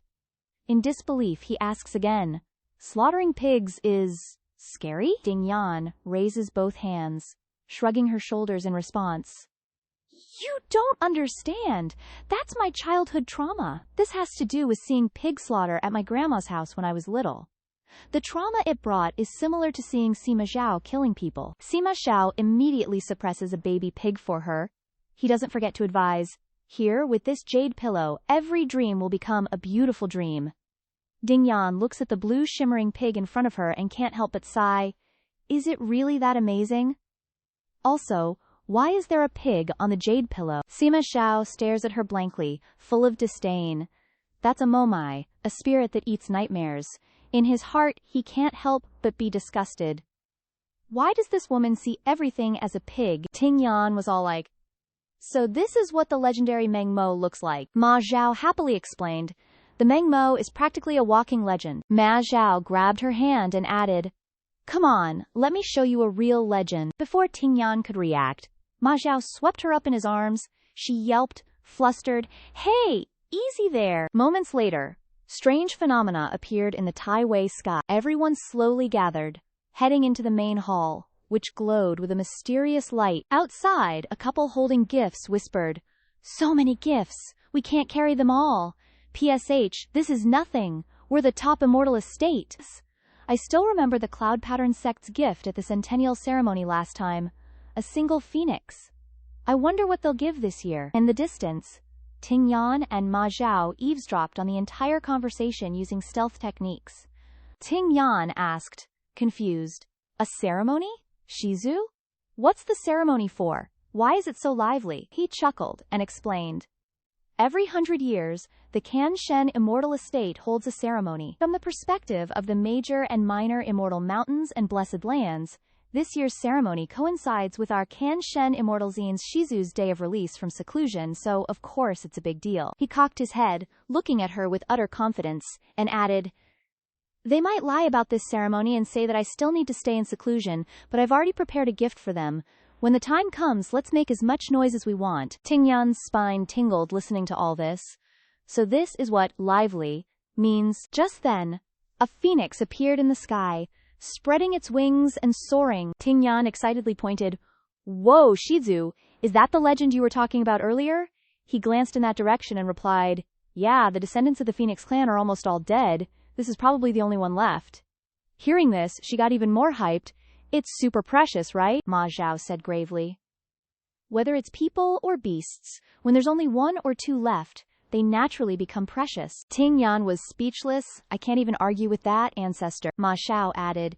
Shi Tianlu likes rare spirit beasts and immortal beasts, so he intentionally opened up this little garden to raise them. At that moment, a strand of dragon phoenix hair fell. Ma Zhao casually caught it. But to say this isn't an important place, the guards are also careless. Suddenly, he stared at the strand of hair, his expression turning horrified. Seeing his face, Tingyan got nervous too. She probed. What? What is it? Ma Zhao grabbed her hand and instructed, Go back first. No matter what happens in the next few days, don't enter the estate for even a single step. She didn't understand what was going on. He kissed the back of her hand, a warm and lingering kiss. Then, he decisively turned and left. Wait for my return. Even though Tingyan didn't understand the situation, she watched his retreating figure and replied, Okay, I'll wait for you. Zhu Yan went to a secret place after breaking up with Ding Yan. The space here was extremely quiet, he observed for a long time, and, sure enough, there was a barrier. The light from the barrier made Zhao Yan's figure even more prominent. It was like a film of water covering the scene inside. But to Zhao Yan, this thin barrier was like a fly. He sneered at it with disdain. Shi Tianlu, what exactly are you hiding here? I have to take a look. As soon as he finished speaking, Zhu Yan reached out and touched the barrier, only to see a thin layer of water shatter. Waves surged up one after another, as if trying to fill the void. Inside, the two water masses separated, and the image of a bridge gradually appeared between the raging waves. As soon as Zhao Yan stepped inside, a purple force surrounded him, constantly trying to attack. Without the slightest ripple, he gently flicked his hand behind him, and the force gradually dissipated. So, demonic insects from the demon realm, Shi Tianlu is colluding with the demon realm. The swarm of insects reformed into a mass, rapidly reviving after the failed attack. Zhao Yan unleashed heat, gradually burning the demonic insects alive. He looked at them with disdain. Illusions, demonic insects, and formations. Shi Tianlu, you've really invested a lot. Too bad it still can't stop me. Immediately after, Zhu Yan launched himself into the air. The bridge below then exploded. The scene was extremely chaotic. His whole body was filled with murderous intent, heading towards the inside. This place wasn't Taiwei Peak, nor any other small peak, but an artificial space. As soon as he set foot down, a rare look of bewilderment appeared in Zhu Yan's eyes. There's another barrier. How troublesome. Maybe I should just destroy this place. But suddenly a gloomy voice came from inside. Come in! Following the voice, Zhu Yan parted the curtain and went inside, his mind full of doubt. The voice continuously beckoned. The scene inside was damp and stained with fresh blood. Zhu Yan couldn't help but frown. The smell of blood inside was very heavy. Before him, a man was bound by magic. He stood on a lotus flower, the petals below rotting into a dark color. When he saw Zhu Yan, he spoke. You've finally arrived. It was a man with a dark complexion. On his chest was a lotus flower with a blazing flame. Somehow, he recognized Zhao Yan and said with a smile, I've been waiting for you for a long time, my son. Hearing the words, my son, Zhu Yan questioned, Sima Shi, in his head was a series of questions. The man who was rumored to have gone mad and committed suicide was actually not dead. The Phoenix Spirit Fire was supposed to be unique, so why did he have a new one? According to what Zhu Yan remembered, someone had said, Sima your brother, that weakling committed suicide. He abandoned the responsibility of the Sima family, an unforgivable crime. You must give birth to a daughter with Zhou. At that time, Zhou remembered his mother crying in fear. If Sima hadn't weakly committed suicide, then I would have. The man closed his eyes, his face full of self-reproach, and added, I am not only Sima but also Sima Yan of the previous generation. Many years ago I realized the ambition of the Shi family. They wanted to cultivate a new spirit fire, and secretly imprisoned our family without hesitation, but Sima Yan's lifespan was too short, and there was no time to stop them, so I chose to send my soul to be reincarnated, entrusting it to the body of Sima hiding it from everyone. I wanted to merge with the Phoenix spirit fire myself, to destroy the Xiam family's conspiracy, but the spirit fire is too strong, I can't bear it, I can only... Zhou questioned. Can only pretend to be crazy and commit suicide, as they wished, and be brought here. The man on the opposite side agreed without hesitation.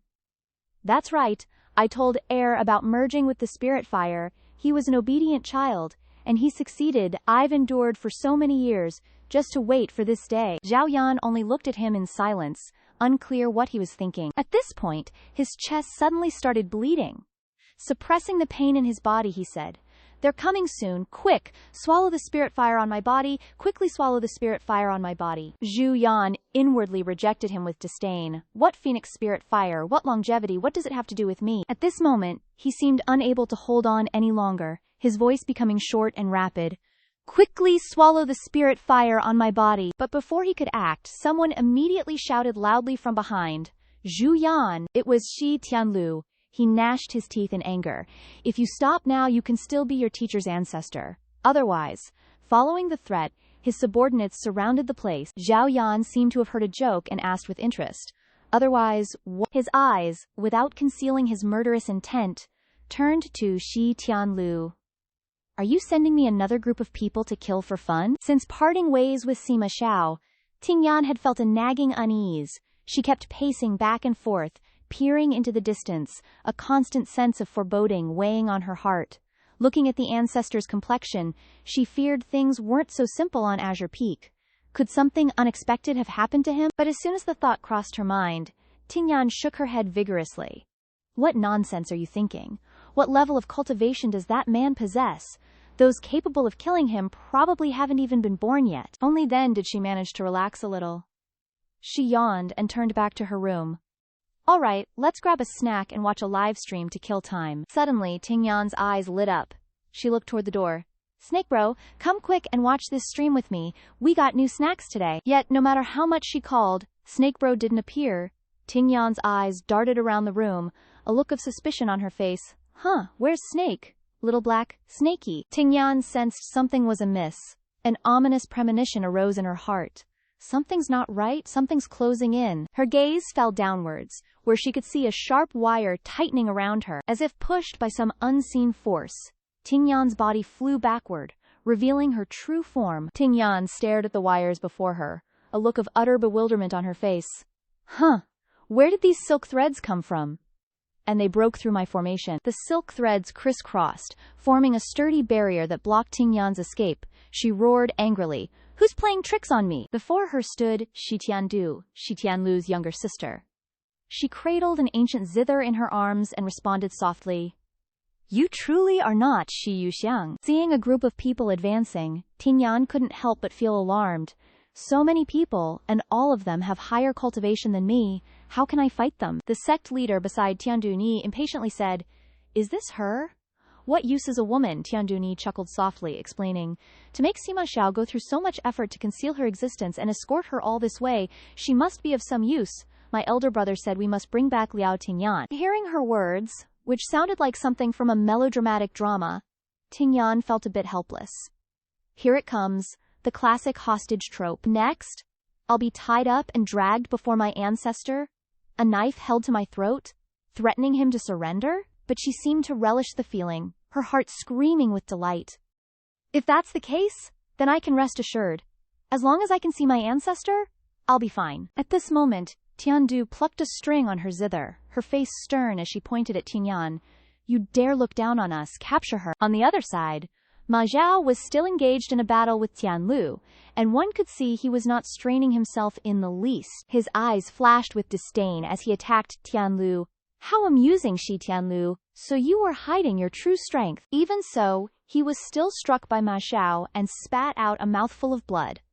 One could see that his zither-based attacks were similar to his younger sister's. The followers, seeing Tianlu defeated, cried out in shock. Sect Leader, Ma Zhao, high above, pointed his sword at Tianlu. To be able to fight me this long is not bad. Tianlu, bearing his wounds, looked at him warily. What do you want? Ma Zhao channeled his power into his sword, his voice filled with killing intent as he replied, It's a pity, but I'm done playing around. After those words, the surroundings exploded into chaos. Tianlu, already exhausted, hurriedly used his zither to shield himself from the powerful blast. The sharp point of the sword hurtled toward him. The black lotus flower below was empty. Ma Zhao looked at it, his smile unable to conceal his delight. Sima Wei's newly formed spiritual fire is now mine. Tianlu was unwilling to let his long-sought prize be snatched away, but he was powerless to stop it. He roared, Sima Xiao. Despite his injuries, he rushed toward the lotus flower with regret, shouting, What have you done? The lotus flower seemed to be enveloped by a mysterious force, emitting a scorching light. Just then, Tian Duna arrived in time. She warned through voice transmission, Elder brother, calm down. This is not ordinary fire. Touching it will turn you to ashes. Seeing Tianlu stop, Ma Zhao became even more excited. He swung his sword at him. Shi Tianlu, this is just the beginning.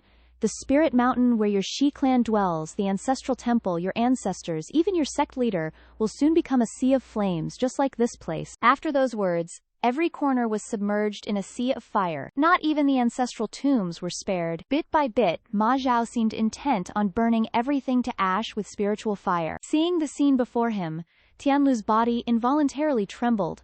All his efforts had been in vain. The immortal guarded altar, everything is ruined. Ma Zhao, with his sword stained with blood, stared at him darkly. Your Shi clan will be completely annihilated. Tian Dugan, no longer able to wait, launched a fatal attack. Sima Zhao, you will regret this.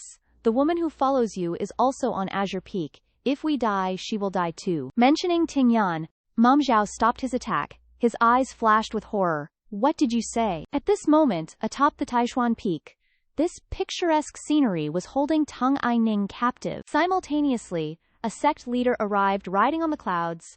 Tang Aining, unfazed, indifferently observed the unfolding situation. Shi Tianlu's chief disciple, Shi Zhenzi, stepped forward to calm the situation. This time, we've gathered elite disciples and set up an inescapable net on Taishuan Peak. Sima Zhao is still injured. We're bound to succeed. Tang Aining, hearing this, couldn't help but sneer mockingly despite being bound. So much fanfare, just to deal with Sima Zhao alone. Saying this, Tang Aining scoffed inwardly. What a waste of effort. However, someone from the Dao sect couldn't bear the insult and slapped Tang Aining across the face. Bound as she was, she could only take the blow, her brow furrowing slightly in pain. Ignoring her completely, the person cursed. You dare laugh when you're about to die, you vixen. Behave yourself. Today is the day both you and Sima Xiao die. Suddenly, Tang Aining's mood plummeted, and a bitter feeling welled up inside her. A vixen, huh? Right. They call themselves the righteous sex, while my master and I are the villains. This is the mindset of justice prevailing over evil, something a villain like me can't understand. Master warned me never to approach the inner sanctum. There must be some danger there.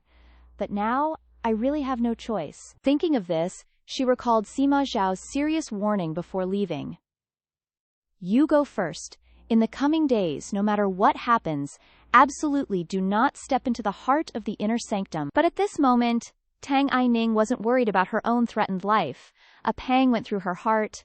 I can't win a fight, and I can't send a message out. I can only pray that the patriarch discovers I've been captured and isn't too angry. Not far away, Yun, the palace master, looked worriedly at Zhenzi. Sima Zhao killed my daughter. Why should his woman live in peace? Zhenzi quickly reassured her, fearing she would do something irreversible. Palace master, calm down. With this woman as a hostage, Sima Zhao will have to be cautious, and only then can we. Palace master Yun couldn't listen to another word, and directly launched a magical artifact towards Tang Aining. her eyes filled with murderous intent. Spare me the words. I want this vixen to taste all the pain of losing a child that I suffered. Her magical treasure possessed immense destructive power. Tang Aining feared that by the time Sima Xiao arrived to save her, she wouldn't survive the attack. She closed her eyes in helpless panic. This is it. Suddenly, a great force deflected Palace Master Yun's magical artifact. Even the magical artifact binding Tang Aining's body was broken. Only then did Tang Aining suddenly remember the necklace she was wearing. She touched it with delight.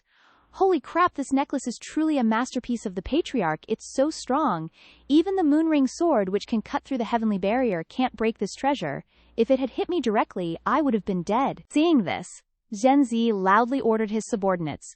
Seize her! Palace Master Yun, standing behind, was clearly unwilling, grinding her teeth and glaring resentfully at Tang Aining. Zhenzi went to restrain Tang Aining. Behave yourself. Tang Aining couldn't win the fight and had no choice but to be bound again. With so many people, how could I escape? I never intended to run in the first place. After dealing with Tang Aining, Zhenzi looked at Palace Master Yun. Palace Master Yun, the greater matter is at hand. We can't act impulsively. Even if she was filled with hatred, she had to suppress it. HMPH, easier said than done. Suddenly, large and small cracks constantly appeared beneath the ground, shaking the earth and sky. What's going on? Has Sima Xiao arrived? Assessing the situation, the members of the Dao sect joined forces and cast a large formation. All disciples, heed my order, form the formation. After that command, the formation immediately activated. Tang Aining felt scorching hot all over, as if her body was gradually being incinerated. Am I the only one feeling hot? The sect leader beside her thought she was up to something and coldly snapped, Stop talking nonsense. But immediately after, sparks began to appear on the ground from the cracks, crackling and growing larger bit by bit. In less than 3 seconds, a massive fire blazed, and the formation, diagrams, and magical artifacts were no match for it. The disciples of the Dao sect screamed in panic. Ah, ah, ah, sizzle. The flames crept little by little, gradually spreading further and wider. The cracks grew larger, and lava flowed like a spring along the fissures. The surroundings were in complete chaos, with only terrified screams, ah, ah, ah, audible. Liao Tingnian was stunned and horrified by the scene before her, wondering what on earth had happened, but the flames showed no mercy, engulfing her completely in an instant. At that moment, a voice echoed from afar. Liao Tingnian. It was Sima Xiao's voice. Hearing that familiar voice, Tingnian, as if grasping at a lifeline, immediately turned towards the sound. Sima Xiao. Sima Xiao, filled with anxiety, urgently called out her name. Liao Tingnian. A hint of unprecedented fear appeared on his usually cold and stern face. His voice grew increasingly frantic. Liao Tingnian, where are you? Amidst the vast sea of fire, not a trace of life remained. Charred bodies lay scattered everywhere. Sima Xiao clutched his head, a sharp pain throbbing within. Liao, damn it, my soul repository. Suddenly, he spotted the bracelet he had given Tingnian earlier. Sima Xiao's eyes turned colder. Ignoring the pain, he went to pick it up. In his heart, Sima Xiao had already anticipated the outcome. He gritted his teeth, his body trembling involuntarily. No way, I won't let her die. How could she die? Immediately afterward, Sima Xiao used his inner energy to ascend into the sky, performing the soul summoning ritual. Below, only a desolate wasteland remained. Sima Xiao stared at the soul summoning orb, which was all the hope he had left. It's okay, as long as I can preserve her soul. What does it matter if her body dies? As long as her soul remains, she will surely be reborn. Liao Tingnian, you can still continue to be lazy, lounging around beside me, doing nothing. Thinking of this, he looked at the corpses below. None of these souls belong to her. Sima Xiao searched frantically. Her soul can't be that weak. It must still be here, in some corner, right? After ransacking the entire god-guarding palace, Sima Xiao, covered in injuries, said with a voice filled with panic, I promise you, I will never let this happen again. Yet even with Sima Xiao's skills, he couldn't find Tingnian's soul. A few drops, indistinguishable as sweat or tears, fell from Sima Xiao's face. Why isn't her soul here? Despair was evident in the depths of his eyes. An overwhelming sense of emptiness surged within him. No way, I can't possibly not find her. Liao Tingnian, where are you? It wasn't until 10 years after Tingyan disappeared, in the demon realm's Crane Immortal City. Before her is Hong Luo, a cultivator of the Windy Moon Path. While eating noodles, she complains to the person across from her.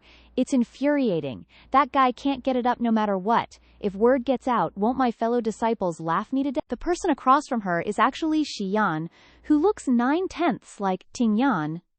Xiyan bursts out laughing upon hearing her complaints. The more Hong Luo talks, the more dissatisfied she becomes. Cultivating this damn Windy Moon Path is exhausting and prone to bottlenecks.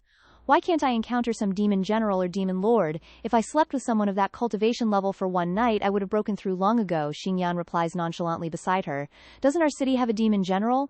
Why don't you give it a try? If the mountain won't come, then go to the mountain. Who knows, you might succeed. Hong Luo pats her stomach and belches loudly, a look of disgust on her face.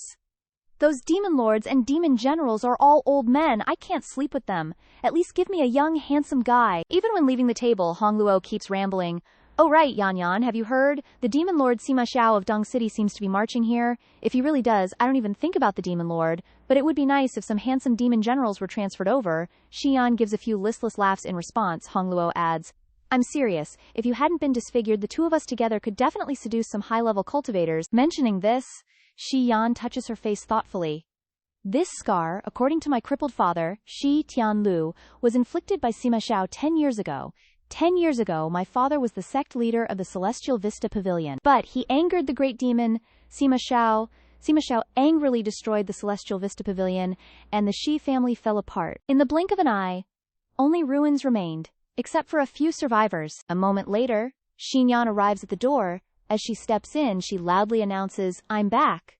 But when she sees the scene before her, her mind reels. Oh heavens, why are there so many people? How will one pack of duck be enough? Thinking this, she casts a searching gaze. Father, elder brother, who is this elder sister? Shi Zhenzi happily replies at this moment. Yan is back, Shi Tianlu continues. Elder sister, this is your aunt, Shi Tiandu. It's all because of that demon Sima Xiao that you lost your memory. Back then, the Shi family was scattered during the Great Battle. Now the whole family is finally reunited. Yan, you and your aunt used to be very close. However, when looking at Tiandu, there is no sign of the deep affection he speaks of. On the contrary, Tiandu looks at Xinyan with displeasure. Xinyan only forces an awkward smile and replies, So, you're my aunt. Saying this, she starts analyzing in her mind.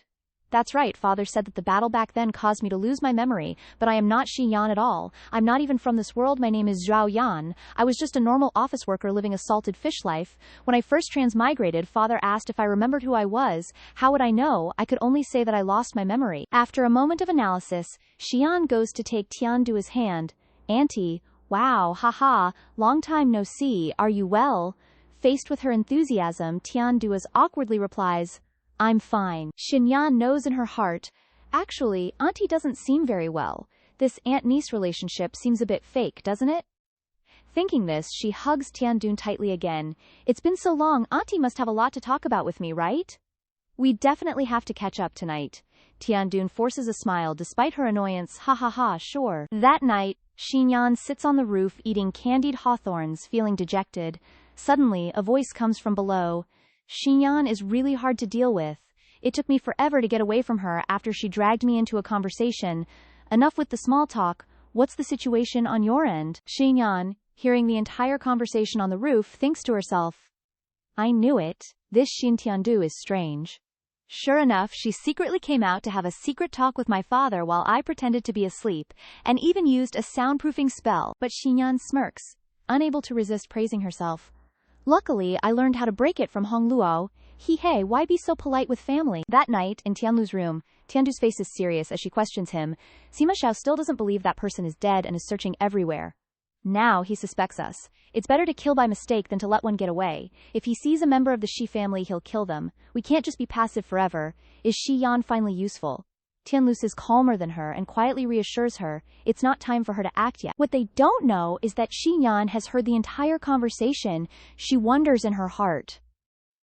So they're talking about the Shi family's great enemy, Sima Xiao. No wonder they're so careful, but what does this have to do with me? Over there, Tiandu is extremely resentful and grinds her teeth as she says, I've seen through her. Even though she's lost her memory, she doesn't want to deal with Sima Xiao. Those two, male dog and female dog, we should have just let her die back then. If she had really died, Sima Xiao, in his grief of losing his lover, might have gone even more insane. Hearing this, Xinyan can't hold on to the candied hawthorn. Her head rings for a few seconds. What? Her eyes can't hide the shock. The great enemy, Sima Xiao, has a close relationship with the original owner of this body. They were in love, like Romeo and Juliet. No wonder this aunt's eyes look at me strangely. Father fills my head with the idea of hating Sima Xiao every day, of killing him. Now everything is explained. Xian holds her head, trying to regain her composure. But Sima Xiao and Xian being in love, what does that have to do with me, Zhuyan? What if one day I encounter that great demon and he finds out that I've taken over his girlfriend's body? Wouldn't I die a horrible death? Now only one solution remains in her mind. No, I have to talk to Hong Luo. She's a master of romance. With a wealth of experience, maybe she knows a way to survive. A moment later, at Hong Luo's residence, Xinyan's voice is heard. Hong Luo. Before Hong Luo can even wake up, she goes to the bedside. Wake up, it's a big deal. Hong Luo rubs her eyes and asks groggily, What are you doing? It's the middle of the night, Xian says anxiously. Listen to me, I'm actually with that demon. Before she can finish, Hong Luo's expression changes, and she interrupts, Yan, turn around first. Xinyan still doesn't understand and stares blankly at Hong Luo. Hong Luo points to the burning city outside and says, Look out there. Seeing the fiery red scene before her, Xinyan curses, Motherfucker. A giant black snake is roaring in the sea of fire, its eyes filled with murderous intent. Hong Luo stands by the window, grabbing Xian's sleeve. What is that monster? Xian frowns and assesses. That's the pet and mount of Demon Lord Sima Zhao. Hong Luo anxiously shakes Xian's hand. What do we do now, Yan? Xinyan touches her chin, racking her brain. My father once said that Snake speaks the language of the demon realm, and its reputation is comparable to its master, Sima Xiao, everyone calls it the demon dragon, to show their respect. As she analyzes, she tries to reassure Hong Luo. Stay calm, something's not right. Xinyan turns away urgently. Hong Luo, I'm leaving first. Seeing her in a hurry, Hong Luo is surprised. Where are you going? She replies, My father is crippled and can't run, that's what she says, but she knows full well that even though he's not her biological father, the two of them have relied on each other for survival for the past few years. She can't abandon him. That night, Tingyan anxiously rushed into the gate, calling out loudly, Father, brother, unable to hide the panic in her eyes. Tingyan desperately searched for Tianlu's figure. Are you both all right? Tianlu, sitting in a wheelchair, appeared safe and sound as he looked at her and said, Go pack your things, we're preparing to leave. Zhenzi, standing behind him, added, The city lord has surrendered. Sima Xiao arrived sooner than we thought, so we need to leave quickly. Tingyan approached them, relieved that they were unharmed but still worried. Leaving now, Zhenzi placed a hand on her shoulder, comforting her. The situation is tense. The roads are heavily guarded by demonic cultivators. Leaving now would only attract attention.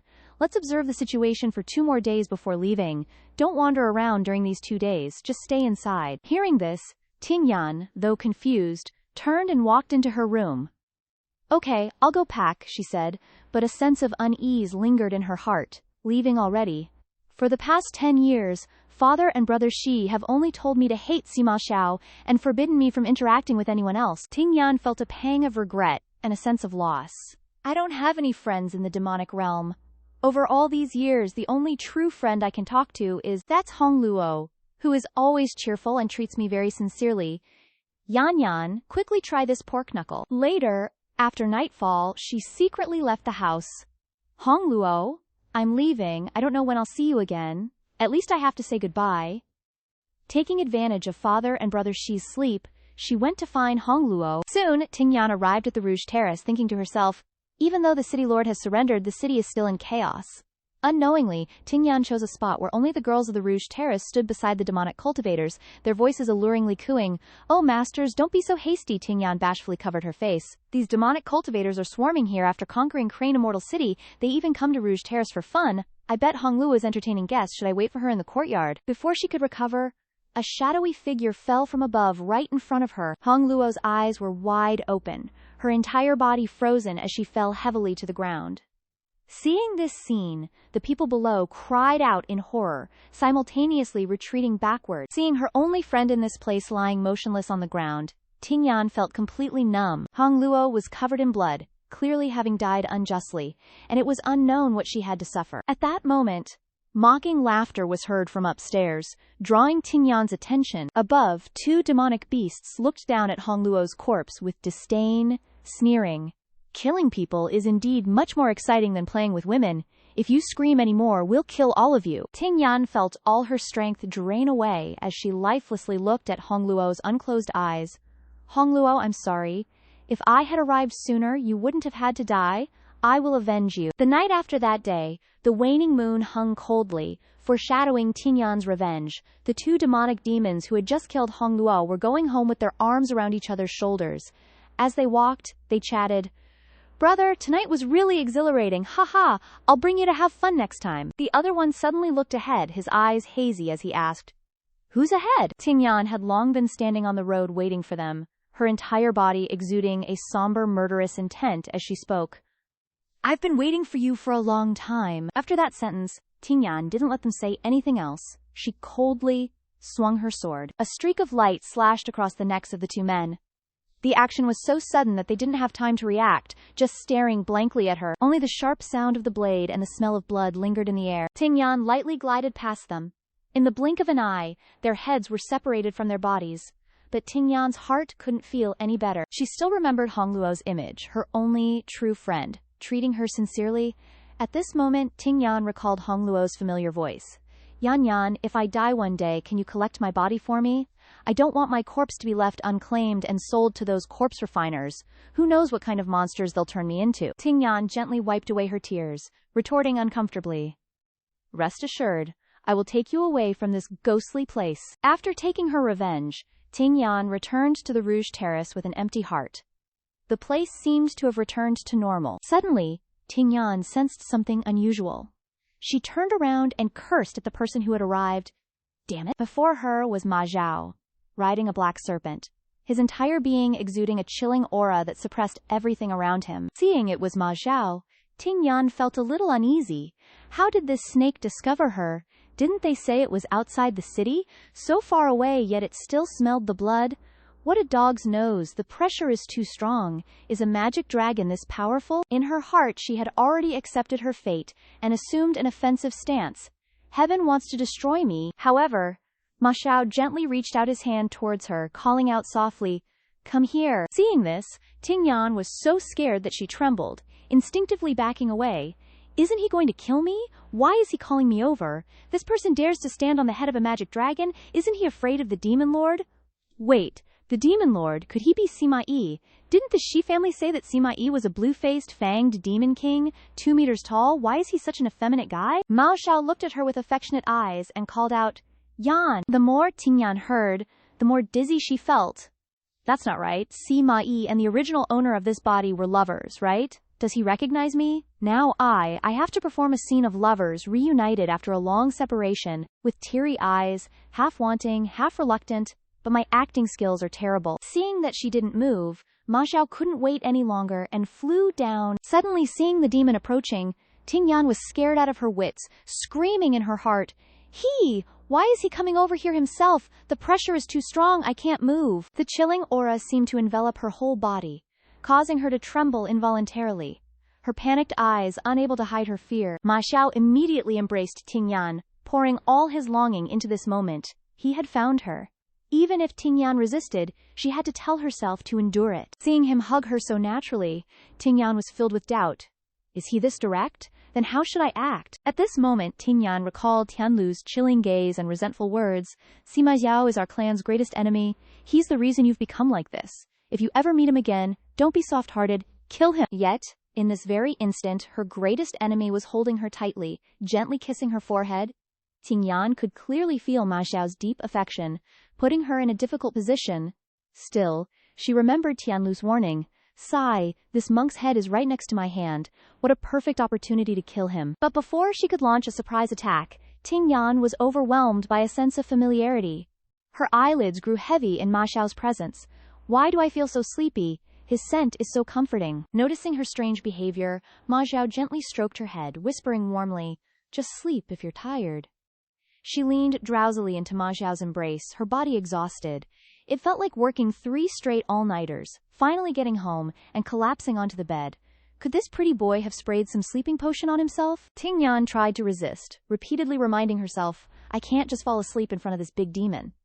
But her body rebelled. It instinctively felt safe near Ma Xiao, that she could rest. Meanwhile, at the Dongchang Forbidden Palace, snow fell heavily outside, creating a peaceful, chilly atmosphere as the wind whistled through every nook and cranny. Inside, Tingyan was wrapped in a thick coat, gently held in Ma Xiao's arms. His breath and the warmth he provided lulled Tingyan into a deep sleep until late afternoon. The little black snake beside her also missed her and stood by her side, hissing softly. Hearing the noise, Ma Xiao glanced at it, his eyes filled with murderous intent, and commanded coldly, "Get out." The black snake vehemently protested. Clearly, he could hold Tingyan, but it couldn't even stand beside her and watch. The black snake hissed with injustice. At the same time, Tingyan woke up. She immediately saw the black snake standing before her, still hazy and confused. Sensing movement in his arms, Ma Xiao asked, "Did you get enough sleep?" Hearing that voice, she suddenly snapped awake, her body frozen. She screamed inwardly, "Something's wrong, something's wrong. What is it? What made me sleep so soundly in the arms of a strange, pretty boy I just met? Where's the vigilance I worked so hard to cultivate? Is it dead?" Not allowing her to overthink, Ma Xiao directly grabbed her chin, forcing her to look at him. His lips curved into a terrifyingly gentle smile as he asked coldly, "Well rested, then let's talk." Ignoring the black snake cuddling beside her, Tingyan was so frightened that her soul almost scattered. She stammered, "Talk about what?" Ma Xiao resorted to his old trick, using the truth spell to suppress Tingyan. "Where have you been all these years? Did the Shi family take you away? Is Shi Tianlu with you?" Hearing this, Tingyan immediately realized something was wrong. She clutched her head and screamed, "Oh my god, this guy is cheating, he has a truth buff." Resisting the suppression, she looked at Ma Xiao and replied truthfully, "I was in Hechang Immortal City. Shi Tianlu, my father, is with me." Hearing her call Tianlu father, Ma Xiao's expression darkened. His voice dripped with murderous intent. "You call Shi Tianlu father? You're recognizing an enemy as your father?" Sensing the chill, the black snake quickly turned tail and fled. "Discretion is the better part of valor." Tingyan, still unaware of the abnormality, innocently replied, "If I don't call him father, what else should I call him?" Ma Xiao, though angry, restrained himself. "Silly. Do you believe everything that old man says? Does he even deserve to be your father? Why didn't you come find me?" Tingyan answered honestly, "I don't know you. Why would I look for you?" Ma Xiao suffered another huge shock. A chilling aura surrounded him as he looked at Tingyan, his eyes lost. "She doesn't know me. What did Shi Tianlu tell her?" Tingyan thought for a moment, averting her gaze as she replied, "He said I lost my memory 10 years ago and that you are our family's enemy." An image of Tianlu involuntarily appeared in Ma Xiao's mind. It seemed he finally understood the core of the problem. He wanted to tear that guy into a million pieces. Amnesia. That old bastard probably used the Xia family's soul-cleansing technique to erase her memories. Ma Xiao then pulled Tingyan into his arms, gently explaining, "Your name is Liao Tingyan. You have no relationship with that old Xin bastard. He just wants to use you to deal with me." Although his voice was gentle, it created a strange sense of oppression.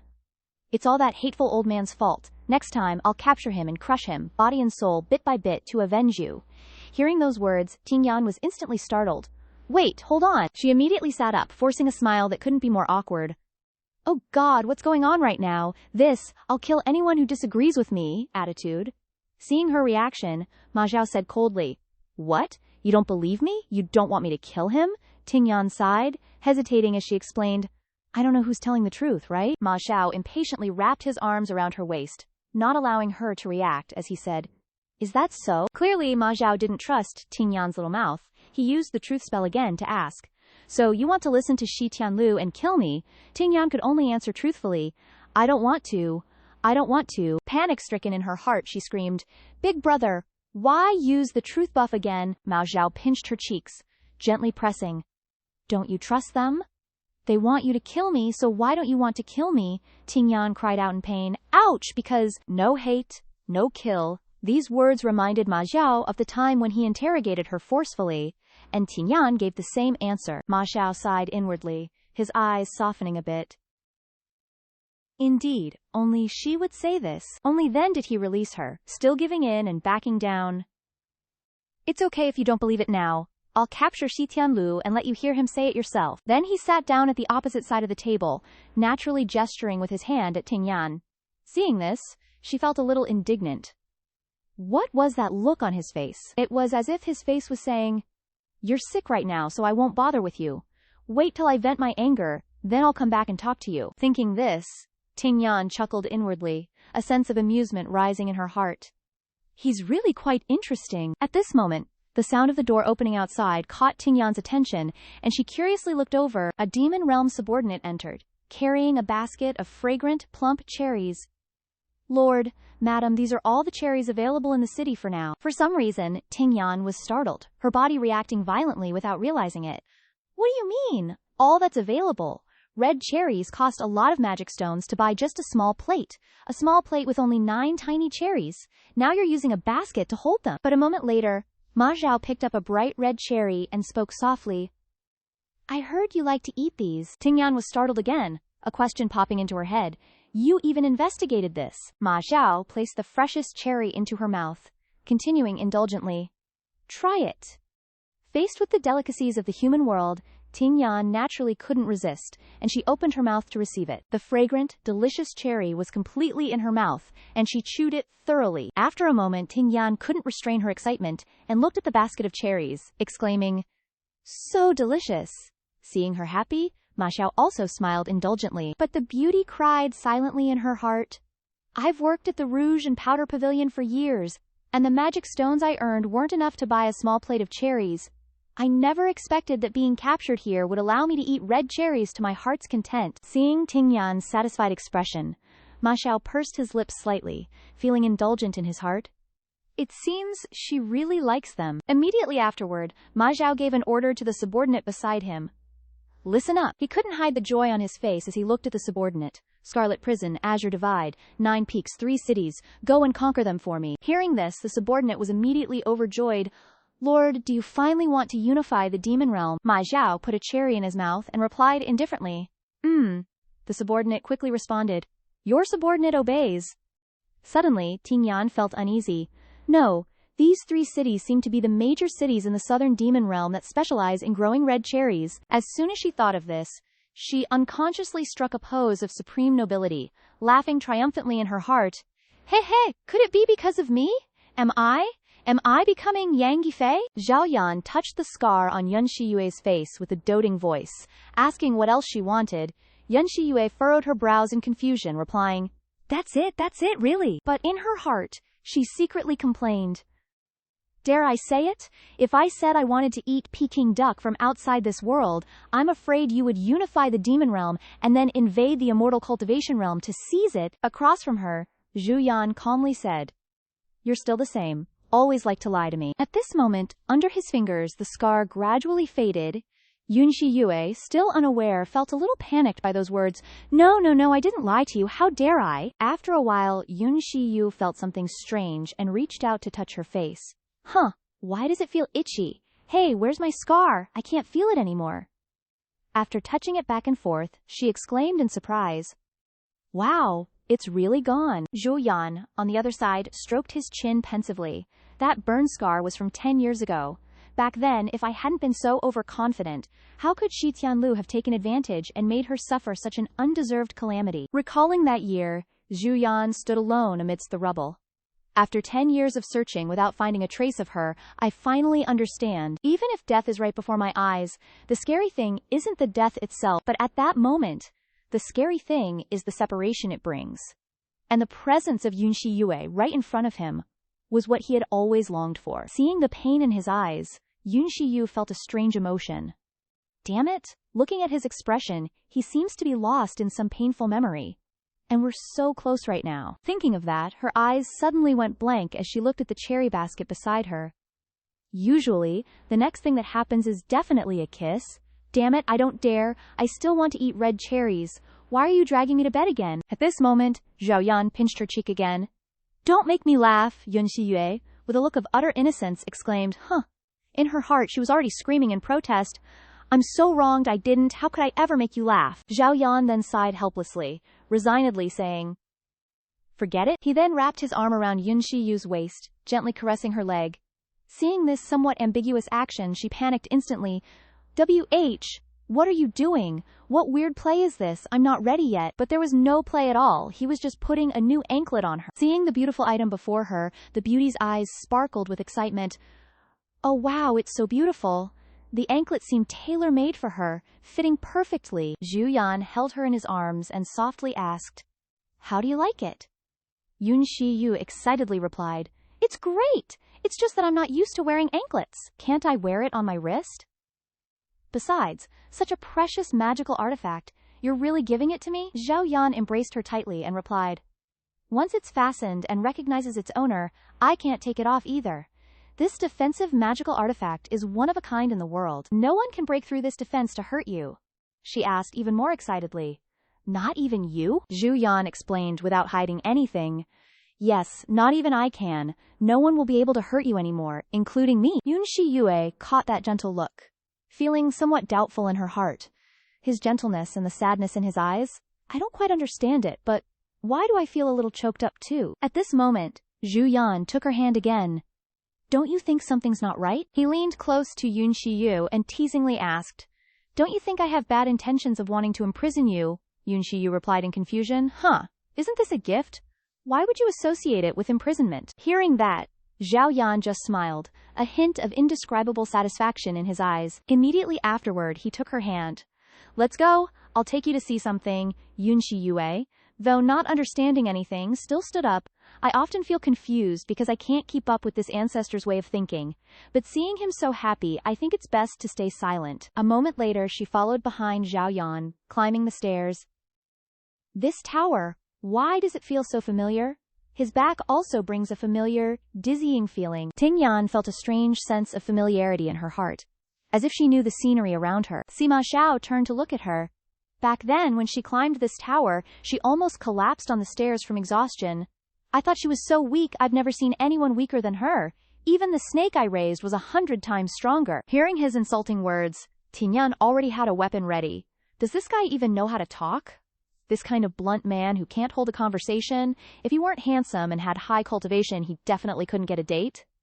At the same time, Sima Xiao smiled and said, "Now, climbing the stairs won't tire you out like before." Being at a disadvantage, she could only respond with a smile. "After all, I'm at the god transformation stage. Climbing a staircase is a small matter." Suddenly, Ting Yan saw his slender hands in front of her. "Come here." In a moment of surprise, she was lifted up by Sima Xiao.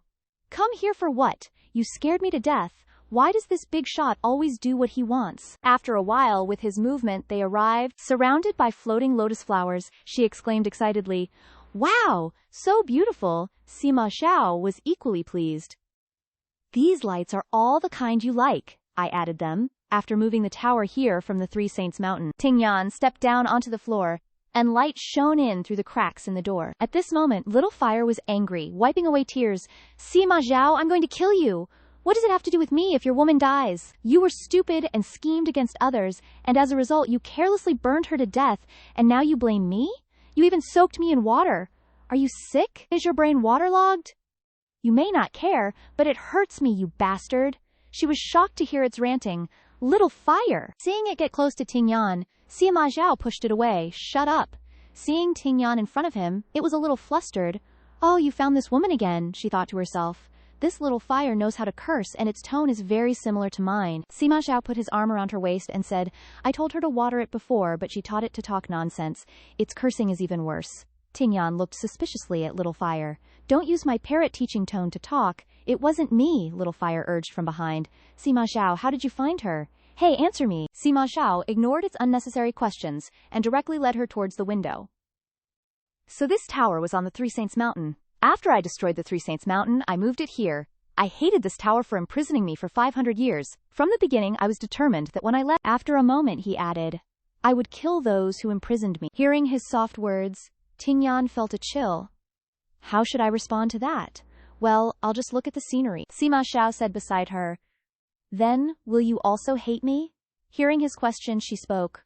"Why would I? You didn't imprison me." This answer stunned Sima Xiao, and he looked at her in surprise. Ting Yan didn't pay much attention and looked out the window again.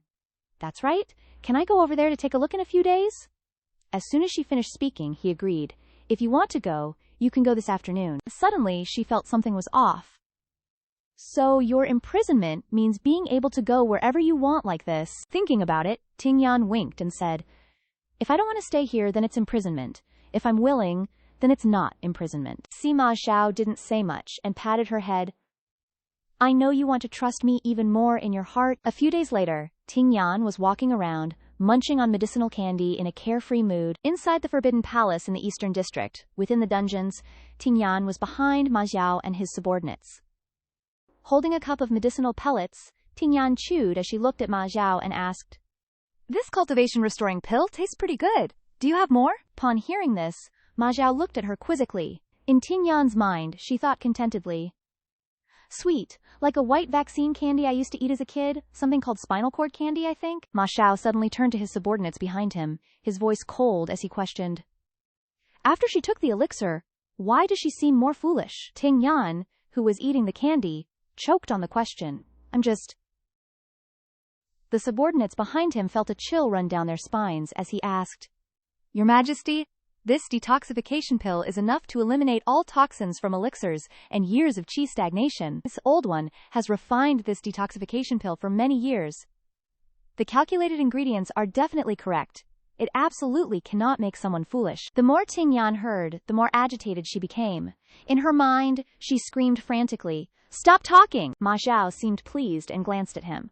Then in the future, refine some more pills that have no detoxification effect but taste similar and bring them here.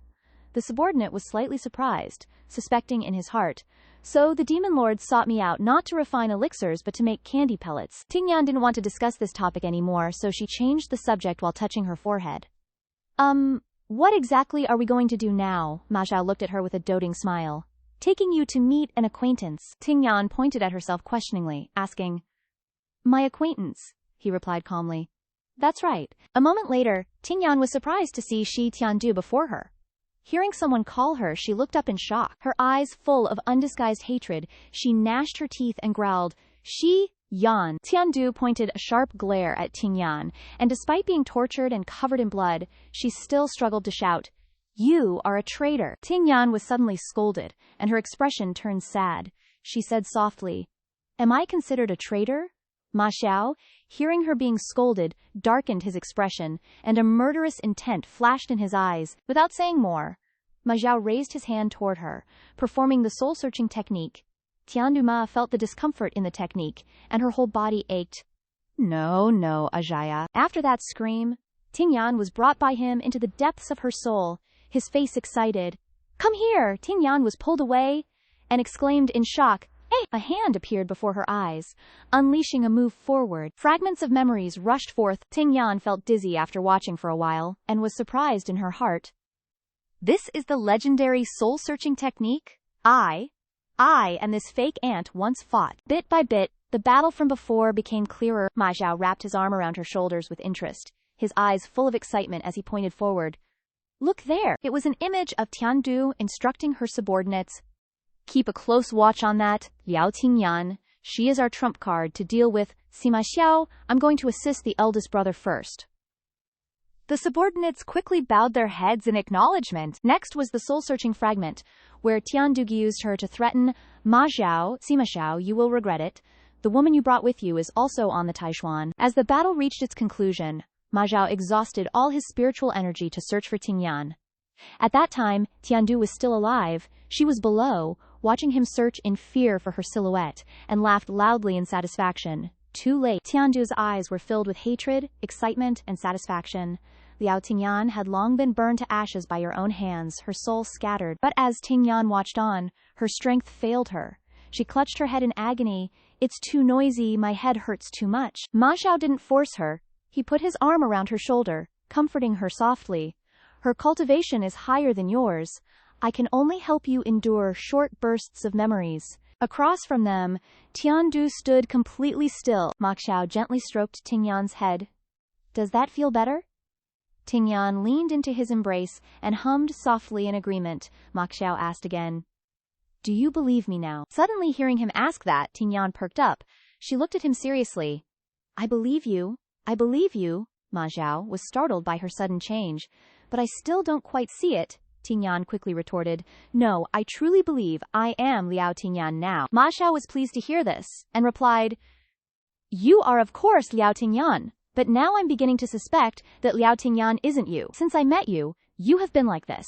No matter what name you go by, I will not mistake you. Do you know why? Tingyan felt a chill run down her spine at his words. Damn it, can he sense that I'm not from this world? That can't be possible. She stammered. Why? Ma Zhao touched her face and continued.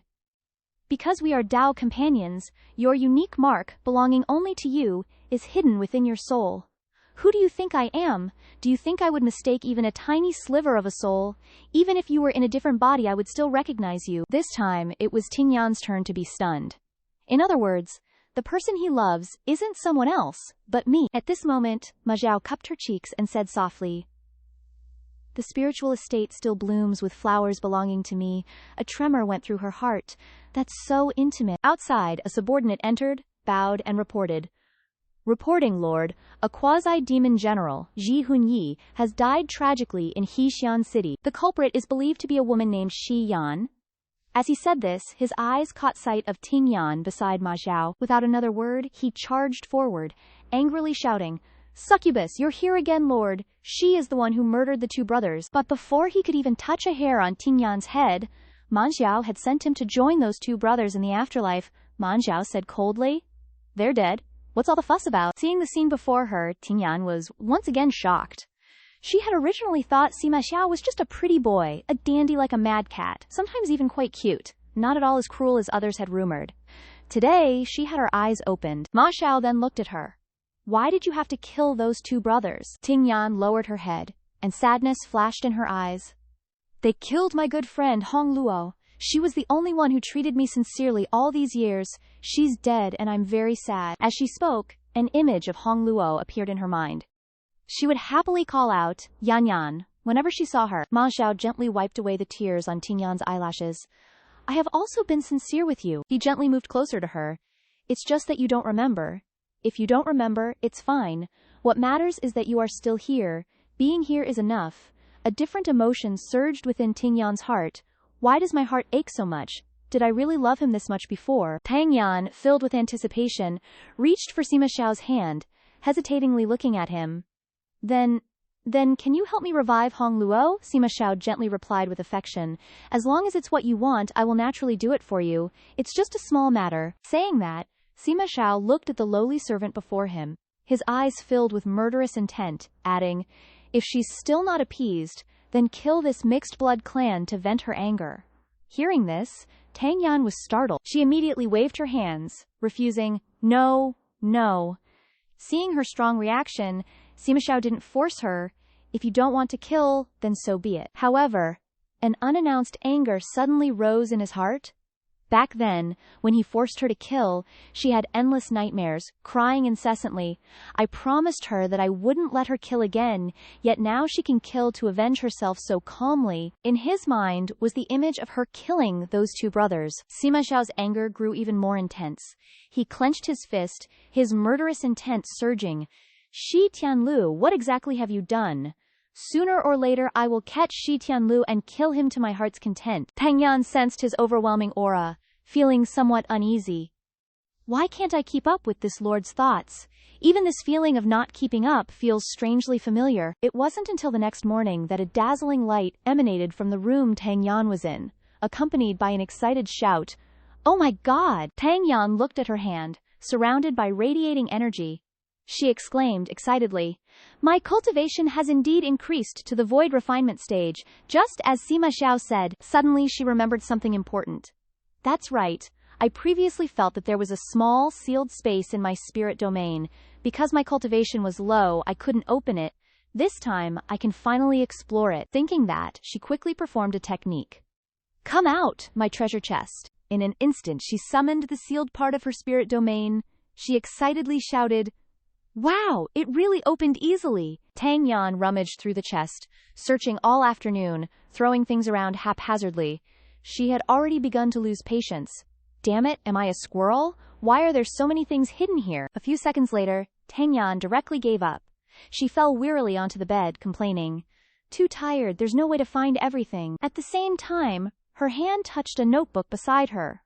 Huh, what's this? Tang Yan's eyes immediately lit up.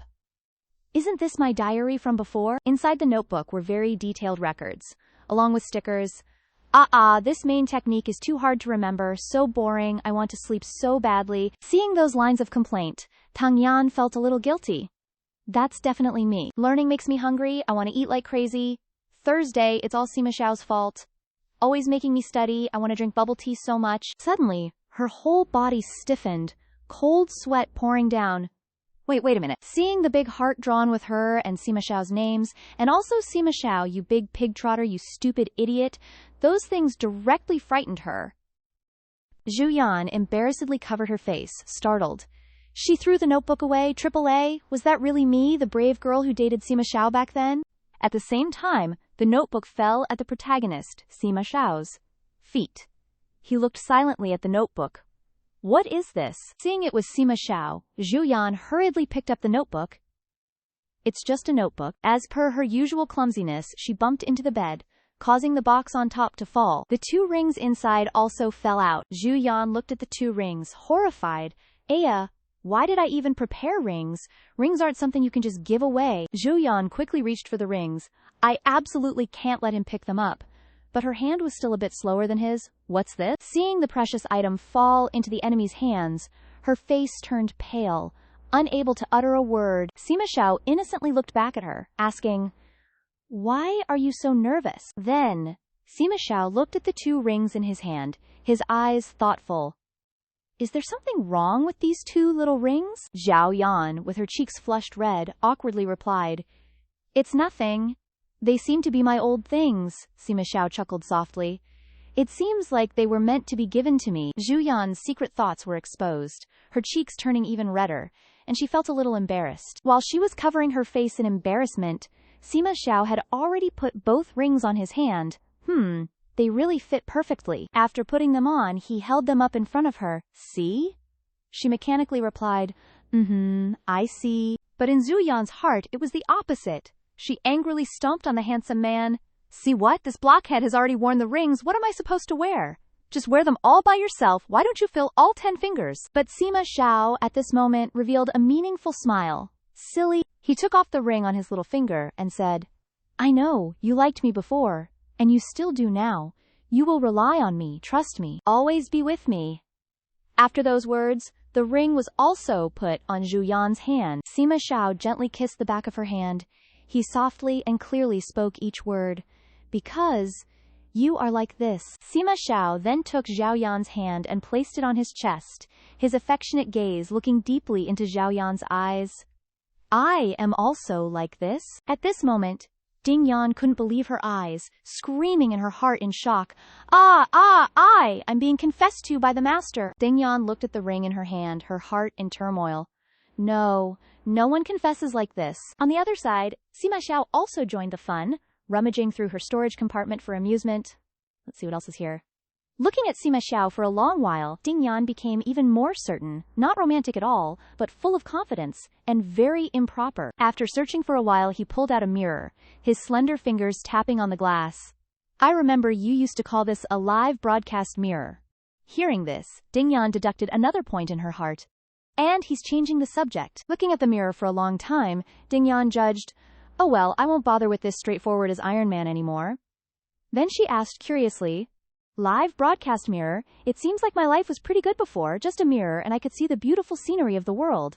Sima Xiao chuckled lightly and calmly continued, you've always been like this. She felt a sense of loss, as if something was missing, her eyes blank as she looked at him.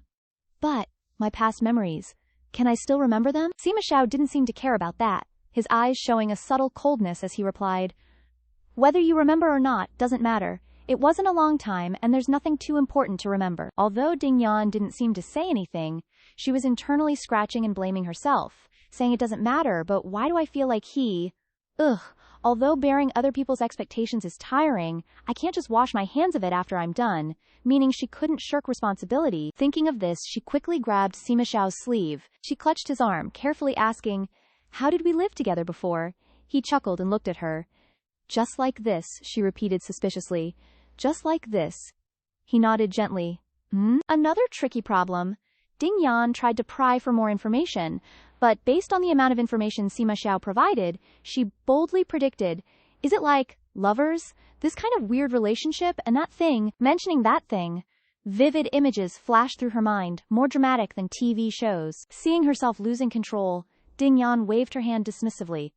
Oh gosh, what on earth am I thinking? Sima Xiao had been silent all along.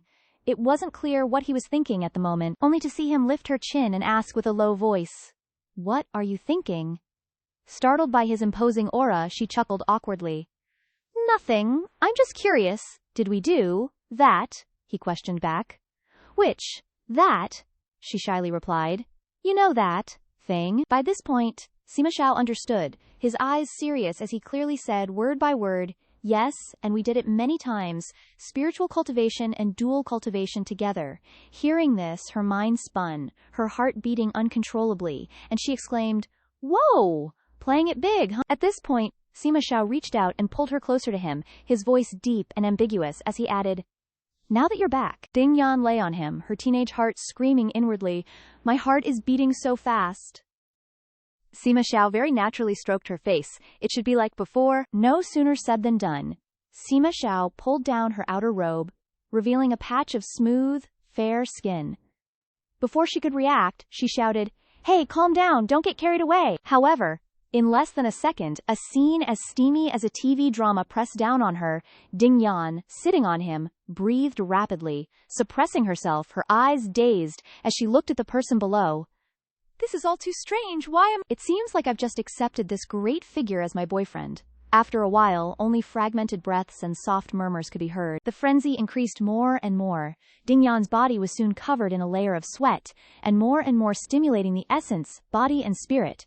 All this feeling of unbelievable comfort, bit by bit, sank deep into her mind. They were all extremely familiar to him. Not knowing how long it had been, Ding Yan had gone through countless battles, changed countless locations, and it could be seen that her whole body had no strength left at this time. Finally, Ding Yan rested. Looking at the peaceful scene in front of her, she asked herself, Where is this? Why is there red maple in the forbidden city of the eastern capital? Ding Yan stepped out with a heavy body. This isn't the eastern capital, so where is this? After walking for a while, she stopped by the lake, her feet dangling in the water. She pouted in anger and complained, Sima Xiao, you jerk, you brought me to the cultivation world again. But before she could finish scolding, a hand pulled her leg from below. Ding Yan screamed in horror. Instinctively, she quickly plunged into the water, clinging to the person in front of her like a lifeline. Sima Xiao held her in his arms, gently lifting her up to the surface. Here is the villa with the large kitchen in the live broadcast mirror, Ding Yan asked. The cultivation world. So we've left the demon realm. He replied indulgently. That's right. Ding Yan smiled with delight, secretly praising in her heart, I didn't expect the veritable demon lord Sima Xiao to bring me to the cultivation world for a vacation. What kind of earth-shattering boyfriend is this? Thinking of this, her smile became even brighter. Too good. But before she could be happy for long, Sima Xiao couldn't help but kiss her neck. Don't you like the demon realm? Ding Yan frowned slightly. What's good about the demon realm? The food is hard to eat, and there's nothing delicious. Sima Xiao pulled down the clothes on her shoulders. He touched every point on her body with his lips, and said in a deep voice, Then we'll stay here longer, like before. Ding Yan asked dazedly, Was it like this before too? But her question received no reply, only his increasingly mischievous actions. She was kissed by him to the point that she could only make ambiguous sounds. After a long time, Sima Xiao finally let Ding Yan go, and he considerately put her coat back on. Beneath the lake's surface, the reflections of the two people remained. After preparing everything, Sima Xiao happily took her hand. Let's go, let's take you to eat. Ding Yan dragged her feet behind, her body already protesting. I'm about to be drained by the demon lord. I need to replenish my energy. Before long, the two had arrived at the tavern, where the table was laden with delicious food, and lively music, and dancing filled the air. Ding Yan, mouthful, still didn't forget to care for the person beside her. Don't just watch, eat something. Ma Xiao, propping his chin on his hand, looked at her listlessly, replying, Not interested. In her heart, Ding Yan cursed. This mad cat Sima Xiao, how can he be so picky with food? Thinking this, Ding Yan brought a piece of cake to him. I've tried this, have a taste, it's very delicious. Although he wasn't interested, he obediently took a bite. Well, since she's feeding me, I'll try it. Seeing him eat so obediently, The corner of Tingyan's lips twitched. So he was waiting for someone to feed him. But before she could finish enjoying the delicious food, a corpse fell from above, overturning all the delicacies of the world. Seeing her food wasted, Tingyan's blood boiled and her qi and blood surged. The food I ordered, all gone, wasting food. Shameful. Next to them, a rude fellow laughed loudly. Gi Wuduan, you've got your day too. The one thought to be a corpse struggled to stand up. Tingyan, not caring, directly flung the two people off the table. You guys get out of here. Following those words, the two corpses flew away. Tingyan dusted off her hands, her face impatient. This is really infuriating. The person before her was none other than Liao Tingyan's master, Dongyin Jianren, Gui Wuduan. He politely raised his hand in greeting. Thank you for your help. This one is Gui Wuduan. Taoist name, Dongyang Jianren. May I ask the Taoist friend? But when he saw the face before him, Wuduan was agitated. You are my disciple Tingyan. Hearing this, she questioned, What disciple Tingyan? Who is this little brother? Then she looked at Ma Zhao, who was calmly enjoying his wine beside her. Is he really my master? Wuduan also heard those words, Tingyan. His eyes glistened with pity as he said, Disciple Tingyan, didn't your life lamp go out, your soul scattered 10 years ago? That year, hearing the bad news, as your master I regretted it immensely. Tingyan was a little confused. This, Wuduan added, I shouldn't have let them choose you to serve. But before he could finish his words, Wuduan's eyes met Ma Xiao sitting beside her. He was startled, his expression faded. Grandmaster. Wuduan immediately knelt down, his tiny heart trembling. Greetings, Grandmaster. Tingyan looked at the scene before her, stunned. What kind of play is this? Wuduan was now extremely panicked in his heart. Why is my disciple Tingyan with this great demon? To Wuduan, he was a demon king who disregarded everything. That year, it was this demon king who single-handedly destroyed the celestial realm. At the same time, the two who had been kicked away earlier also limped in. Who kicked me just now? He was covered in blood but still stubborn, saying he must kill someone today. Qi Ziyu, who hadn't said a word until now, glanced at him unhappily upon hearing this, his voice filled with unconcealed killing intent. Kill? That guy froze upon seeing Qi Ziyu, his hands and feet trembling. Faster than the speed of light. Those two disappeared. Apologies for the disturbance. Master Ancestor, this disciple takes his leave. Ding Yan felt a sense of rejection in her heart seeing that.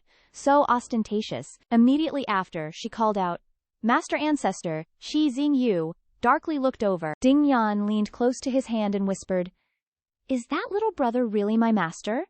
Qi Ziyue indulgently replied, It seems so, she asked further. Then do I have a good relationship with him? Qi Ziyu pulled her closer, his large hand placed on her waist. Unclear, but I can tell. He has no ill intentions towards you, Ding Yan continued without resisting. Good. Then I know what to do. Wuduan was stunned by the scene before him, his whole body numbed. Disciple Ding Yan could actually be so intimate with the great demon lord. Ding Yan then took Wuduan's hand. Master, I'm sorry, but this master was still shaken by the fact that the Master Ancestor was overbearing, and the little enchantress, Ding Yan, still naturally smiled and said, I had a little accident, and lost my memory. I don't remember you anymore, Wuduan mechanically replied. I see, Ding Yan innocently asked. Where is Master currently working? Who was that person just now, and why was he making things difficult for you? Wuduan unconsciously scratched his head. It's just some old grudges. Now I am a master in Cocoon Feather Nest. At the same time, Qi Ziyue spoke up. I heard. The scenery in Cocoon Feather Nest is not bad. Qi Ziyu walked over and wrapped his arm around Ding Yan's waist, looking at Wuduan with gentle eyes. You two masters and disciples haven't seen each other for many years. Why not go back together and reminisce about the old days? Hearing those words coming from a normal person would be fine, but hearing them from Qi Ziyu made Wuduan break out in a cold sweat. Save me, Master Ancestor wants to go to Cocoon Feather Nest. If he accidentally provokes someone, wouldn't Cocoon Feather Nest share the same fate as the Godly Sky Palace? Qi Ziyu, without waiting for the owner to agree, directly turned to Ding Yan and asked for her opinion. It's enough here, how about going to Cocoon Feather Nest? She agreed with enthusiasm, okay? But in her heart, she shyly covered her face. Hee, it feels like bringing my husband home to meet my parents. Ding Yan amicably took Wuduan's hand. Master, if it's not a bother, let's go and see, shall we? Did Wuduan have any other choice? He had to bite the bullet and agree. Why would it be a bother? Or stay with me in Cocoon Feather Nest for a few days? Saying it was easy, but Wuduan's little soul had already left his body. Forget it, I've thought it through. A character like Kang Daojun, if he really wants to do something, who in this cultivation world can stop him? Ding Yan then went to hug Qi Ziyu. Let's go, I've finished talking with Master. Wu Duan saw the indulgence in Qi Ziyu's eyes towards Ding Yan, and he relaxed a little. He doesn't seem to have any ill intentions. I should be a little more generous, right? To welcome Liao Tingyan and her Dao companion Sima Xiao, the Valley of Feathernest specially organized a barbecue party. Everyone gathered around the bonfire, chatting and laughing while grilling meat. Liao Tingyan grabbed a few skewers and ran off. She stood in front of Sima Xiao, who was lying on a bamboo hammock with a blindfold on, and offered him the self-made skewers, asking, "Would you like some, my lord?" Sima Xiao coldly replied, "No need." Two girls standing in the distance exclaimed in admiration, "Wow, senior sister and her Dalio companion are so affectionate." Meanwhile, Liao Tingyan looked at him, speechless, thinking, as expected of a celestial being untouched by worldly dust, able to survive on air and do alone. Gyu Wuduan came over with an old man. He introduced, "Tingyan, my disciple, this is your martial uncle, the specialist in raising azure flower ducks." The martial uncle, holding a plate of roast duck, smiled and said, "Martial niece, azure flower duck meat is fresh and delicious, a top-grade spiritual duck. Even Xiangxiang Cuisine seeks us for supply." Liao Tingyan happily exclaimed, "Xiangxiang Cuisine's braised duck is from our nest? I love eating that. I want some." Afterwards, she grabbed a duck leg and happily took a bite. As soon as she swallowed, Liao Tingyan immediately exclaimed in admiration, "So delicious." She happily thought, "In the demon realm, a place full of terrible food, I completely relied on braised duck to survive. I never expected my sect and I to have such a deep connection. This is my home. The sect is my home." Sima Xiao opened his blindfold and looked at her, wondering, "Is it necessary to go this far? Has your sense of belonging come too easily?" Gyi Wuduan smiled and said, "I knew you'd like it." At this moment, the martial uncle held his head in distress and said, "It's just a pity that the spiritual energy in the back mountain hasn't been as strong in recent years. I don't know how much longer we can raise azure flower ducks. If the spiritual energy decreases further, I'm afraid these ducks won't be edible." Liao Tingyan exclaimed, "Then what should we do?" She lamented inwardly, "My ducks." Gyi Wuduan, seeing her sad appearance, said, "If we can find a spiritual source and bury it in the back mountain area, a new spiritual vein might be born." The martial uncle added, "But spiritual sources are precious. How easily can we obtain one? Everyone has been searching in turns outside, but haven't found one. Don't even mention the ducks. At this rate, I'm afraid the Valley of Feathernest will also." Liao Tingyan paused. "Ah, that's right." She ran towards Sima Xiao and asked, "Great Lord, you have a way, right?" He replied, "I do." Liao Tingyan wondered, "As expected, but is solving this matter very difficult?" He smiled faintly. "Only difficult for others." Sima Xiao suddenly reached out and touched Liao Tingyan's hair. Then he took out a string of pearls. She exclaimed in surprise, "This rich spiritual energy!" She grabbed his hand tightly and asked, "This is?" Sima Xiao replied, "That's right." He took out 2 pearls from the string and explained, "This is the spiritual source they've been searching for everywhere but haven't found." Gui Wuduan and the martial uncle stood beside them, mouths agape in astonishment. Sima Xiao stood up and said, "Taking 2 is enough." Gyi Wuduan and the martial uncle immediately knelt down and exclaimed, "Thank you, Dao Lord Shu Kang." Liao Tingyan blankly thought, "It's resolved already?" The efficiency of the big boss is indeed high. The two stayed in the Cuckoo Valley for a while. During that time, Sima Xiao often left alone to do something. Liao Tingyan didn't ask. She occasionally heard that it was very chaotic outside. The White Emperor Mountain disciples were fighting for power, making everything a complete mess, and other sects took the opportunity to invade and wipe them out. A few days later, Liao Tingyan rode the clouds back with Sima Xiao. She waved her hand and shouted, "Let's part ways here." Gyi Wuduan shouted loudly, "Come and play again when you have time, Tingyan, my dear disciple." After that, when it was Hong Luo's rebirth day, they set off to return to the demon realm. Liao Tingyan hugged Hong Luo. She kept saying, "I didn't expect that you sisters would end up like this. I also didn't expect that I could be reborn, and even reincarnated with such an awesome soul contract. It's truly a case of even the chickens and dogs ascending to heaven. I love you sisters to death. I can even acknowledge you as my father in the future. Oh, my friend is truly reliable. Liao Tingyan's eyes sparkled with tears. She was secretly delighted, this familiar tone. Great, she's back. Then she asked with a smile, Hong Lubo, is it really you? If I'm your father, wouldn't Sima, the big boss, be your mother? Hong Luo immediately covered her mouth and said, What nonsense are you talking about? If the demon lord hears this, I'll die. Liao Tingyan took her hand and replied, Why are you being so exaggerated? Although everyone says he's brutal, he doesn't really like killing people, Hong Luo retorted. That's only how he treats you. We're not the same. We're all stepchildren. If he doesn't like us, he'll kill us immediately. Hong Luo rambled on. Doesn't really like killing people? Are you stupid? He just doesn't let you see it. You don't know. The rumors about him and the Forbidden Palace Demon Lord are so mysterious. Liao Tingyan smiled and suggested, Let me take you to visit the Forbidden Palace. After you go, you won't find it mysterious anymore. A moment later, Hong Luo was being held in Liao Tingyan's arms. She happily said, This is great! I can go where others can't. I can walk sideways now. Truthfully, Yan Yan, if I were you, I would have already led a bunch of demon generals, ferocious beasts, and the demon lord, swaggering back to Crane Immortal City. Liao Tingyan asked, What would we do there? She immediately said, To let those guys see that this old lady is rich now, and make them regret it to death. Liao Tingyan burst out laughing upon hearing this. Suddenly, a loud noise rang out. Liao Tingyan asked in surprise, What was that sound? Hong Luo jumped down from her arms and said, It came from behind the door up ahead. Let's go see. Liao Tingyan worriedly signaled her to be quiet. The two of them slightly opened the door and looked inside. A voice rang out, Next! Inside the room, Sima Zhou waved his hand, and a demon instantly burst into flames. Hong Luo wondered in shock, Oh my god, that's the demon general of the eastern city, right? The demon lord just kills them as he pleases? See? You still say he doesn't kill people? Is this what you call not killing people? Sima Zhou sensed that someone was watching him.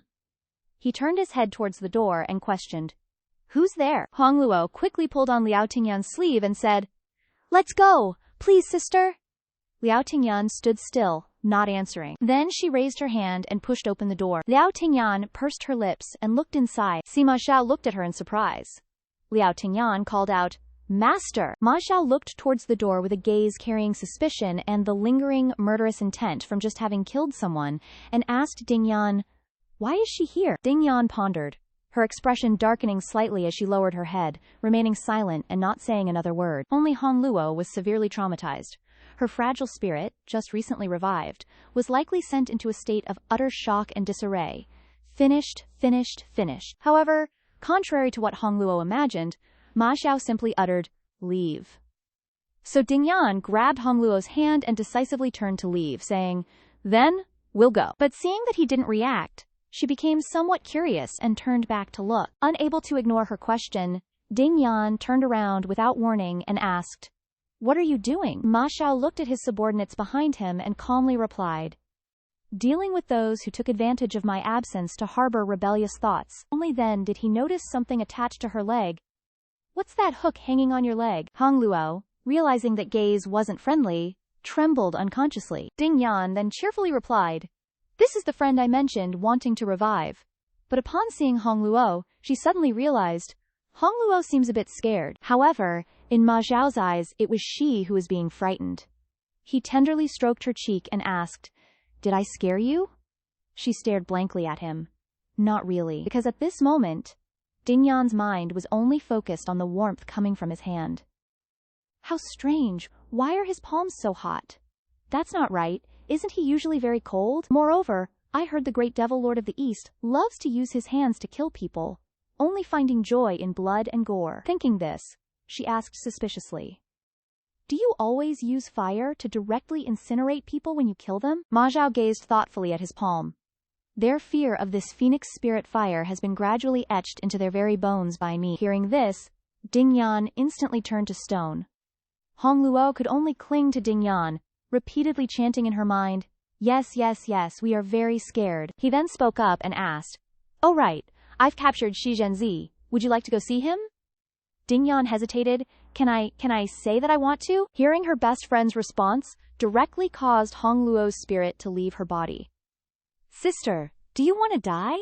Isn't the correct answer usually no? Ma Xiao didn't say much but turned and headed towards the door.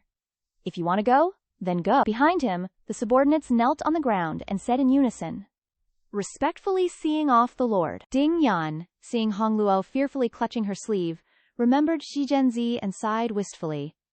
Hong Luo anxiously said, you're crazy. You've already submitted to a lord. Why are you still thinking about the Shijia family who treated you so badly? Ding Yan replied awkwardly. In the past, elder brother often helped me and supplied me with magic stones. I need to go see him. A moment later, in the dark prison, Shi Zhenzi was bound in chains, miserable beyond words. She hesitated and called out, elder brother! Hearing Ding Yan's voice, Zhendu was silent for a moment. He looked at her with undisguised disgust and murderous intent. What are you doing here? His words were tinged with mockery. Now that you've regained your memories, you still call me, elder brother? Are you trying to humiliate us? Hearing him say this, Ding Yan avoided his gaze, naturally feeling awkward in her heart. Actually, I haven't recovered them yet. Seeing her unusual attitude, Zhendu keenly realized. Could it be that you still haven't regained your memories? If that's the case, why did you willingly pledge allegiance to Sima Zhao? Ding Yan touched her index fingers together, looking at him with guilty eyes. Because of love. The two words love made him forget all his pain, looking at her in disdain. But at this moment, his mind was filled with scheming.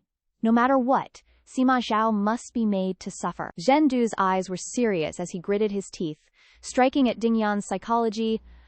I understand now. Restoring your memories isn't simple, but Sima Zhao definitely can do it. He's not restoring your memories. Guess why? Because he has things he doesn't want you to remember. Everything he's told you during this time has been a lie. Ding Yan had, of course, heard every word clearly, but it was unknown if she was truly swayed. Only her face turned pale. Zhendu said with glee, he's lying to you. In Zhendu's heart, triumph made his spirits revive. Anyway, I'm going to die. Even in death, I have to make Sima Zhao uncomfortable. If I can sow discord between these two, then all the better. Yet, Ding Yan turned away, her eyes filled with a heavy sadness. Shi Zhenzi always tried to convince me that, being born into the Shi family, I must sacrifice for the family. Personal desires and the future are meaningless. Only the eternity of the family matters. Zhenzi stubbornly shouted, even as he saw Ding Yan leave. You think he really loves you? How laughable. He's a rare great demon king. On the other side, Ding Yan said to herself, I never believed it. I even suspected if I was being drawn into some pyramid scheme. Then she remembered every joyful moment with Zhenzi, whom she considered family. But living together for so many years, do we really not have a trace of kinship? After thinking for a long time, her brows furrowed with an unprecedented sense of disappointment. But I do. Just then, outside the gate, Sima Zhao was already waiting for her. He opened his arms wide. Come here! At this moment, in her heart, there seemed to be a resolution. But, doing so is not right now, cannot say, saying it would not be good for anyone. Without a moment's hesitation, Ding Yan stepped forward and took the hand that gave her a sense of security. She hugged Sima Zhao tightly, her voice sad as she said, I can't recover my past memories anymore? Sima Zhao gently wrapped his arms around her waist. If you can remember on your own, then remember on your own. Ding Yan continued, I believe in you, he whispered softly. It's okay if you don't believe. Sima Zhao raised Ding Yan's gloomy face and gently wiped away the tears that had gathered on her eyelashes. All right, I won't kill him, but he will be imprisoned here forever, with only one condition. Shi Tianlu must die, understand? Ding Yan nodded in agreement. Sima Zhao indulged her, wrapping his arms around the back of her head. In the blink of an eye, the surrounding scenery changed. A burning sensation traveled from the skin. Ding Yan had been brought to Sima Zhao's spirit realm. She stared blankly at the surrounding flames. Sima Zhao, why is your spirit realm like this? Not only was the surrounding area but also the ground beneath, barren and cracked, with fissures revealing the path of fire, with lava flowing turbulently below. Ding Yan couldn't believe it, her eyes filled with pity. It hurts a lot, right? If it were an ordinary person, wouldn't they have died from the pain long ago? Ding Yan's mind was a mess right now. She spoke with a hint of pity. Why is your spirit realm like this? Her eyes involuntarily turned to Ma Xiao. Why didn't you tell me? Ma Xiao just smiled gently and replied, Don't cry. I'm not an ordinary person. Ding Yan was still disoriented by the burning sensation from before. But before she could say anything more, Ma Xiao interrupted. These past few days, you've been leading Hongluo around in the Forbidden Palace. Do you know what they're saying about you outside? Ding Yan asked in surprise. They can't possibly be saying she's my daughter, can they? Ma Xiao put his arm around her shoulder and continued. You guessed it. They're saying Hongluo is the daughter of you and me. We weren't in the demon realm before. I took you to a secret place to wait for her birth. Ding Yan rubbed her forehead helplessly. They really know how to imagine things. He still very gently tilted his head to look at her. So what do you think? Don't you want a daughter? Ding Yan was frightened by the question and stammered. Not really, so he said definitively. A son is fine too. Ding Yan was flustered by his words. Suddenly someone called out, Father! Hearing this, Ding Yan turned around in shock to look in the direction of the voice. What's going on? It was a child with sharp features. He ran toward them, calling out, Mother! Ding Yan was startled when she heard him call her mother. She immediately turned to Ma Xiao for help. Huh? Is this your illegitimate child? Ma Xiao took her hand. Take a closer look. Only then did he stick out his long tongue, happily hissing. She finally realized and exclaimed, Snake, it's you!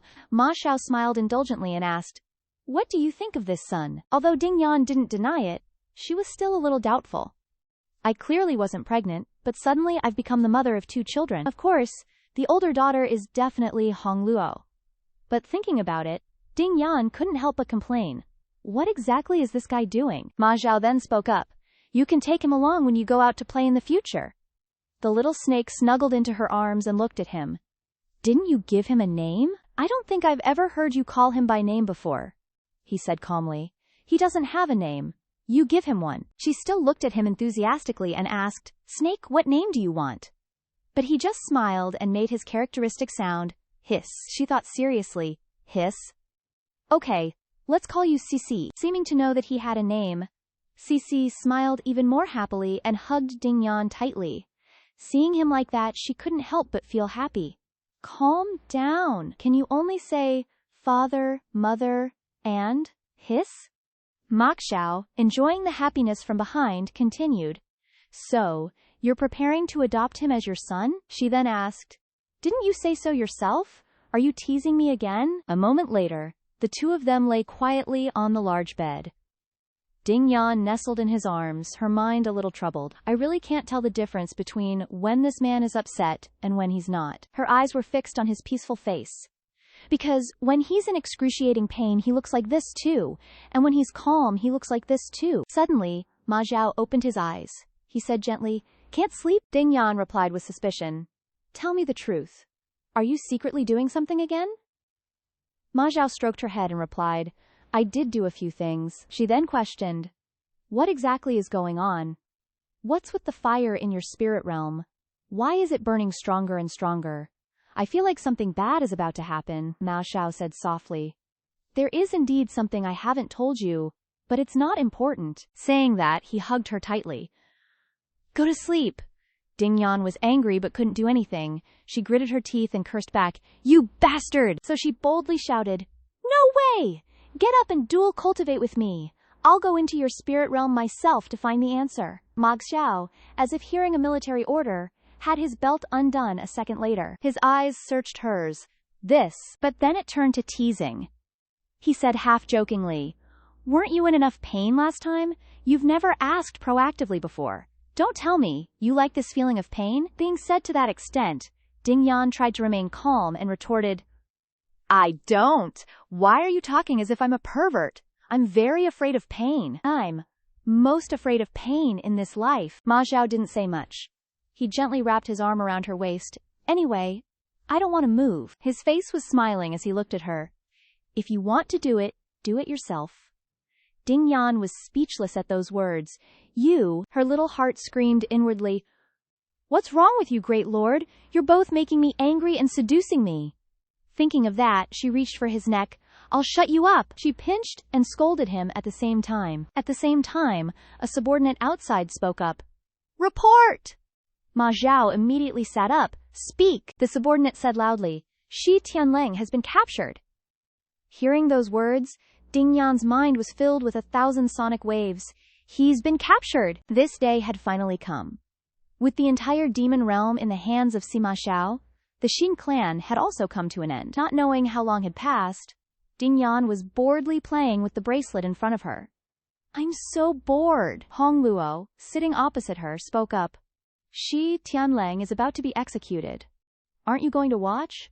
She said indifferently, I'm not going. What's there to see about killing someone? Suddenly, a ferocious voice came from outside. Sima Xiao, you won't die peacefully. The flames will definitely devour you, causing your soul to be scattered. Reaching this point, Ding Yan truly panicked. That's not right. I understand Xie Tianlang. He would never say such meaningless words. Hong Luo looked at her anxiously and worriedly. Where are you going? Ding Yan hurriedly ran outside. Shizu is in danger. In her mind at this moment was only the ultimate fear and confusion. Xie Tianlang is acting. He definitely has a backup plan. When Ding Yan ran to the execution ground, in her mind she just repeated the sentence. Don't let anything happen! Please don't let anything happen! But right before her eyes, a trace of blood appeared on the corner of Ma Xiao's lips. Her mood fell into an ice cellar. Shizu! Ma Xiao turned around, revealing his body covered in blood. It was unclear whose blood it was. Only his voice had become weak. Why did you come here? Ding Yan trembled all over. Her mind was blank. Too much blood. Am I too late? Yet the great demon king fainted directly in front of her eyes. That image was engraved in Ding Yan's mind. Not knowing since when, the corners of Ding Yan's eyes were wet. She screamed in panic. Sima Xiao! She used all her strength to rush forward and hug that weak body. What exactly happened to him? She only knew to hold Ma Xiao tightly, not wanting to leave even for a moment. Ding Yan's voice got all anxious, like, let me see your boo-boo. Outside, it's all peaceful and whatnot, moonlight on the snow, kinda pretty. Inside, blood-soaked clothes are just tossed on the freezing floor. Ma Xiao's lying in bed, shirtless, flexing those abs, looking all seductive. Check it, he says. Ding Yan's shook by his super smooth move. Where's the wound? Ma Xiao flexes his flawless chest. No wound. Shi Tianlu's already trashed. Ding Yan's still sus. She stares him down. Then what's all this about? Ma Xiao's eyes turn dark and deep. Just wait. Tonight, she can watch Dongcheng burn. Ding Yan's used to his calm but deadly vibe. She's sweating bullets inside. Okay, I got it. He's up to no good again. After Sima Xiao got injured, he went into hiding. Rumors are flying, saying he's basically dead. Ding Yan's acting like the grieving wife. Hubby, you gonna ditch me like this? Dawn breaks, and all hell's breaking loose outside. Swords clashing, angry shouts. Storm the palace! Kill Sima Xiao! These wannabe rebels finally got served. And Ding Yan still chilling by Ma Xiao's side. Who knows how long it's been. Finally, Ma Xiao wakes up. Ding Yan eyes him up and down. Need help with the outside stuff? Ma Xiao pets her cheek. If you're bored, just snack on your melon seeds, queen. She gets off the bed, all pouty. Nah, I'm good. Ding Yan opens the window, and bam! Flames are everywhere, like they want to swallow the whole palace. Ma Xiao walks up behind her, looking hella satisfied. That smirk? Perfection. Inside, they're all chill, but outside, it's kill or be killed vibes. Whoever kills Sima Zhao becomes the demon lord. But the party's cut short when someone yells, ah! It's a trap. And that night, the sky's lit AF. Total chaos, light show everywhere. By morning, the flames are out, the dust settles. Word is, the demon generals alone killed like half the attackers. Now it's just ruins. Ma Xiao's not even inside. His goons are driving him around the scene of the crime in a carriage. He's casually checking everything out. Too many people. Too hard to manage. Saying that, he looked at Ting Yan beside him, who seemed okay now, munching on snacks. But he never really cared about them anyway. She looked at the man beside her, observing the aftermath of the carnage outside. Doubt crept into her heart. If he was always here, there wouldn't be a need to manage things so meticulously. Unless he was preparing for when he wouldn't be around. Time passed, and 7 years flew by. In Yan City, Sima Zhao cordoned off a region in the demon realm and the cultivation world, building Yan City for Liao Tingyan. They moved in together, staying for 7 years straight. The entire demon realm practically relocated, and Liao Tingyan inexplicably became the city lord of Yan City. Tingyan reached out to pluck a red persimmon, saying, Hong Luo, I think Sima Zhao and I have reached our 7-year itch. Leaning against a large tree, she added, he hasn't been dragging me for a bath lately. He's been having sleepless nights, eyes full of blood vessels, and he refuses to cultivate with me to soothe things over. Hong Luo, now grown up after 7 years, pointed from below, Is this a relationship problem? Nah. Men are simple. Just sleep with him, make him submit. What can't be solved by dual cultivation? Tingyan was speechless. You go say that in front of Sima Xiao if you dare. Hearing that, Hongluo was suddenly terrified. No, you go yourself. He's in seclusion. Anyone who dares to get within half a step will be incinerated, Tingyan said gloomily. He won't even see me. Isn't that serious? Hongluo seized the opportunity to tease. Hey, don't move. Keep that expression. A melancholic young woman with a tinge of sadness. Go stand in front of the palace and strike a pose. Tingyan, swallowing her anger, gave her a friendly glare. Tingyan threw the persimmon at her. Go die!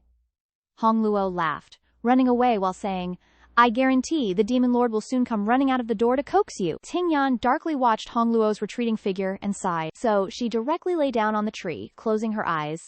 Whatever, I'll just take a nap. Nothing a nap can't solve.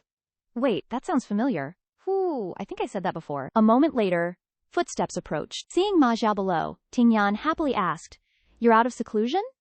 She was met with Ma Xiao's gentle smile. He reached out to help Tingyan down. Not yet.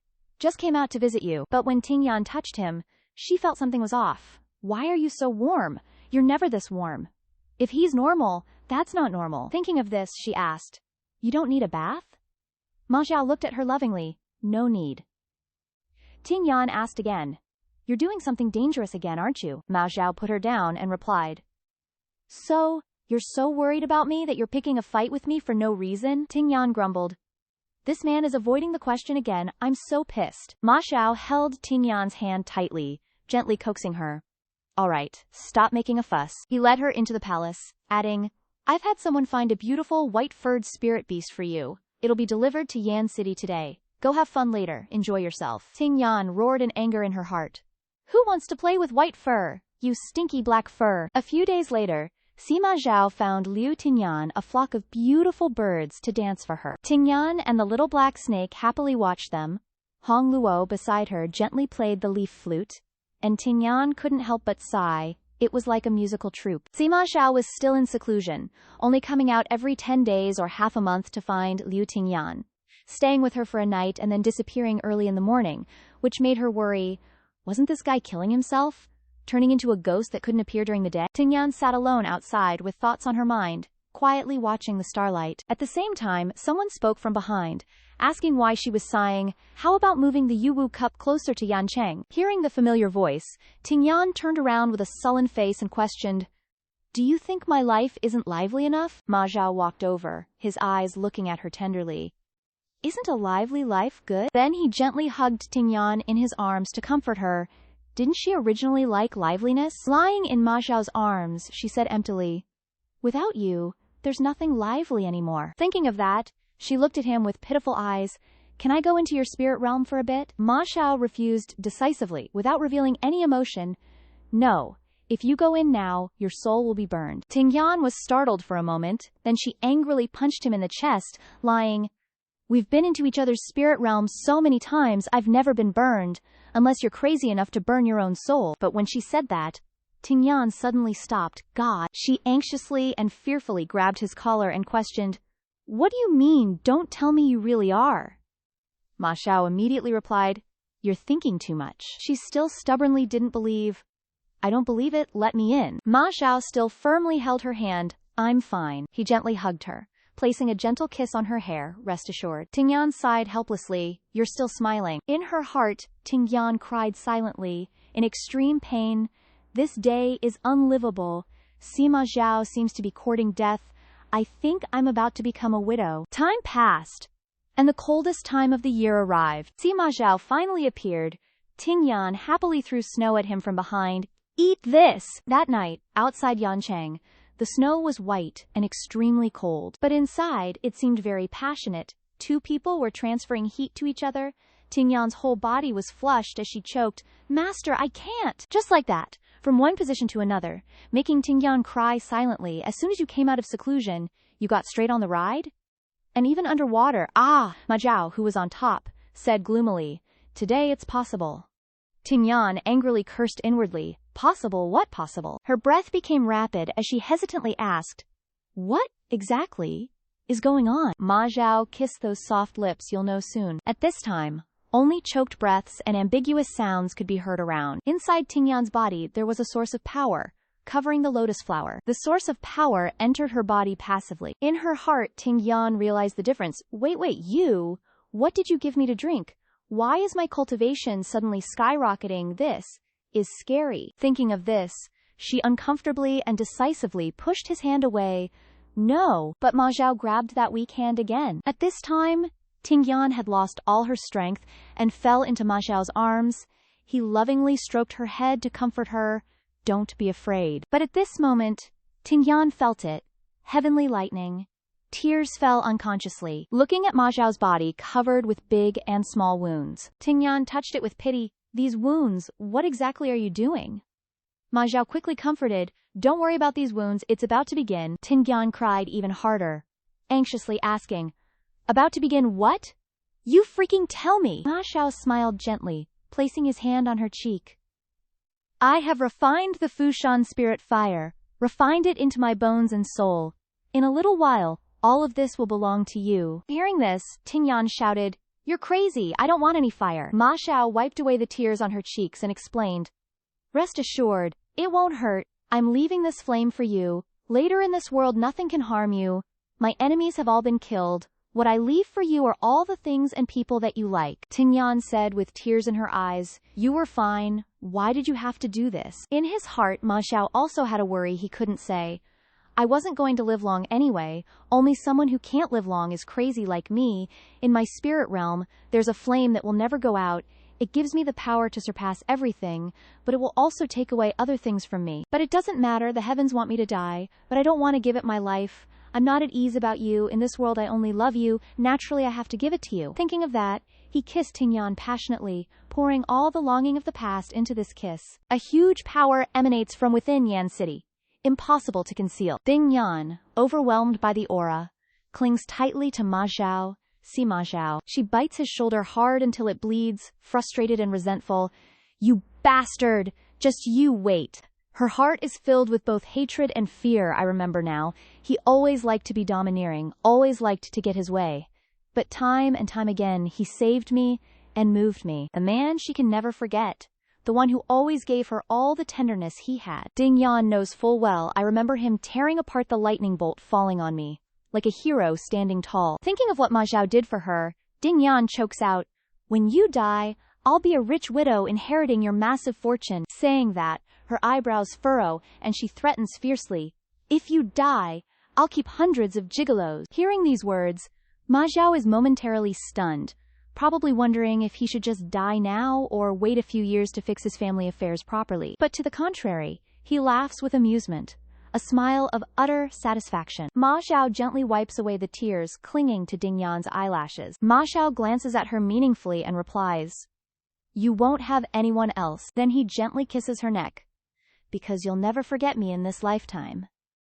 Tingyan secretly admits, Yes, I'll never forget Sima Zhou in this lifetime. The Grandmaster who always appears ready to send anyone who displeases him to meet their ancestors. The one who always looks at her with doting eyes. The one who always finds pleasure in being with her. The one who spoils her the most in this world. How can there be a man in this world that makes me both love and hate him so much? Thinking of this, Tingyan cries sadly, biting her lip until it bleeds. She pushes him away and shouts, In your dreams! Tingyan uses her power, revealing her aura, and retorts, You want it your way? I'm definitely not going to let you have it. Ma Xiao, rarely showing fear, yells, What are you planning to do? Stop! Ma Xiao embraces Tingyan's body, unsure of what just happened between them. Only after that night, Liao Dingyan became the Demon Lord. Just as Sima Zhao wished. She can be said to be invincible. Her match hasn't even been born yet. Her current subordinates, all trusted aides Ma Zhao found, respectfully shout, Long live the Demon Lord! Long live the Demon Lord! Only now, Sima Zhao has been gone for 17 years. Hong La, now grown, Dingyan calmly laments, It's so damn hot. I've been soaking in the water for so long, and it's still hot. I really surrender to this trash fire. It's both hot and painful. Hong La, eating fruit beside her, adds, This is the price of possessing power. Dingyan, hearing this, is infuriated. Who asked him to pass the spirit fire to me?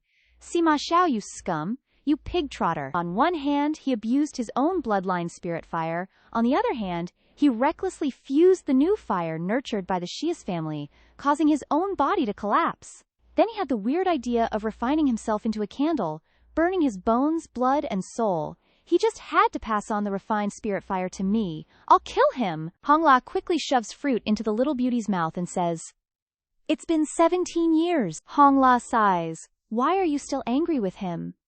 Ding-yan, chewing, complains, how can I not be angry? If I hadn't been so pissed off by him that I erupted and actively snatched his power out of the spirit fire that was guiding it, he would have completely vanished." Then she tiredly rubs her temples.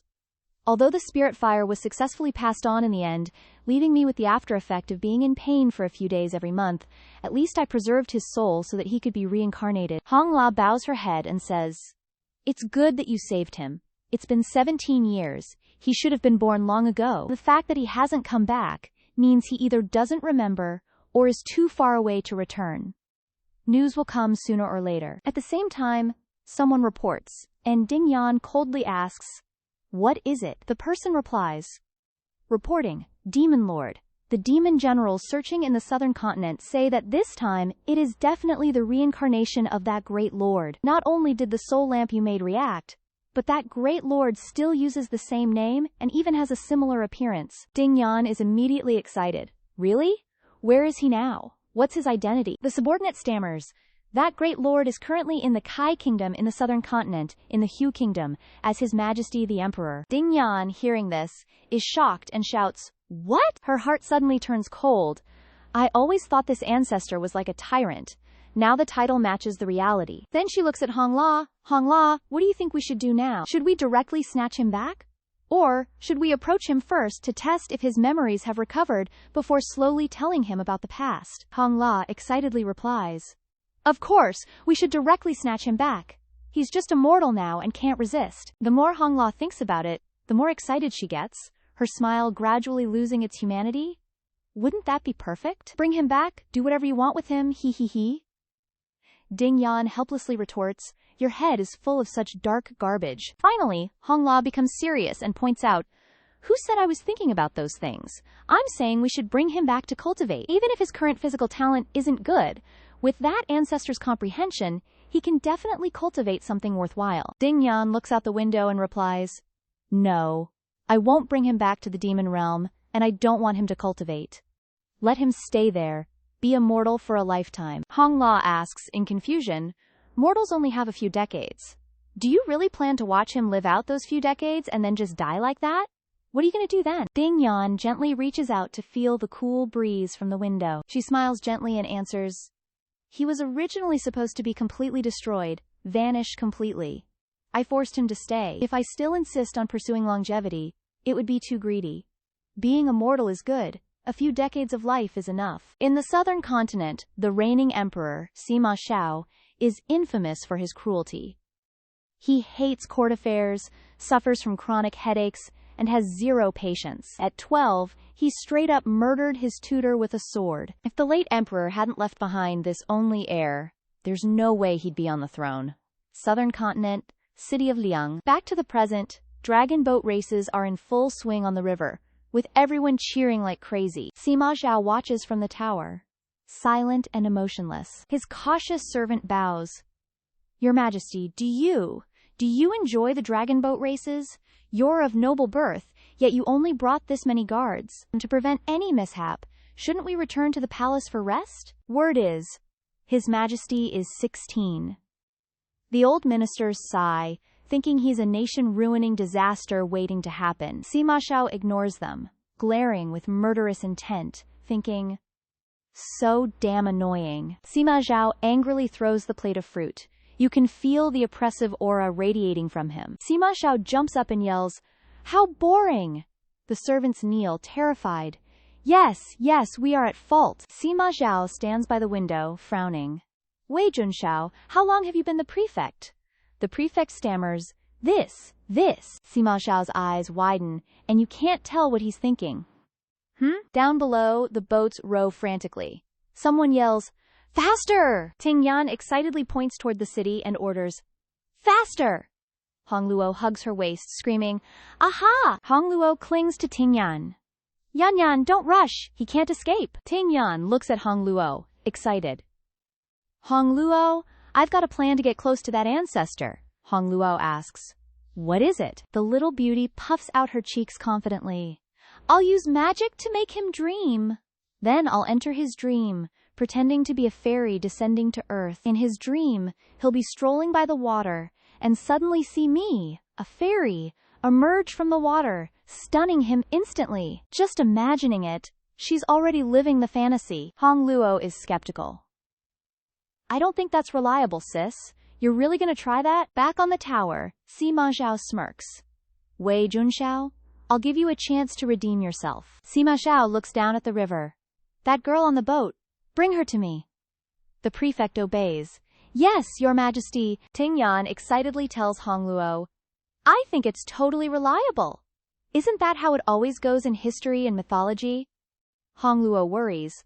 "But that ancestor is a tyrant." Just then, a subordinate points ahead.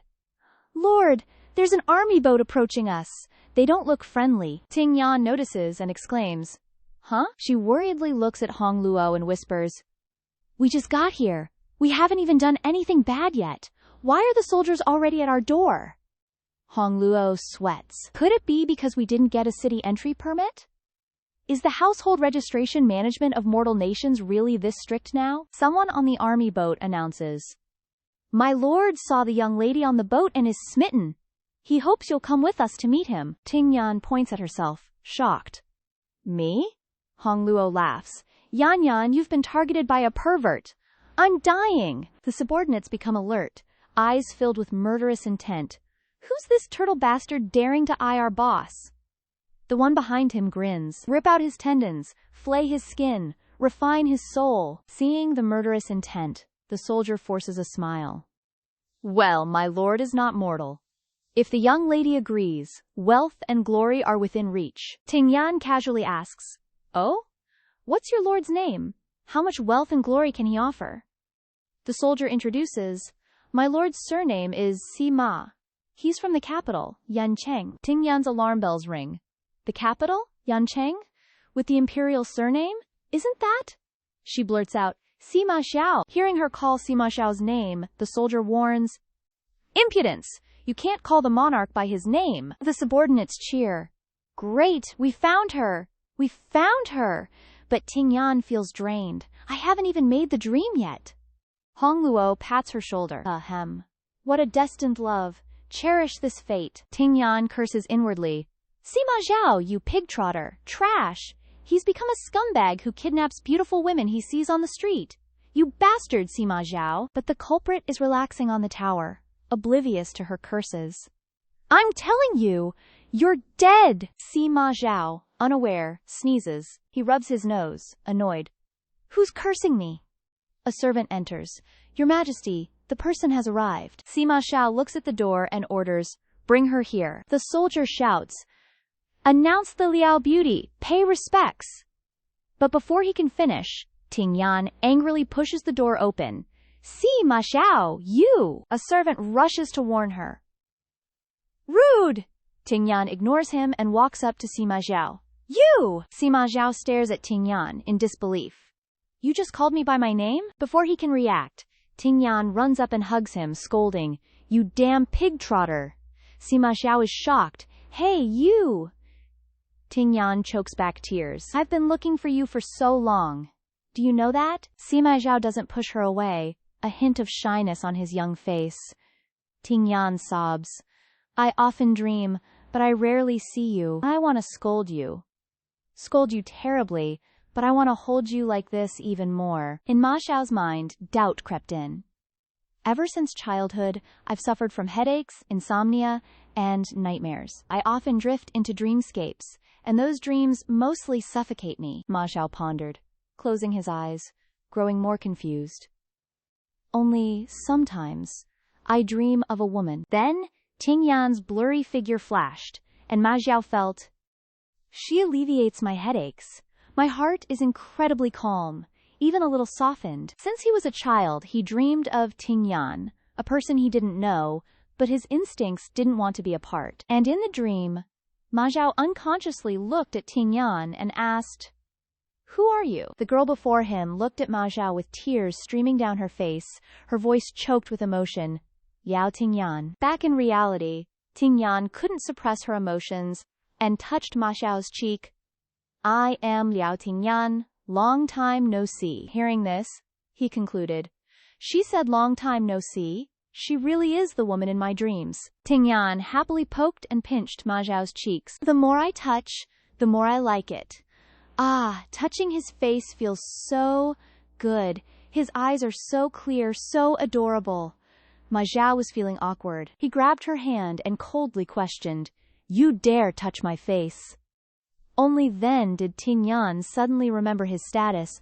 Oh! Inwardly, she was smug, crossing her arms and puffing out her chest. "To be honest, Your Majesty, I've even touched your butt. What's a face?" Seeing Ting Yan's attitude, Ma Xiao was even more puzzled.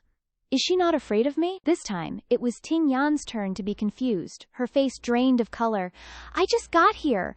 What terrible things have you done? Where should I even begin to be afraid?" Ma Xiao decided to boast. "I once flayed a guy alive for daring to curse me, hanging him in front of the palace gates to be weathered by wind and rain until he became a skeleton." Ting Yan snickered at that mediocre achievement. That's scary, I guess, compared to the OG Sima Xiao, who would casually wipe out entire clans, burn down half the demon realm, and use demon generals as flower fertilizer. Ma Xiao stepped forward, lifted her chin, and observed her deeply. "Aren't you afraid of angering me and being dealt with like that? I'm not one to be gentle with flowers." Ting Yan remembered. "Oh right, I remember now. You killed an entire idol group, like 100 people." "Fine, I'll humor the big boss." Thinking it, doing it, Ting Yan immediately stood up, her eyes sparkling. "Aha, I'm so scared." Ma Xiao saw something was off. This woman is so weird. So Ma Xiao spoke again. "I am the ruler Sima Xiao. You will follow me back to the royal capital Yancheng and never see your family and friends again." Ting Yan calmly agreed. "Then I can only agree." Ma Xiao was confused, his expression a bit displeased. Is she an idiot? Why isn't she reacting? She's entering my harem. Those women in there will eat her alive. But hearing about the women, her heart began to race. The women in the harem, huh? Sima Xiao, you're so dead. Your decades of life are about to end prematurely. Right here, right now. Seeing Ting Yan's reaction, Ma Xiao was smug. Finally scared, huh? They are all palace scheming pros that I handpicked. Wherever they're sent, it's chaos. Can a girl like you handle it?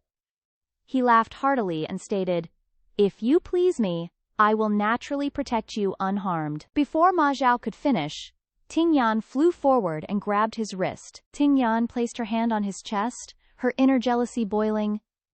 "Let me see how many women you have in your harem." Ting Yan groped around Ma Xiao's chest, then whispered with disdain, "Trisk, a virgin! And you call this a harem?" The nearby guard, seeing the steamy scene, rushed in and shouted, "Insolence!" Ma Xiao glared at him, his voice full of murderous intent. "Everyone, step back." Seeing the killing intent around him, he immediately responded, "Yes." Only Ting Yan and Ma Xiao remained in the room, the atmosphere frozen. Ting Yan looked at his body, her eyes full of pity. This body is really terrible. Forcibly keeping him here back then really damaged his soul. His soul and body aren't well integrated. Without spiritual medicine, he'll only live for another year at most. Luckily, I'm here now. And then Liao Tingyan followed Sima Xiao back to the palace.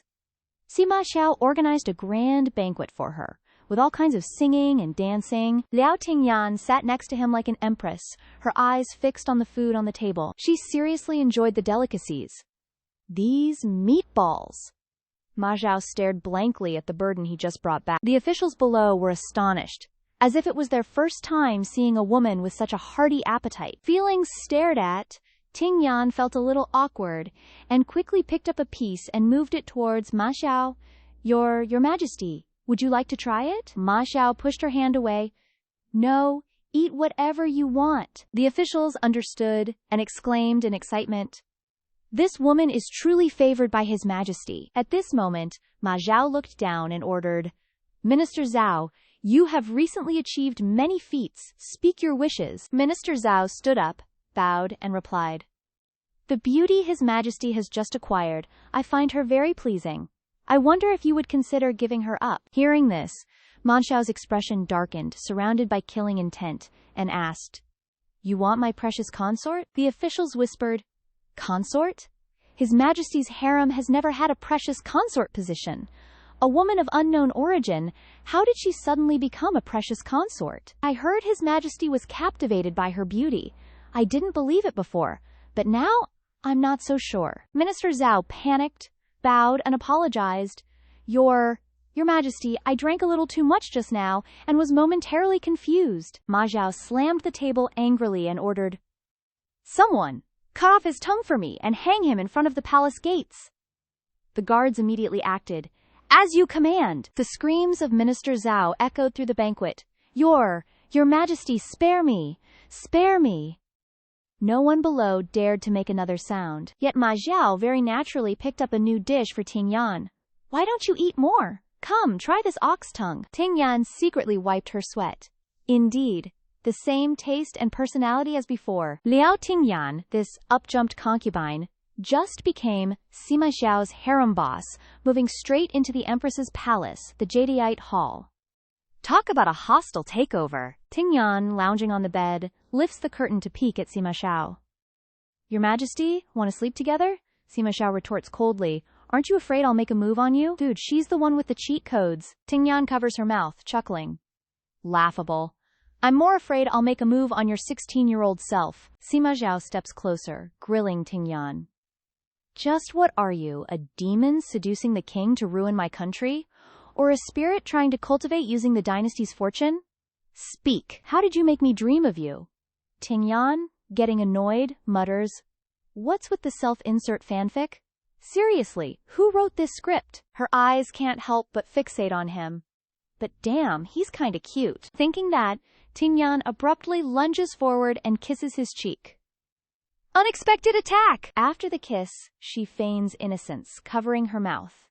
Your Majesty, I'll be honest, I'm a fairy, descended from heaven. We have a 3-lifetime bond, so I've come to renew our past life's romance. Smooth talker level. Expert. Sima Xiao glares at her coldly. Do you think I'm a 3-year-old who'd believe this nonsense? Gatekeeping the truth like a boss. Even so, he's surprisingly gentle. I won't make things difficult For you tonight. Sleep. Simpalert. Every night, after Sima Xiao falls asleep, Liao Tingyan secretly feeds him some elixirs. Then, she uses her spiritual power to soothe his soul, reducing his headaches. Talk about after-hours care. Sima Xiao only feels that he sleeps deeply whenever he's next to Liao Tingyan, waking up refreshed. Even his headaches haven't returned. The power of a good night's sleep. Thus, his favor towards her becomes increasingly outrageous. Not only does he let her manage the harem, but he also makes her accompany him to court. Now that's main character energy. The court officials secretly curse him as a moronic ruler. The Grand Minister seizes the chance to propose digging canals. Only the old minister, Sima Xiao's former teacher, vehemently opposes.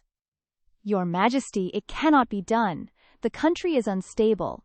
Digging canals is costly and exhausts the people. The masses will rebel. Someone's about to get face-slapped. Sima Xiao's face darkens, and he abruptly orders, Guards, drag this sycophant away. The old minister cries out in resentment. Release me, Your Majesty. Please heed my advice. Red flag alert.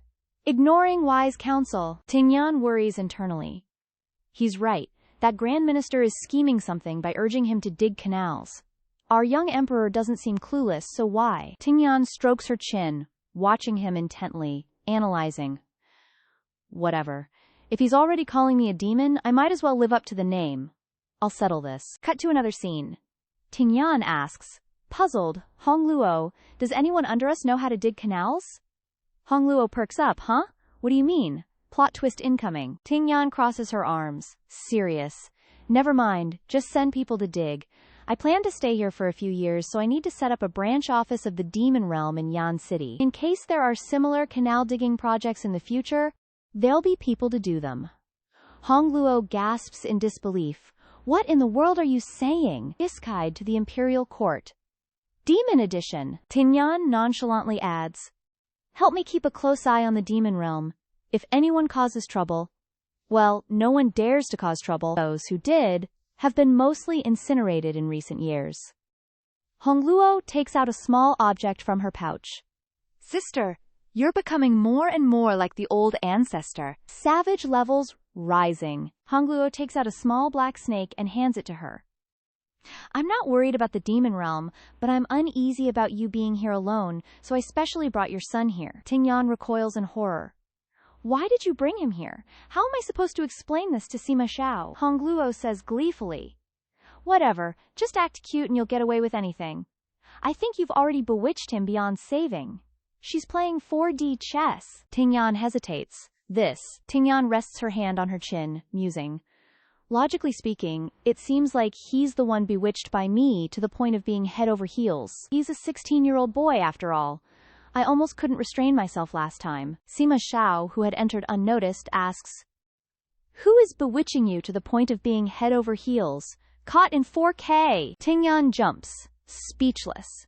The black snake, seeing him, excitedly wags its tail, but he doesn't seem too welcoming. The black snake uncontrollably runs to hug him, shouting, Father! G11! Stop him! Sima Xiao expressionlessly picks up the black snake, assessing him.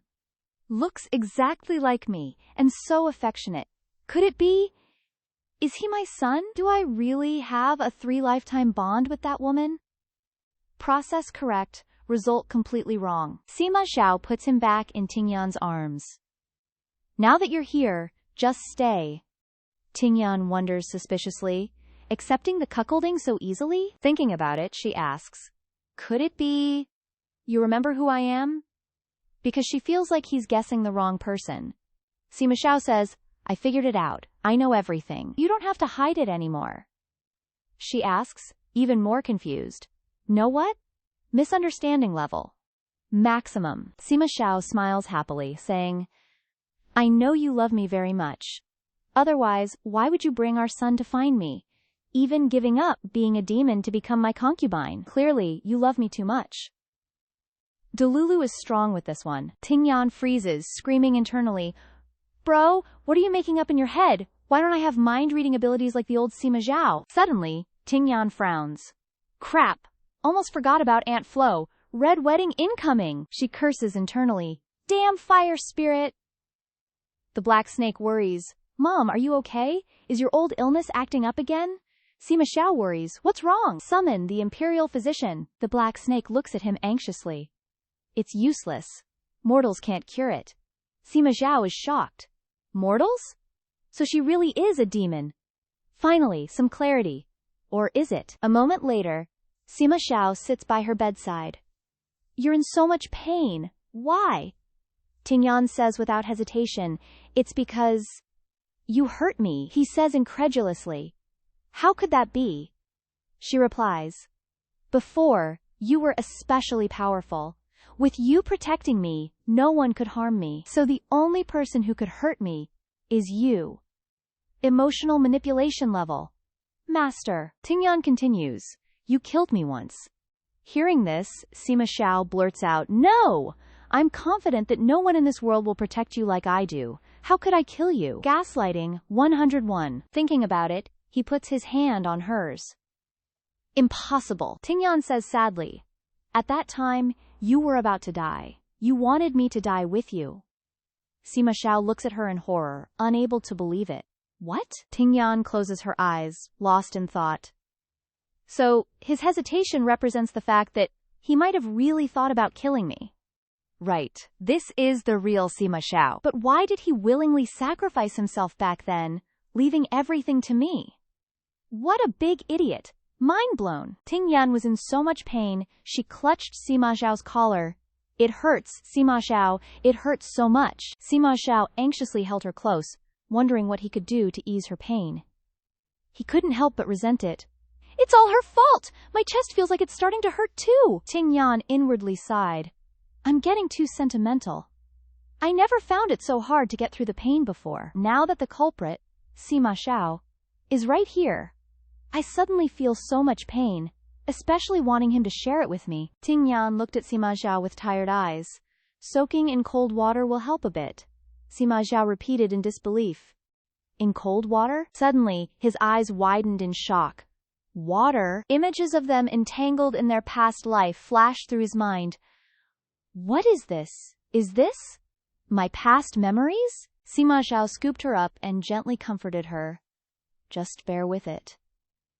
The black snake anxiously approached. Hiss! Where are you going? Sima Xiao turned to look at him and replied.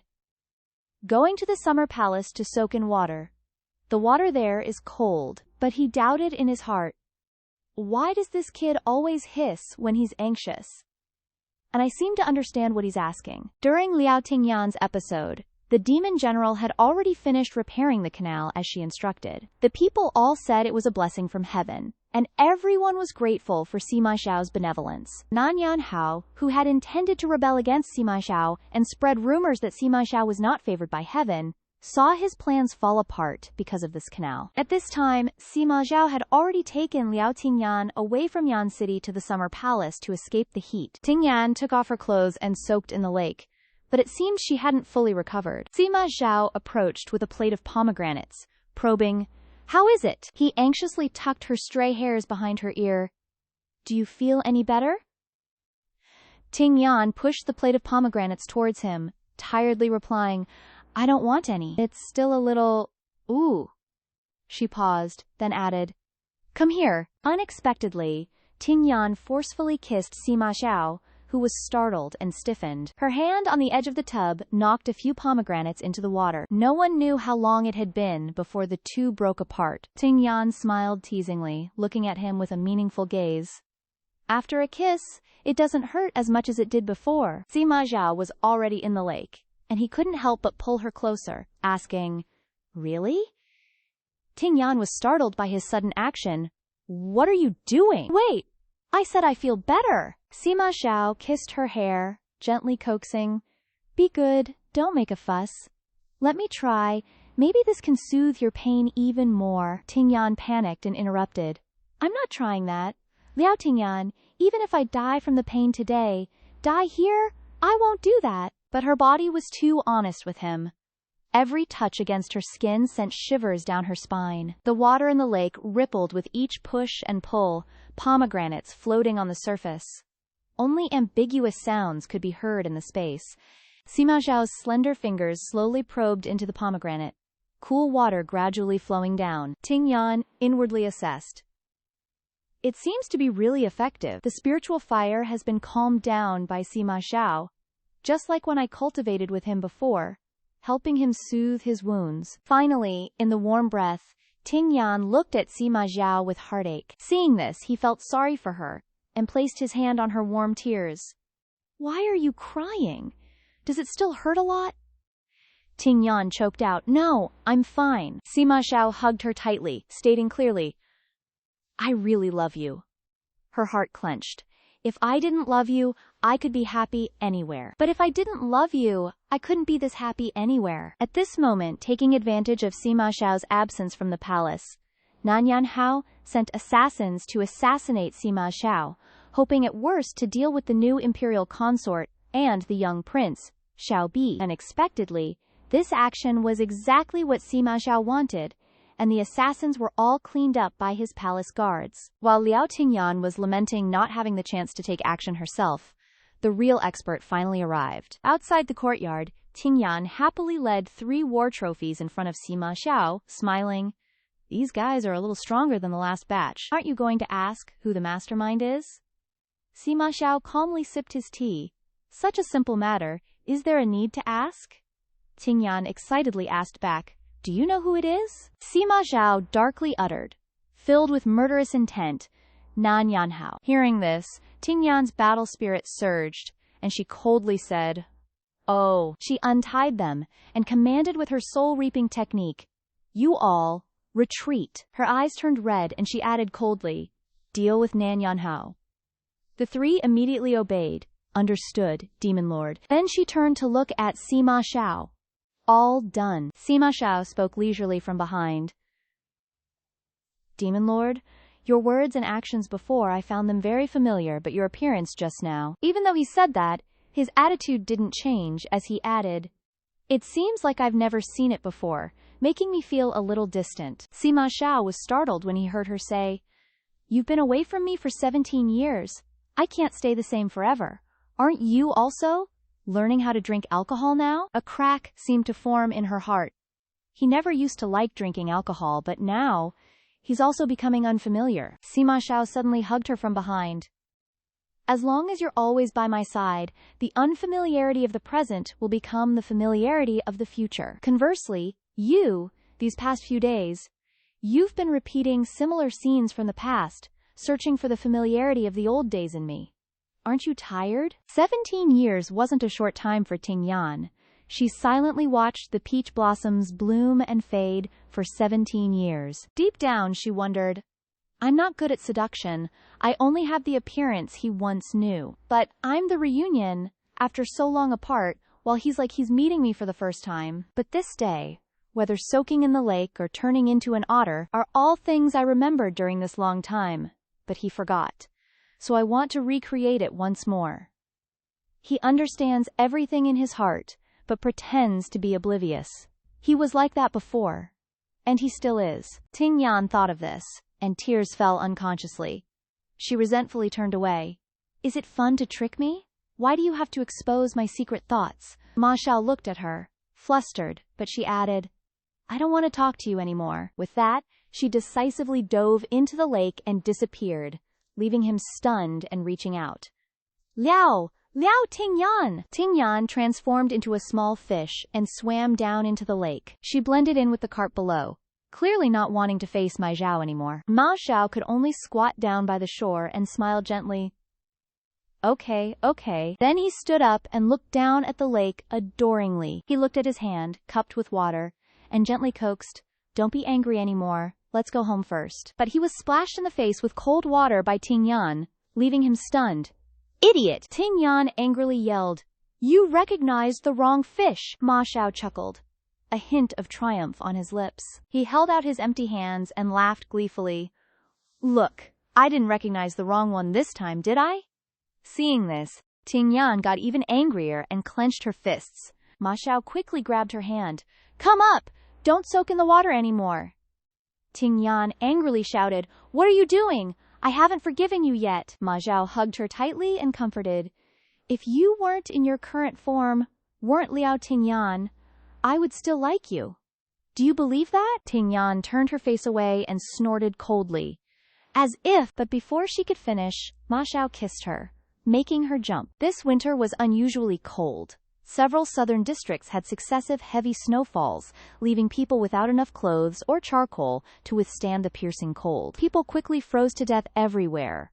The cold snap arrived fiercely, but Sima Zhao wasn't in the capital to guard it, leaving only an ignorant nobody behind. They said the crown prince was overseeing the country, but the ministers didn't know where this crown prince came from. They beat their chests and stamped their feet, saying the country was about to perish. In Nanming District, on Pineview Mountain, Ting Yan told her subordinates, "The urgent matter now is to dispel the cold air and snow clouds, and clear the snow to provide disaster relief." Standing beside her, Hong Luo, Ting Yan added, "All of you must do well."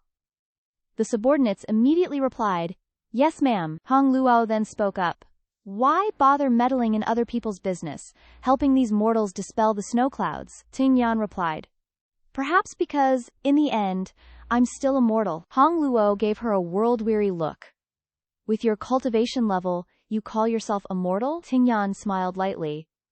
"No matter how high your cultivation level is, if your heart is mortal, then you're still immortal. After all, I can stand by and watch the demon realm and the cultivation world fight each other, but I can't bear to see people freezing to death in this mortal realm." Hong Luo shook her head dismissively. Fine. If you want to do this little thing, go ahead. But what's the deal with you and that ancestor of yours? You've been by his side for over half a year now. How much does he remember? Does he remember you?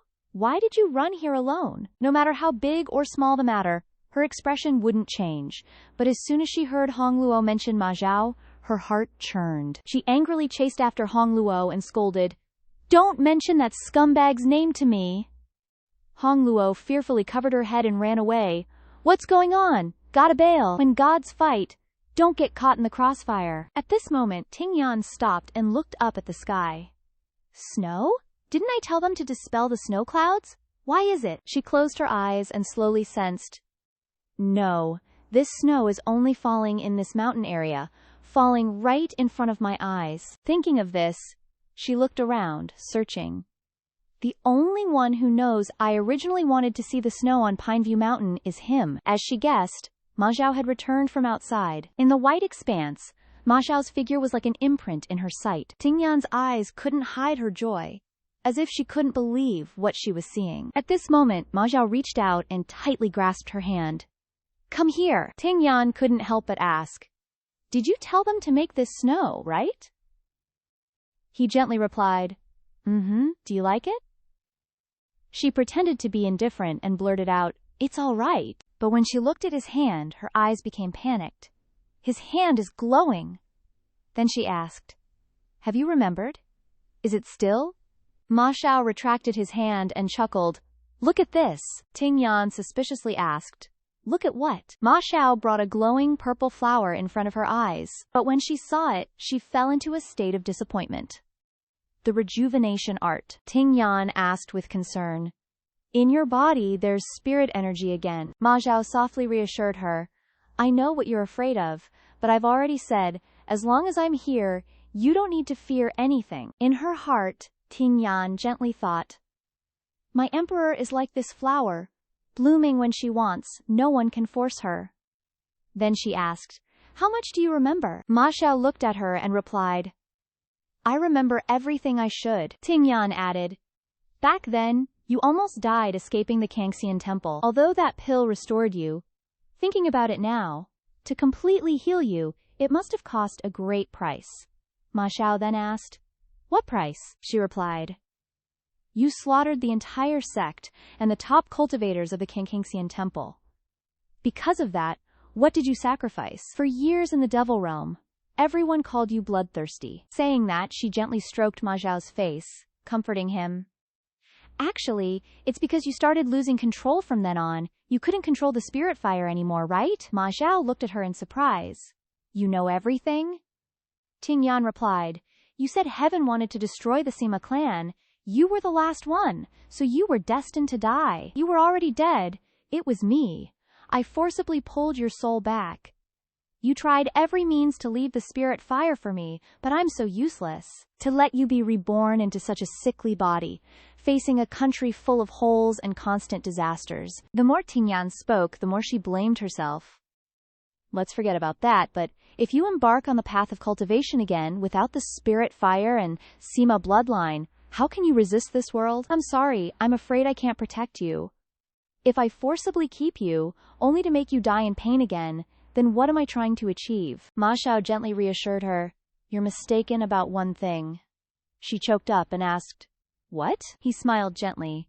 If I was destined to fade away, you couldn't forcibly keep my soul here.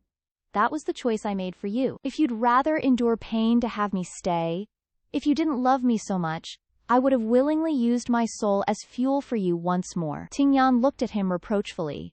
No wonder. She threw herself into his arms and cried loudly, When I separated your soul from the spirit fire before, it was easier than I imagined. You bastard! Ma Xiao was enjoying this immensely, and laughed heartily. He lovingly stroked her cheek. So you see. He looked at her clearly and said, You want me to stay? Want me to be with you longer? I can do it all. Actually, I don't need you to protect me, so... Outside, there was suddenly a loud thunderclap. Tingyan exclaimed in shock. Not good! It's the thunder tribulation. Why is it so fast? Ma Xiao comforted her. It's okay. Saying that, he walked forward. Just stay there and watch me overcome this thundering tribulation. Tingyan thought in surprise. That smile. I remember it. It's the smile that often appears when he faces things alone, with the siege of the Kangxian Temple's immortals. Tingyan recalled Tingyan's previous appearance. It's him! The Ancestor! At this moment, Ma Xiao looked at Tingyan smugly. This is the fire you lit for me. At this moment, he stood in the heavy snow, fully embracing the thundering tribulation. In those eyes, there was determination. The nascent spirit fire that the Xinyu clan had nurtured for so long had been refined by his flesh and blood. And then, guided by the spirit fire on Liu Tingyan's body, it had transformed into a completely new spirit fire that could continuously grow. This is the best outcome I had planned from the start. The thundering tribulation grew stronger and struck Ma Xiao. Tingyan anxiously called out, "Sima Xiao!" But even if she wanted to rush in to help, she couldn't get close. Tingyan angrily cursed. "Damn old heaven!" Tingyan attacked the sky with fury.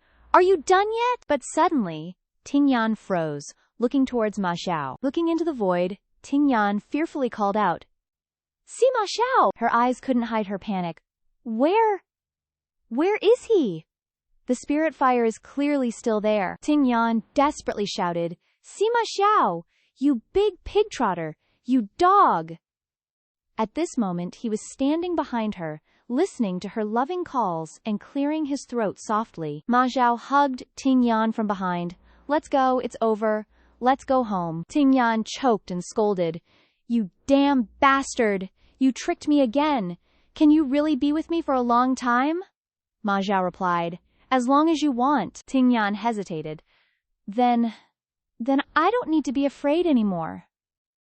Ma Xiao immediately replied, "I told you a long time ago that you don't need to be afraid." Tingyan complained, "So you didn't explain anything, deliberately watching me panic for you, right?"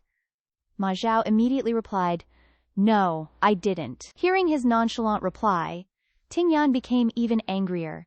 "Useless to say more, you dead dog! Pay for your life! Take this!" Ma Xiao blocked while sighing helplessly. "Why are you angry again?" Tingyan warned loudly.